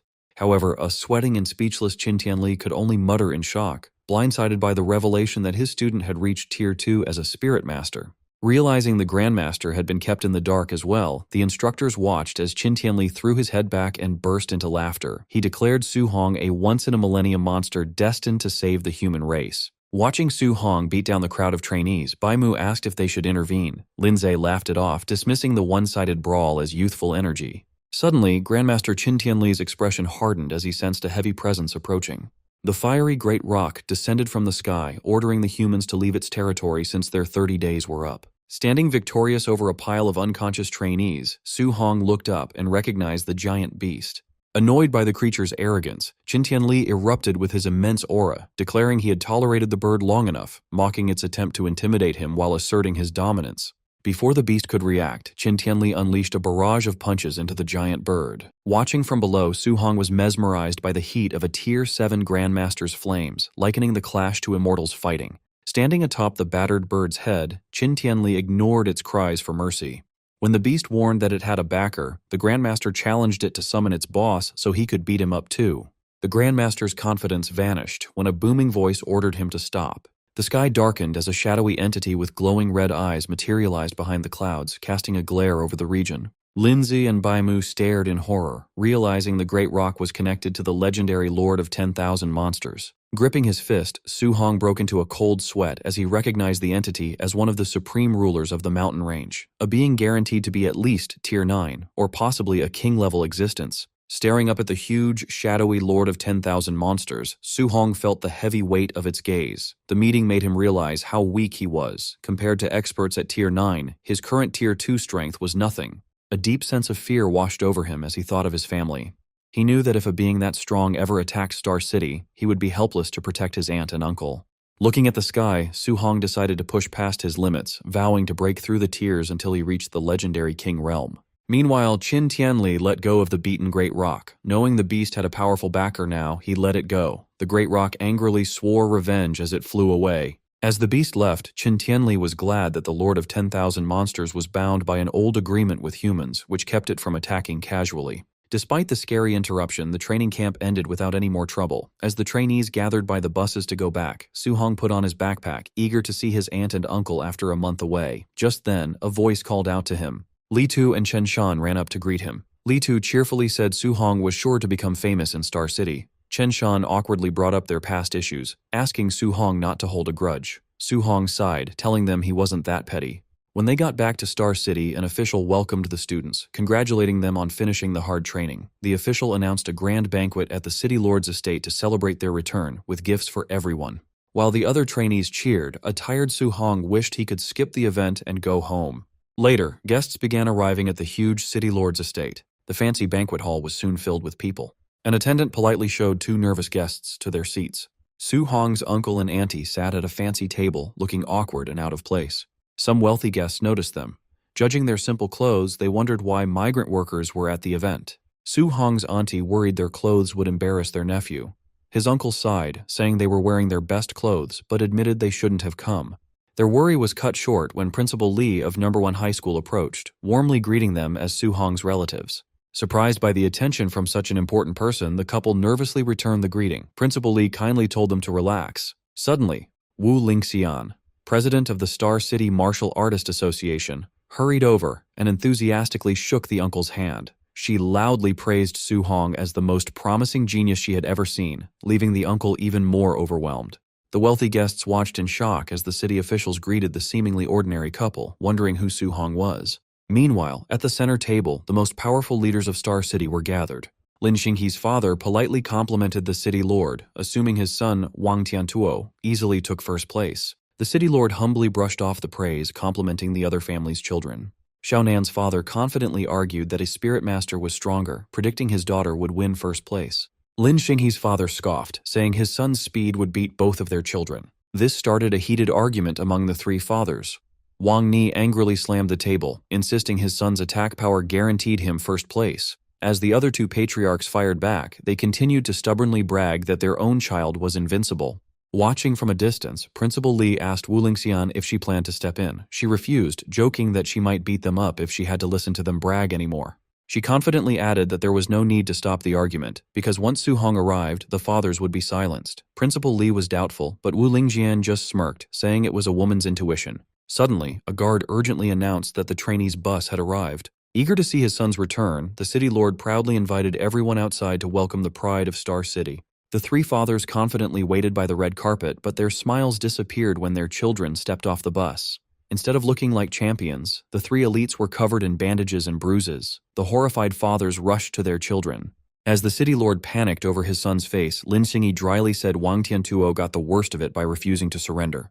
The fathers were stunned, demanding to know who could have defeated all their genius children at once. The shock grew when the city lord sensed their auras and realized all three had broken through to Tier 2. The fathers were confused, wondering what kind of monster had appeared in Star City. The three elites admitted defeat completely. Wang Tiantuo said his opponent's strength was far greater. Lin Xinghe confessed he was outmatched in speed, and Xiaonan revealed she had been easily beaten in spiritual power. Traumatized, the trio warned their fathers that the winner was an absolute monster and told them to look at the bus. As footsteps were heard, the rest of the returning trainees, all equally beaten up, quickly formed two neat rows outside the doors. Su Hong casually stepped onto the red carpet, holding his spear and looking completely unharmed. Feeling awkward about the display from the other trainees, he wished he could just go home. Spotting his aunt and uncle in the crowd, Su Hong immediately called out to them. The surrounding elites were stunned to see that the amazing genius was the child of commoners. As the crowd shifted, Su Hong's aunt tripped, but before she could fall, a soft glow of spiritual energy caught her. Su Hong rushed over, using his telekinesis to gently lower her to the ground. He quickly checked if they were hurt. Amazed, his uncle marveled at the technique, while his aunt said she was fine. Relieved, his uncle admitted they had been worried sick. Su Hong smiled and comforted them. Watching this display of power, the city lord and Xiaoyan's father were shocked. Realizing Su Hong was a Tier 2 spirit master, Xiaoyan's father finally understood why his daughter lost so badly. Nearby, Principal Li and President Wu Lingxian furiously pointed at each other, both accusing the other of hiding Su Hong's spirit master status. Then they realized neither of them knew. Recovering quickly, President Wu gloated that no one would challenge her now. Equally happy, Principal Li cheered that No. 1 high school would dominate the city. The news of Su Hong's true power caused a frenzy among the wealthy guests. Desperate to get on his good side, they scrambled on their phones to gather his information, order gifts, and call their daughters to the estate, hoping to secure him as a son-in-law. Seizing the moment, the city lord quickly had an attendant bring out a premium bank card and property deeds. Approaching Su Hong, he loudly praised him as a dragon among men and offered him a luxury villa and $3 million in cash, claiming it was the official reward for first place. The other fathers silently cursed the city lord for being a sly old fox, knowing he had just made up the reward to buy the boy's loyalty. Extending his hand, the city lord promised to fully support Su Hong in the future. Su Hong quickly thought about his options. He knew the city lord was trying to win him over in public. Refusing the gift would offend the powerful man, but accepting meant he would owe him and couldn't refuse his future requests. Su Hong decided that he could not afford to offend the city lord. He realized that accepting his protection would keep his family safe, letting him train in the wild without worry. With powerful allies like Grandmaster Qin, President Wu, and Principal Li backing him up, he knew the city lord could not force him into unfair situations in the future. Su Hong politely accepted the offer, shaking Wang Ni's hand and thanking him. Pleased by his acceptance, the city lord told Su Hong to speak up if he had other requests. Su Hong asked if the city lord could help find a cure for his aunt's rare illness. His aunt and uncle were moved to tears by their nephew's immediate selflessness and care for them. Wang Ni turned to his helper and ordered him to handle the matter personally, demanding that the best medical resources be secured to treat Su Hong's aunt. Eager to please the young genius, the city lord asked Su Hong to ask for anything else he wanted. Su Hong admitted that he could use a better, high-quality weapon. Laughing, Wang Ni invited Su Hong to follow him to his personal armory to choose any weapon he liked. While Su Hong thanked him, the city lord secretly gloated, knowing that accepting favors would make Su Hong more loyal to the Wang family. Before leaving, Su Hong asked his aunt and uncle to wait for him. At the same time, the city lord told his son, Wang Tiantuo, to host the banquet while they went to the armory. Wang Tiantuo politely led Su Hong's aunt and uncle to a comfortable area, while the crowd whispered in awe, amazed at how quickly Su Hong's humble family had gained high status. Wang Ni led Su Hong into the massive armory, explaining that weapons were sorted from C grade to B grade, with the best A grade alloy weapons stored at the very back. He told Su Hong to pick any A grade weapon that matched his element. Su Hong was amazed, knowing an A grade weapon was worth hundreds of millions. Instead of a normal weapon, Su Hong asked if the armory had any multi-attribute alloy weapons. This caught Wang Ni off guard, and he asked if Su Hong was actually a multi-attribute martial artist. Su Hong explained that because he trained in multiple elements, Grandmaster Qin valued him and advised him to look for a multi-attribute weapon. To prove it, Su Hong released his energy, creating 7 different elemental orbs of light around his body, leaving Wang Ni shocked. Since Su Hong had already accepted the city lord's backing, showing his huge talent would make the city lord value and protect him even more. Wang Ni asked how Su Hong's training speed could be so fast, since multi-attribute users usually progress slowly, with 7 elements making it hard to even reach Tier 2. Excited, the city lord realized he was looking at a rare genius, a Tier 2 7-element artist, a Tier 2 spirit master, and owner of a unique body better than the barbarian god body. Overjoyed, he felt a legendary star had truly come to Star City. With a sigh, Wang Ni said he felt useless as Su Hong's Uncle Wang. Su Hong asked the city lord what was wrong. Wang Ni explained that multi-attribute weapons were very rare and his armory only had a few dual-attribute pieces. He showed the only 3-attribute weapon in his collection, a B-grade dark gold meteorite iron spearhead. The city lord offered to break down an A-grade alloy shaft so Su Hong could temporarily make a whole weapon, but Su Hong declined, explaining that he could just attach the new spearhead to his Thunderfire spear. He noted that a 3-element spearhead was plenty for now. Handing over the prized spearhead, Wang Ni mentioned that strange phenomena had recently started near Star City, with rumors of multi-attribute beasts appearing. He promised to have his men keep an eye out for them, making Su Hong ask what had happened. The city lord explained that while trainees were at camp, strange phenomena began appearing globally, creating both multi-attribute beasts and rare treasures. He shared a report of an eyewitness who saw a lightning beast touch a strange fragment, gaining the power to spit both lightning and fire. Wang Ni warned that one of these beasts had been seen at Star Viewing Lake, located just outside Star City. However, he warned Su Hong that the lake was too dangerous, advising him not to risk his life since he could find better weapons at the Martial Dao University. Su Hong thanked the city lord for the advice. A few hours later, a sleek luxury car pulled up outside Su Hong's apartment, drawing a crowd. Recognizing the government license plate, the neighbors murmured in shock, wondering what brought such a powerful figure to their old neighborhood. Standing in the crowd was their landlady, Sister Hong, who jealously thought she could die happy if her own son ever got a luxury car like this. She resentfully remembered how she had threatened to raise the Su family's rent and evict them because Su Hong refused to give his training camp spot to her son, believing her own child deserved success more. The car door opened, and Su Hong, along with his aunt and his uncle, Su Guoming, stepped out. The neighbors realized Su Hong's success at camp had won him the city lord's favor, declaring the family rich, while Sister Hong stared in horror and disbelief. Su Guoming cheerfully walked over to greet Sister Hong, saying he had news. He announced that Su Hong took first place, and the city lord gave them a luxury villa, so they were moving tomorrow. Shocked, Sister Hong stammered.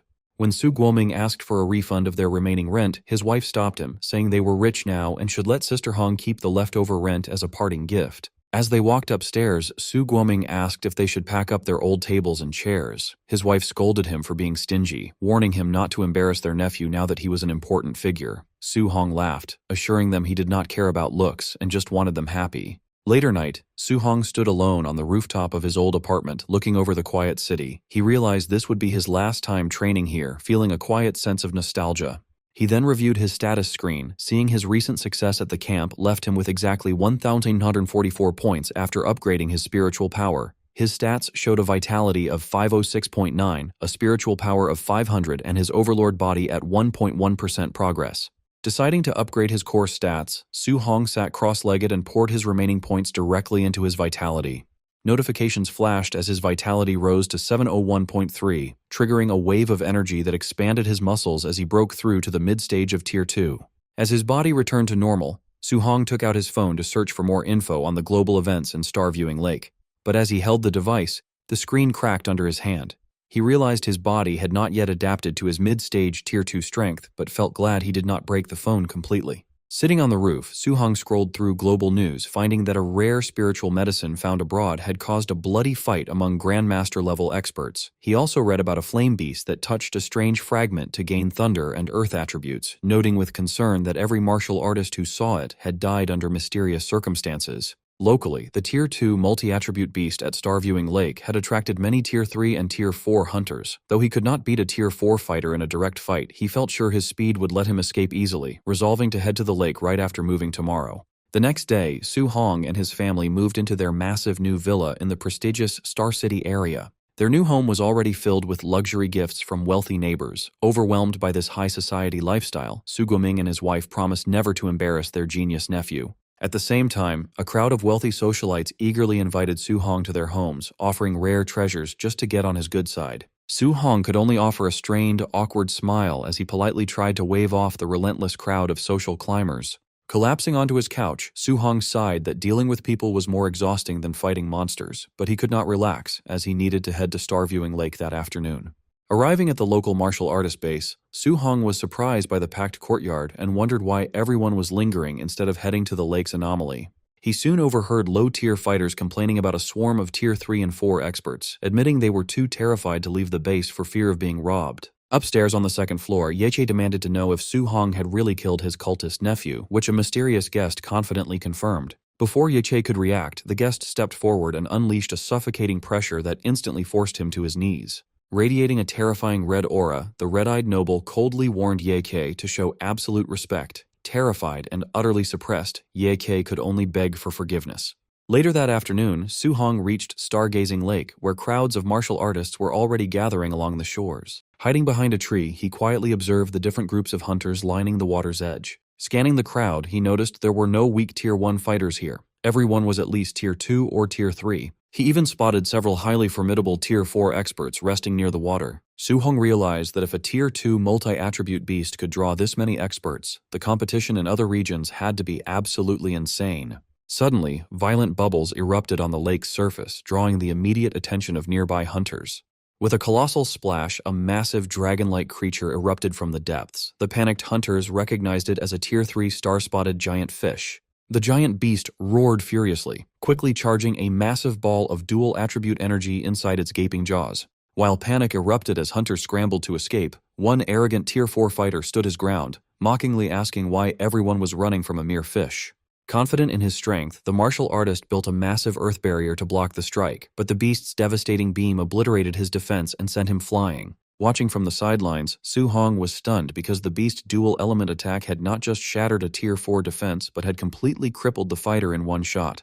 However, another powerful, aura-covered expert excitedly charged straight at the monster, thrilled that his half-month wait for a dual-attribute beast was finally over. With a single devastating punch, the expert forced the giant beast onto the shore. Once the monster was grounded, the greedy crowd immediately swarmed it in a chaotic free-for-all. Just a minute later, the mighty Tier 3 beast was sliced to pieces, but the greedy hunters were left swearing in frustration when they found no treasure inside its stomach. After watching this brutal display, Su Hong decided to slip away, realizing that staying with those savage Tier 4 experts would only leave him empty-handed. As he retreated into the woods, Su Hong's heightened senses suddenly screamed in warning just as a masked assassin dropped from the trees to launch a lethal sneak attack. But before the blade could land, Su Hong activated his telekinesis, freezing the shocked assassin completely midair. As the assassin broke free and swung his sword, Su Hong quickly leaped away to evade the strike.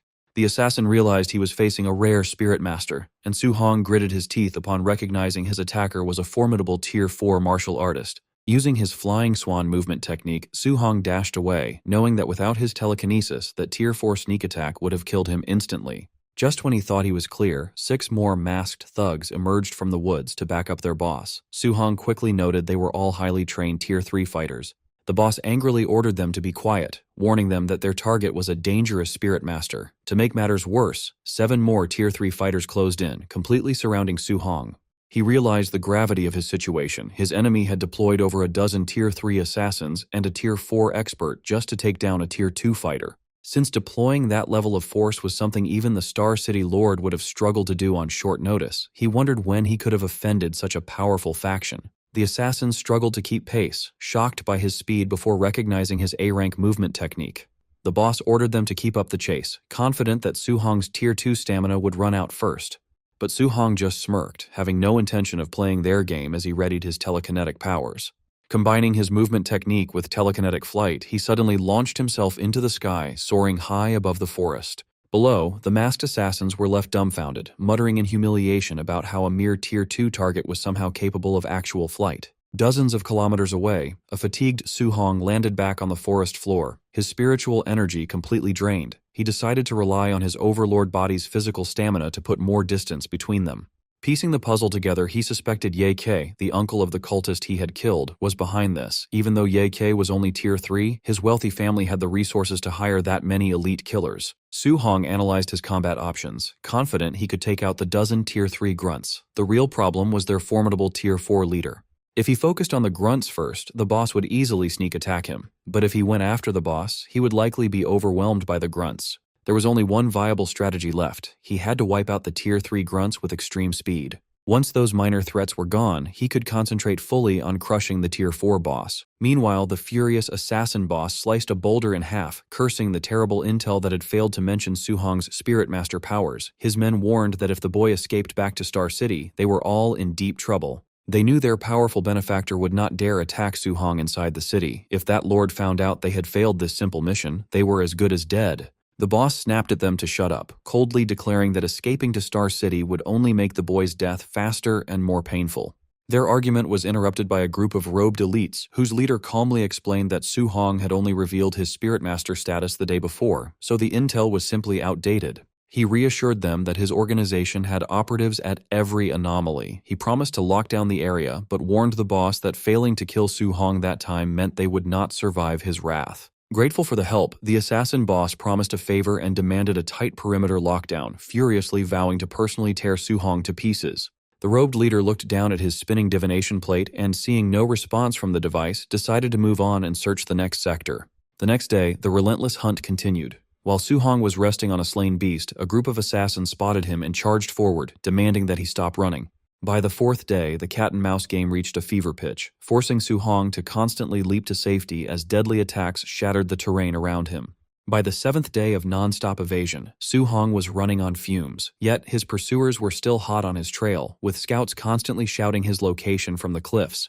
When one scout tried to call for backup, an annoyed Su Hong shut him down instantly with a flying kick to the face. Standing over the unconscious scout, a drained Su Hong gasped for breath, as 7 straight days of running had pushed even his legendary overlord body to its absolute limits. Desperate for safety, Su Hong decided to head to the Star City official supply stronghold. He figured that despite the risk of exposure, the assassins would not dare attack highly protected government territory. But the moment he stepped inside, the intense glares from the guards confirmed his worst fears. Gritting his teeth, Su Hong realized that the mastermind orchestrating this relentless manhunt was indeed Ye Kei. After his exhausting escape, Su Hong checks into a hotel inside a temporary supply stronghold to recover. Checking his stats, he calculates that his current vitality of 705 is still far below the 900 needed to break through to high stage tier 2, and the martial value he grinded over the last week won't bridge the gap. Knowing a minor vitality increase won't help much right now, he shifts strategy. Instead, he decides to dump his points into his rare overlord body to instantly boost his raw combat power and endurance.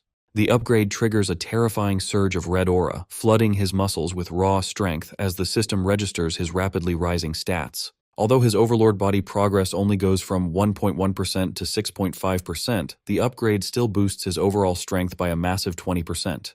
Thrilled with this power-up, Su Hong decides to cultivate his guidance technique while resting, keeping his eyes on the window just in case his pursuers show up. A few hours later, the quiet night is shattered when the hotel lobby downstairs erupts into chaos as guests shout for everyone to record some local drama.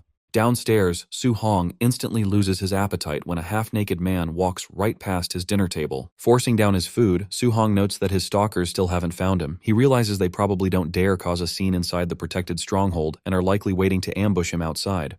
But his thoughts are interrupted when he overhears some nearby hunters complaining about finding a rare 3-star patterned dark purple bamboo, only to get robbed of it by Tier 4 martial artists. Su Hong immediately recognizes the item, recalling that this legendary bamboo is a multi-attribute natural treasure where each star pattern allows it to hold an additional element of spiritual qi. Since a 3-star bamboo can store 4 distinct attributes, he immediately prioritizes obtaining it, knowing it will be the perfect catalyst to master his upcoming 4-element fusion. Striking up a conversation with the hunters, Su Hong points out that snatching natural treasures is never easy due to localized magnetic fields. Impressed by his knowledge, a hunter explains that the bamboo is surrounded by a crushing gravity field that increases pressure based on the tier of the intruder. The hunter gleefully adds that the greedy Tier 4 thieves who robbed them were instantly crushed into meat paste the second they stepped into the field, leaving other patrons shivering in absolute terror. Instead of being intimidated, Su Hong realizes this scaling gravity rule set is actually a massive advantage, wondering if his overlord body is durable enough to withstand the pressure and bypass the Tier 4 experts. But before he can plan his next move, a massive destructive red energy slash shatters the stronghold's walls, catching everyone in the room completely off guard. The attack cleanly slices Su Hong's dining table in half, but he casually leans back with his food in hand, realizing his stalkers have finally arrived. The masked assassin boss and his squad of killers step through the smoking rubble, mockingly asking Su Hong why he has finally stopped running. Hiding behind a flipped table, the surviving hunters break into a cold sweat, unable to comprehend what kind of trouble a Tier 2 kid could have caused to warrant an entire hit squad of Tier 3s and a Tier 4 leader. The boss coldly orders everyone else to get lost, sending the remaining patrons screaming out of the ruined building and leaving Su Hong completely isolated. Closing in on their target, the killers mockingly ask if Su Hong really thought they wouldn't dare break the piece of the supply stronghold just to eliminate him. Remaining completely relaxed in his chair, Su Hong smirks and tells them that he was actually the one waiting for them to show up. Believing the kid is just bluffing, the assassin boss bursts into laughter, mockingly asking if he really expects them to believe a single Tier 2 kid can wipe out their entire squad.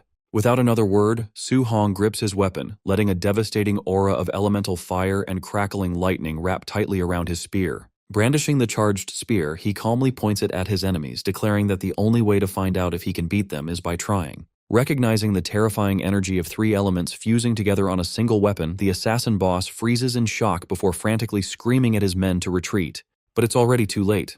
Su Hong instantly teleports into the dead center of the surrounding squad, plunging his glowing spear into the ground. Channeling his rage and raw power, Su Hong commands the unstable energy to explode as the boss watches his life flash before his eyes. The resulting detonation is absolutely colossal, completely vaporizing the hotel and sending a massive shockwave of fire and light tearing through the night sky. Watching the massive explosion, horrified bystanders wonder why anyone would use such an absurd level of destructive power just to eliminate a Tier 2 kid. But as the smoke clears, the onlookers watch in shock as the elite assassins drop dead one by one, realizing with horror that the Tier 2 kid was actually the one who unleashed the blast. The aftermath reveals a massive crater where the hotel once stood, with the lifeless bodies of the entire Tier 3 hit squad scattered across the smoking ruins.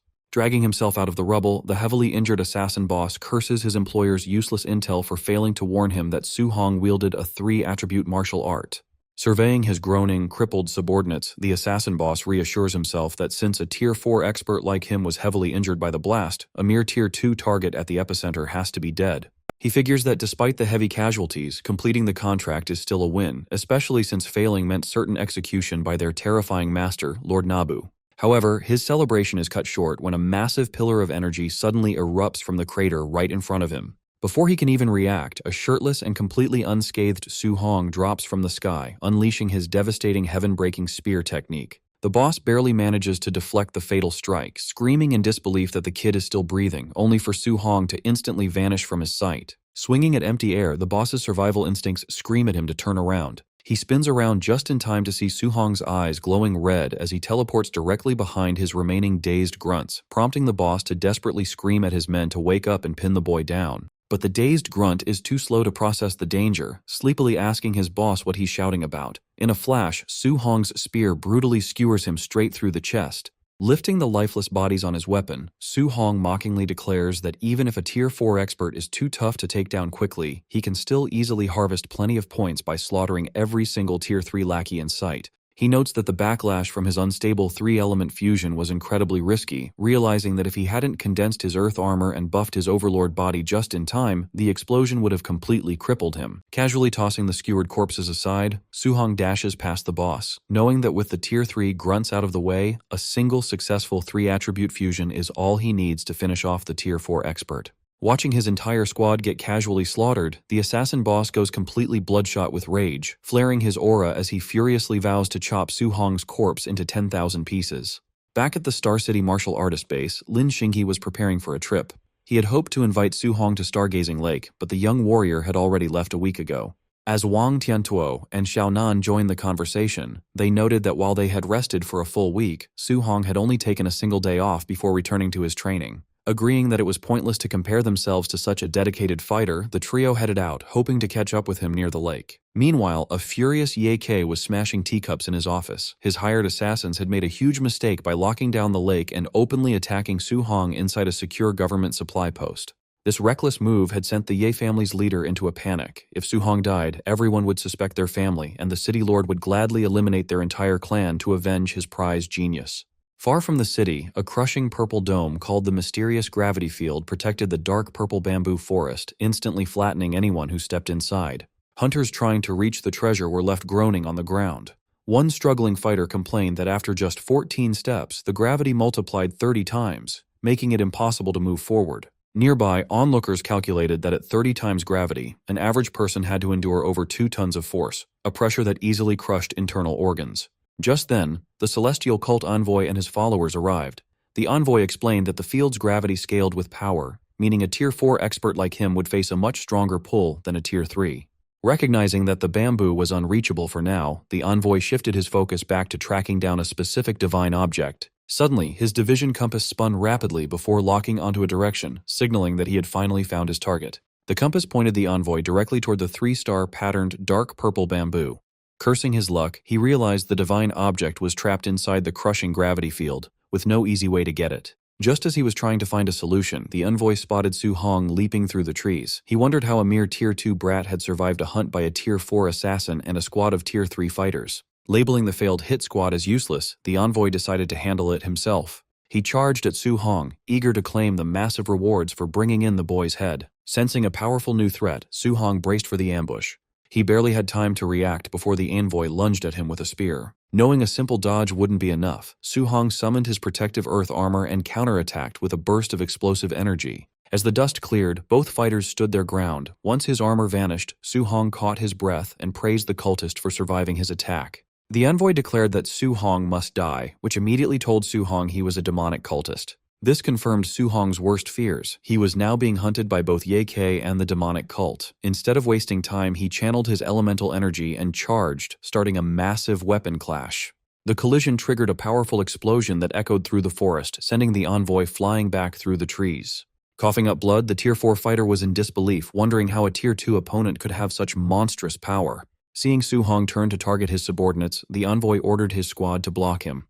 Su Hong found himself squeezed between the demonic cult grunts in front and a recovering Tier 4 expert behind. The grunts debated whether to transform to survive, but foolishly assumed Su Hong couldn't launch another high-tier attack so quickly. One grunt tried to rally the squad for a defense, but Su Hong instantly took his head off mid-sentence.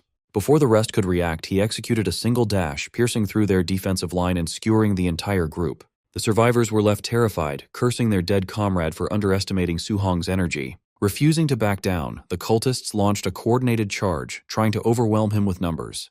In response, Su Hong unleashed his sweeping treading sea technique, swinging his spear in a massive arc that incinerated the attackers. Seizing the moment, the celestial cult envoy leaped into the air, bringing down a massive strike meant to crush Su Hong. Instead of blocking the attack, Su Hong used his flying swan technique and intentionally leaped into the crushing gravity field to evade the blow. The onlookers were stunned as Su Hong effortlessly covered over 10 paces inside the field.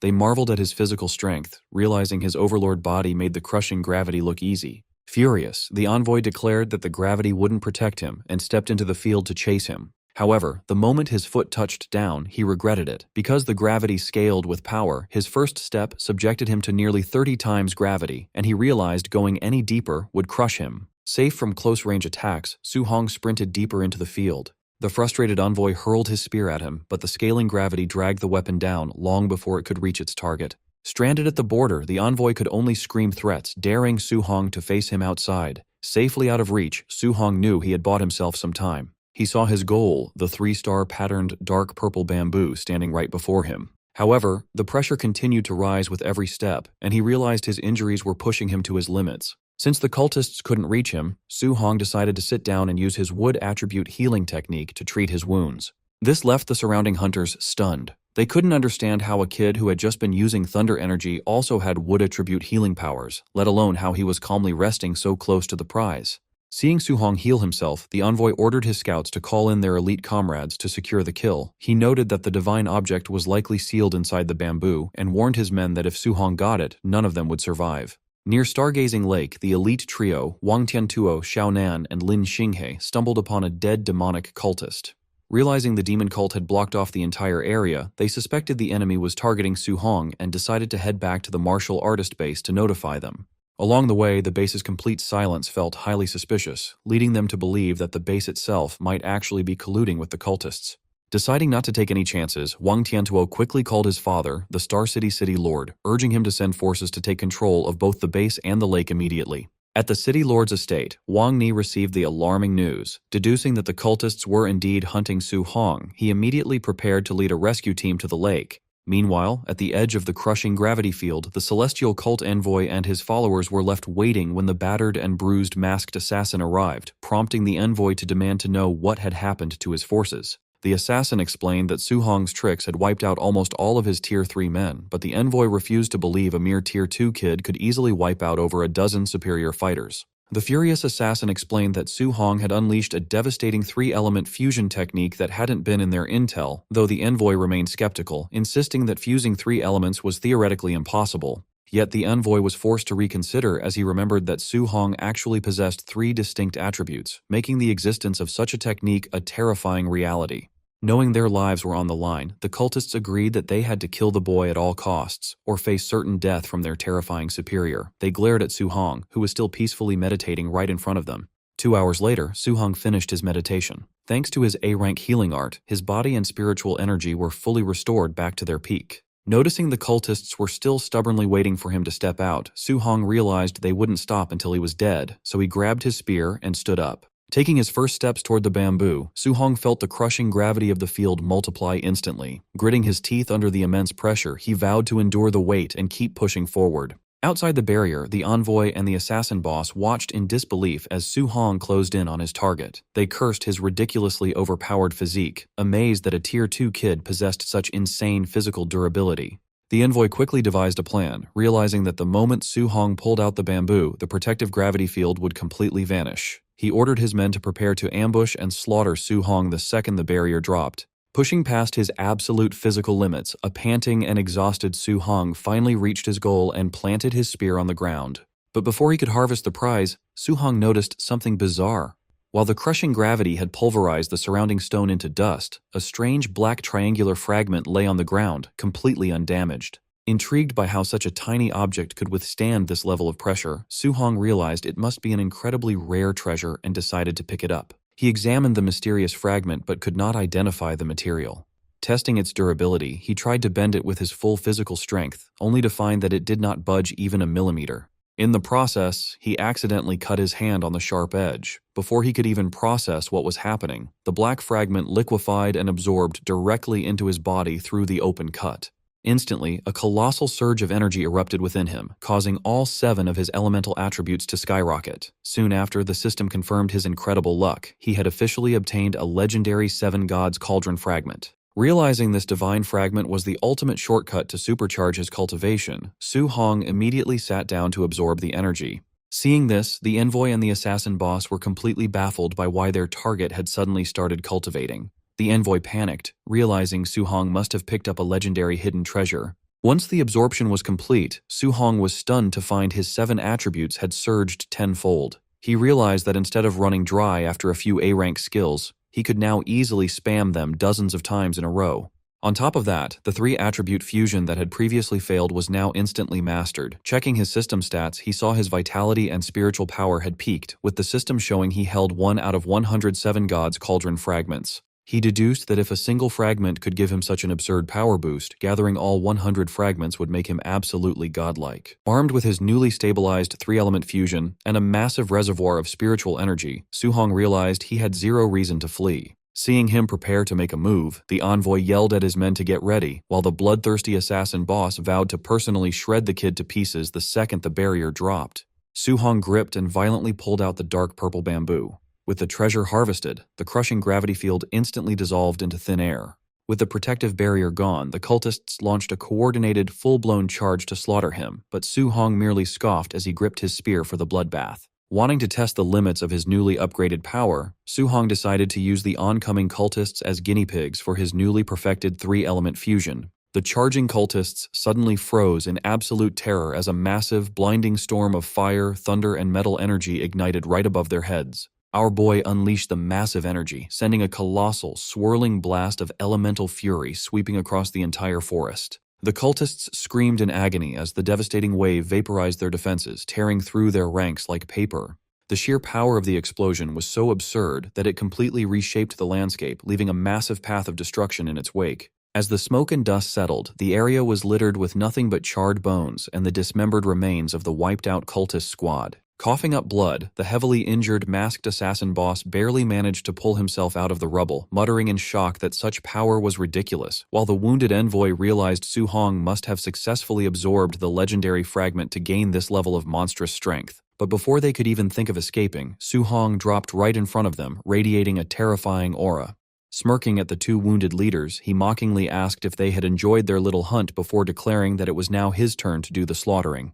Su-hong wanted straight answers. Standing over the 2 defeated bosses, he gave them a clear choice: reveal the demonic cult's secret stronghold in Star City, or pay with their lives. Since they had quickly gathered a small army with Ye Che's help, Su-hong realized the cult had been hiding in the city's shadows for a very long time. However, the assassin boss refused to talk, determined to drag the young warrior down with him. To save them, the envoy threw a flashbang into the air and suggested a quick retreat. The distraction worked perfectly, allowing the wounded leaders to escape. Once the threat was gone, Su-hong collapsed to the ground in exhaustion. He knew his massive 3-element attack had completely drained his spiritual energy. If those 2 Tier 4 fighters had kept fighting instead of running, he would have been in deep trouble. Running on empty, he quickly activated his healing technique to patch himself up. He wanted to recover fast so he could return and deal with the traitor Ye Che. Farther away, the 2 injured bosses ran through the woods. The assassin boss finally realized Su-hong's attack had been just a bluff to buy time, but the panicked envoy warned him that they could not underestimate such a monster. The assassin tried to make excuses, pointing out they were still Tier 4 experts while the kid was only Tier 2. Still, the traumatized envoy told him to shut up, reminding him that their elite squads had been destroyed in seconds. The embarrassing truth hit them. A Tier 2 teenager had forced 2 powerful Tier 4 commanders to run for their lives. If anyone found out, they would become the laughingstock of the martial arts world. Over at the Star City martial artist base, the mastermind Ye Che paced his office nervously. He feared the city lord would discover his illegal blockade before he got proof of Su-hong's death. A sudden message flashed on his communication crystal, bringing the worst possible news. The expensive assassination plot against Su-hong had completely failed. Ye Che panicked instantly. With Su-hong still alive, it was only a matter of time before his secret alliance with the demonic cult was exposed to everyone.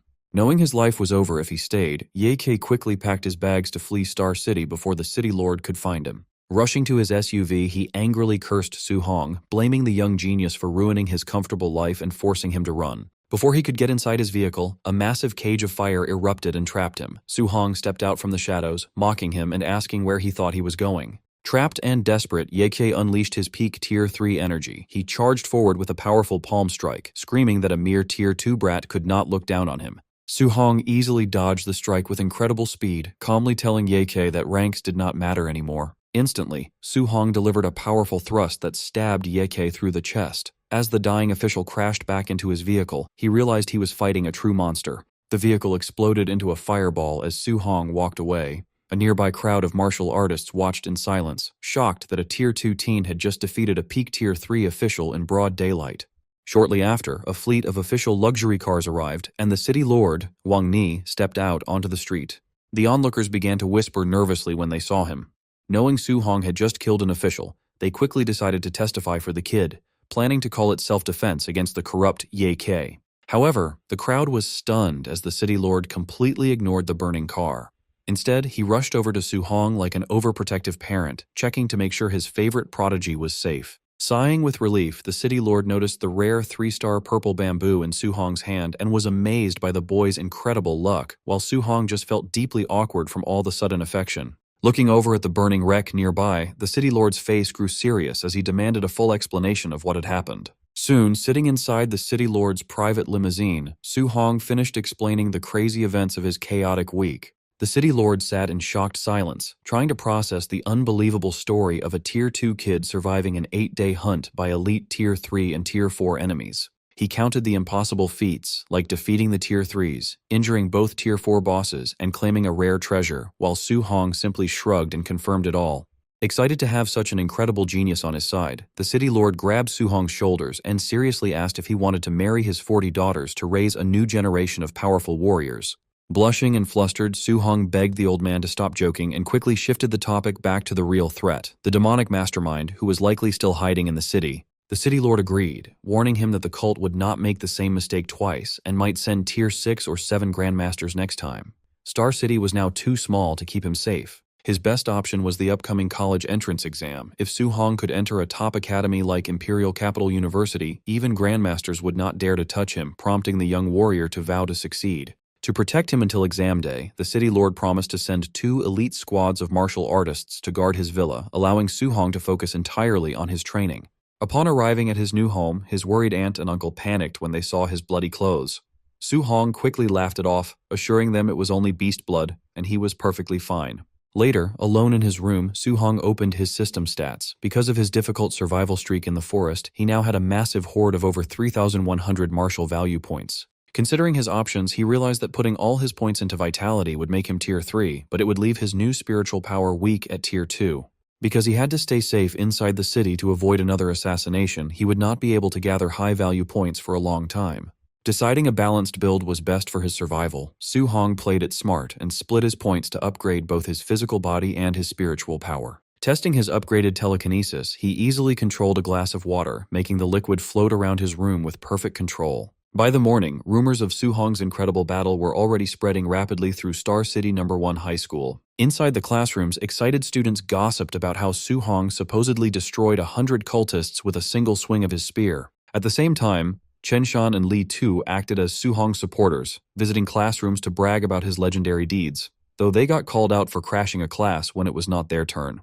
An annoyed student confronted them, complaining that his class had been waiting a week to hear the story. It turned out the duo got their schedule mixed up and went to the wrong classroom. This classroom drama quickly ended when a student spotted Su-hong entering the school gates and yelled out. Hearing the sudden noise, Su-hong looked around, completely confused. Before he could take another step, a massive crowd of excited students ran straight at him like a wild mob. Breaking into a cold sweat, he wondered what he had done to make the entire school chase him. Soon, a massive crowd of students quickly surrounded Su-hong, begging to hear about his legendary exploits. While his friends Li Tu and Chen Shan laughingly bragged about how their teacher, Teacher Li, had been shocked by the news, Su-hong frantically coughed to get them to shut up. However, the boys ignored the warning and kept laughing, mockingly asking if Su-hong had caught a cold, totally unaware that Teacher Li was standing right behind them. Teacher Li suddenly grabbed Chen Shan by the head, mockingly asking why he wasn't calling him Old Li anymore. After catching the trash talkers, the teacher told Su-hong that the principal wanted to see him, leaving Chen Shan desperately begging for help. When Su-hong knocked on the office door, Principal Li practically burst out of the room to enthusiastically welcome Star City's favorite prodigy with open arms. Once they sat down, the principal tried to slip him some valuable Tier 2 cultivation pills under the table as a private gift, insisting that Su-hong accept them. Su-hong politely declined though, casually revealing that the pills were useless because he had already reached Tier 2 high stage. This revelation completely blew the principal's mind, as he could not understand how the boy had leveled up so quickly. Su-hong then explained that a recent assassination attempt by elite cultists had actually done him a favor, providing the perfect opportunity to grind and harvest massive amounts of martial points. Excited by this incredible growth, Principal Li took off his jacket and demanded they head to the gym so he could test the kid's strength. Su-hong awkwardly pointed out the principal's higher rank, but the confident man promised to hold back. As they walked into the gymnasium, the other students immediately spotted Su-hong and began whispering about how he had supposedly defeated an entire army of cultists by himself. Seizing the moment, Principal Lee proudly announced that he was about to spar with the school's star prodigy, ordering the staff to gather every free student in the building to watch. Feeling deeply awkward, Su-hong suggested they find a more private spot to fight. However, the principal misread his concern, laughing it off and repeating that he would hold back so Su-hong wouldn't look bad. In reality, Su-hong was actually trying to protect his teacher's dignity, worried that defeating his own principal in public would ruin the man's reputation forever. Since there was no backing out now, Principal Lee powered up his fiery aura in front of the massive crowd and confidently ordered Su-hong to make the first move. The watching students went wild, excited to witness the raw power of a Tier 3 martial artist in action as they cheered Su-hong on to do his best. To avoid hurting his principal, Su-hong decided to use a weaker but flashy skill to hide the fact that he was holding back, testing the waters with his B-rank cloud-hiding Gale Fist. He charged across the court with swirling blue energy, launching an attack that startled the principal, who hadn't expected the kid to open the fight with a B-rank technique. Instantly realizing this weak opener actually rivaled the power of a Tier 3 expert, the principal quickly dropped his casual attitude and summoned a massive stone glove to counter with his giant rock fist. The two elemental strikes violently collided in the center of the court, unleashing a massive shockwave that nearly blew the watching students off their feet. They went toe-to-toe, rapidly exchanging a flurry of punches until the sheer force of the collision sent both fighters sliding back to opposite ends of the court. Principal Lee looked down in shock as his protective stone armor crumbled to pieces, realizing that the kid hadn't even used his full strength to shatter a Tier 3 defense. The students gasped in disbelief, unable to believe a Tier 2 fighter had pushed back a Tier 3 expert. To save face for the school, some assumed the principal was holding back, reasoning that losing to a student was impossible. Behind his calm expression, the principal was having a silent panic attack because he had already used 80% of his power and knew his reputation was dead if he lost. Sensing his mentor's panic, Su-hong suddenly dropped to one knee with a dramatic gasp, loudly admitting defeat while giving the principal a subtle wink to show he was throwing the match. The crowd easily fell for the act, cheering that there was no shame in losing to the principal. Once he recovered from his confusion, the principal realized Su-hong had just saved his career and felt deeply grateful. Playing along perfectly, the principal slapped Su-hong on the back and proudly told the crowd that the boy was a rare genius, even admitting he had to go all out to avoid losing. The gym erupted in cheers as the excited students celebrated Su-hong's impressive strength, convinced that Star City finally had a genius who could enter the legendary Magic Martial University. While helping him up, the principal quietly thanked Su-hong for saving him. Taking advantage of the moment, Su-hong brought up the upcoming college entrance exam, mentioning he needed a strong sparring partner to reach Tier 3. When Su-hong asked with a grin if the principal would help him train, the older man broke into a cold sweat, realizing that being this monster's personal punching bag was a terrible idea. Following their agreement, Su-hong established a brutal daily routine, spending his days training and sparring with the principal to push his limits. Even at night, he did not rest, returning to his room to tirelessly cultivate his techniques and absorb elemental energy. Before long, Su-hong's incredible stamina completely wore out the principal. Shaking with exhaustion, the old man asked his friend, Coach Chen, to take over so he could finally get a single day of rest. Within a few weeks, both the principal and Coach Chen were completely worn out and barely standing. Desperate for relief, they passed Su-hong over to President Wu of the Martial Dao Association, begging her to handle him. Since she was a powerful Tier 5 martial artist, President Wu showed absolutely no mercy, ruthlessly training Su-hong and refusing to let him rest for even a second. With only 5 days left before the big exam, a bruised and battered Su-hong caught his breath and told President Wu that he was finally ready to break through. Suspecting he was just trying to slack off, President Wu grabbed him by the head, but the fiery aura radiating from Su-hong proved he was telling the truth. She was shocked to realize that after less than a month of her intense training, his vitality had skyrocketed from 900 to a peak level of 1,000. Recognizing his rapid progress, she quickly ordered an urgent delivery of Tier 3 advancement pills and left him alone in the training room to focus on his breakthrough. Sitting cross-legged as his wounds healed under his glowing aura, Su-hong activated his energy, fully prepared to break through his limits and reach Tier 3.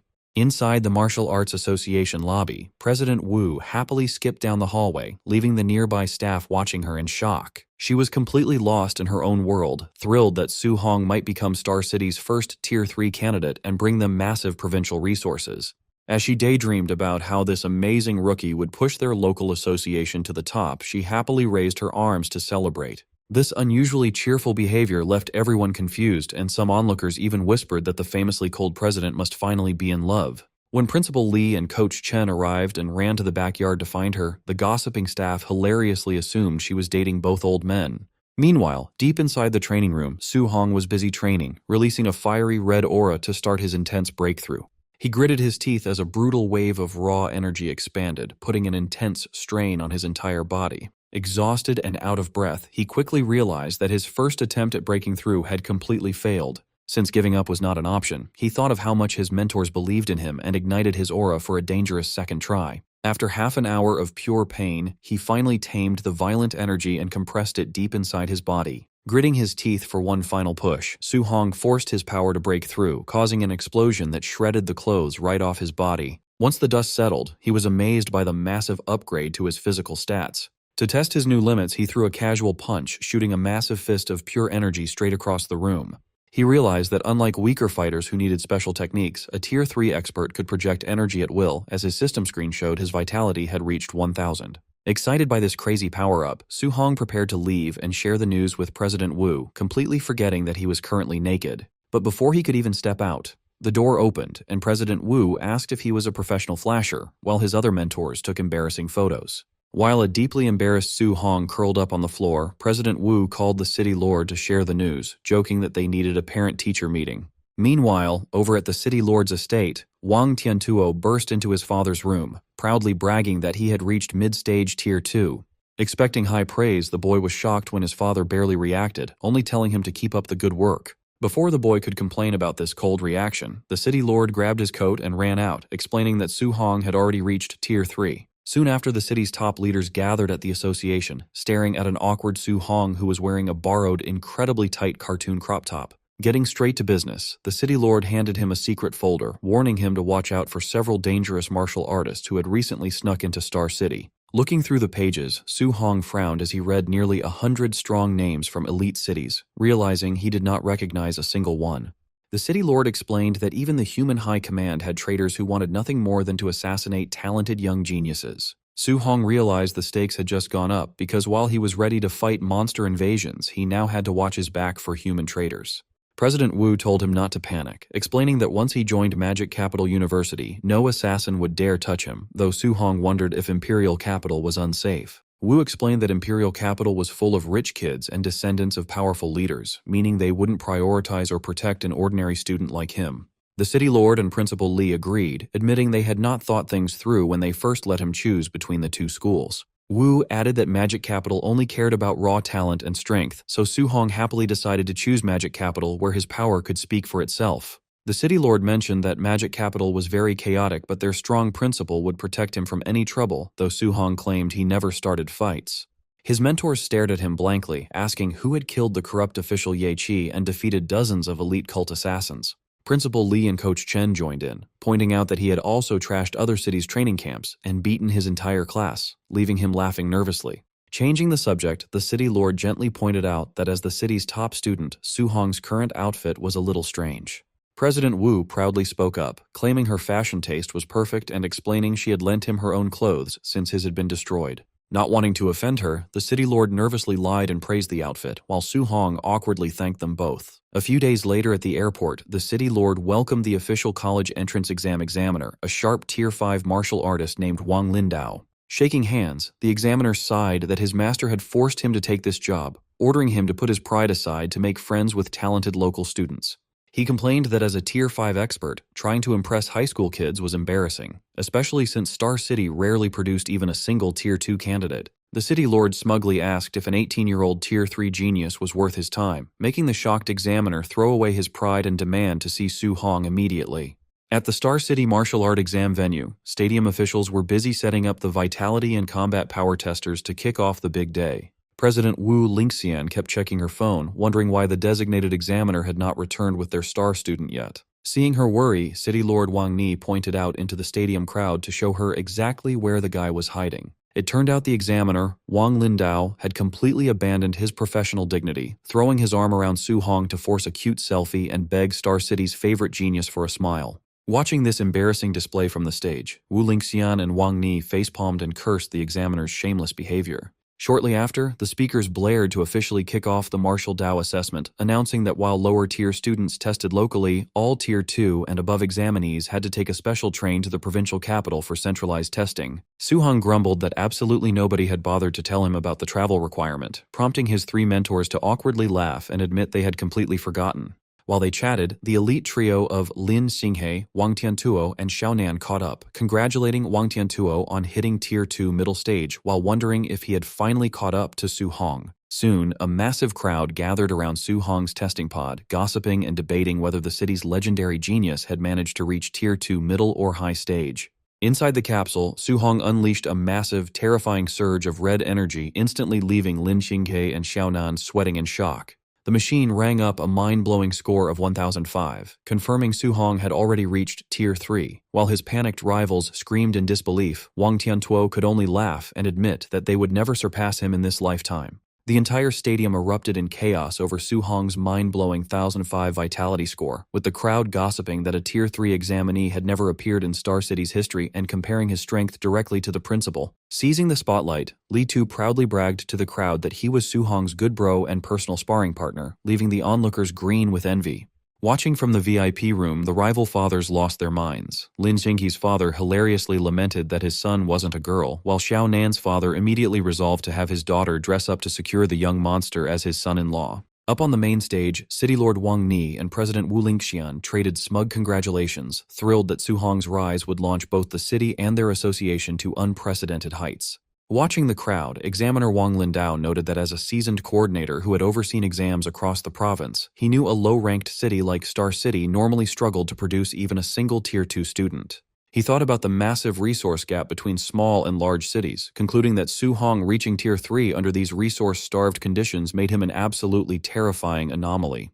He realized that if Su-hong had had the elite training conditions of Magic City or the Imperial Capital, he would likely have been Tier 4 already, cementing the teen as the single greatest talent he had ever encountered. Back on the field, rabid fans started screaming their love and begging to have his babies, leaving an embarrassed Su-hong feeling highly uncomfortable under the sudden spotlight. With the local testing finalized, only Star City's top 4 elites, Su-hong and the Tier 2 trio of Wang Tiantuo, Xiaonan, and Lin Xinghe, prepared for the next phase.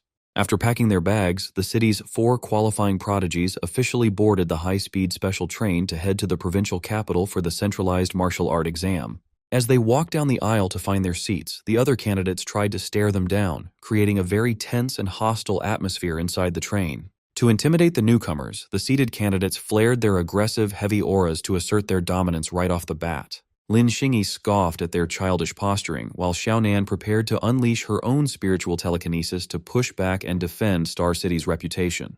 But suddenly, Su-hong's eyes glowed as he prepared to show the arrogant crowd what real power looked like. He erupted with a towering pillar of blue energy, manifesting a colossal, roaring dragon aura that caught the entire train car completely off guard. The dragon's massive spiritual pressure swept through the cabin, completely crushing and neutralizing the offensive auras of the other candidates in a single blow.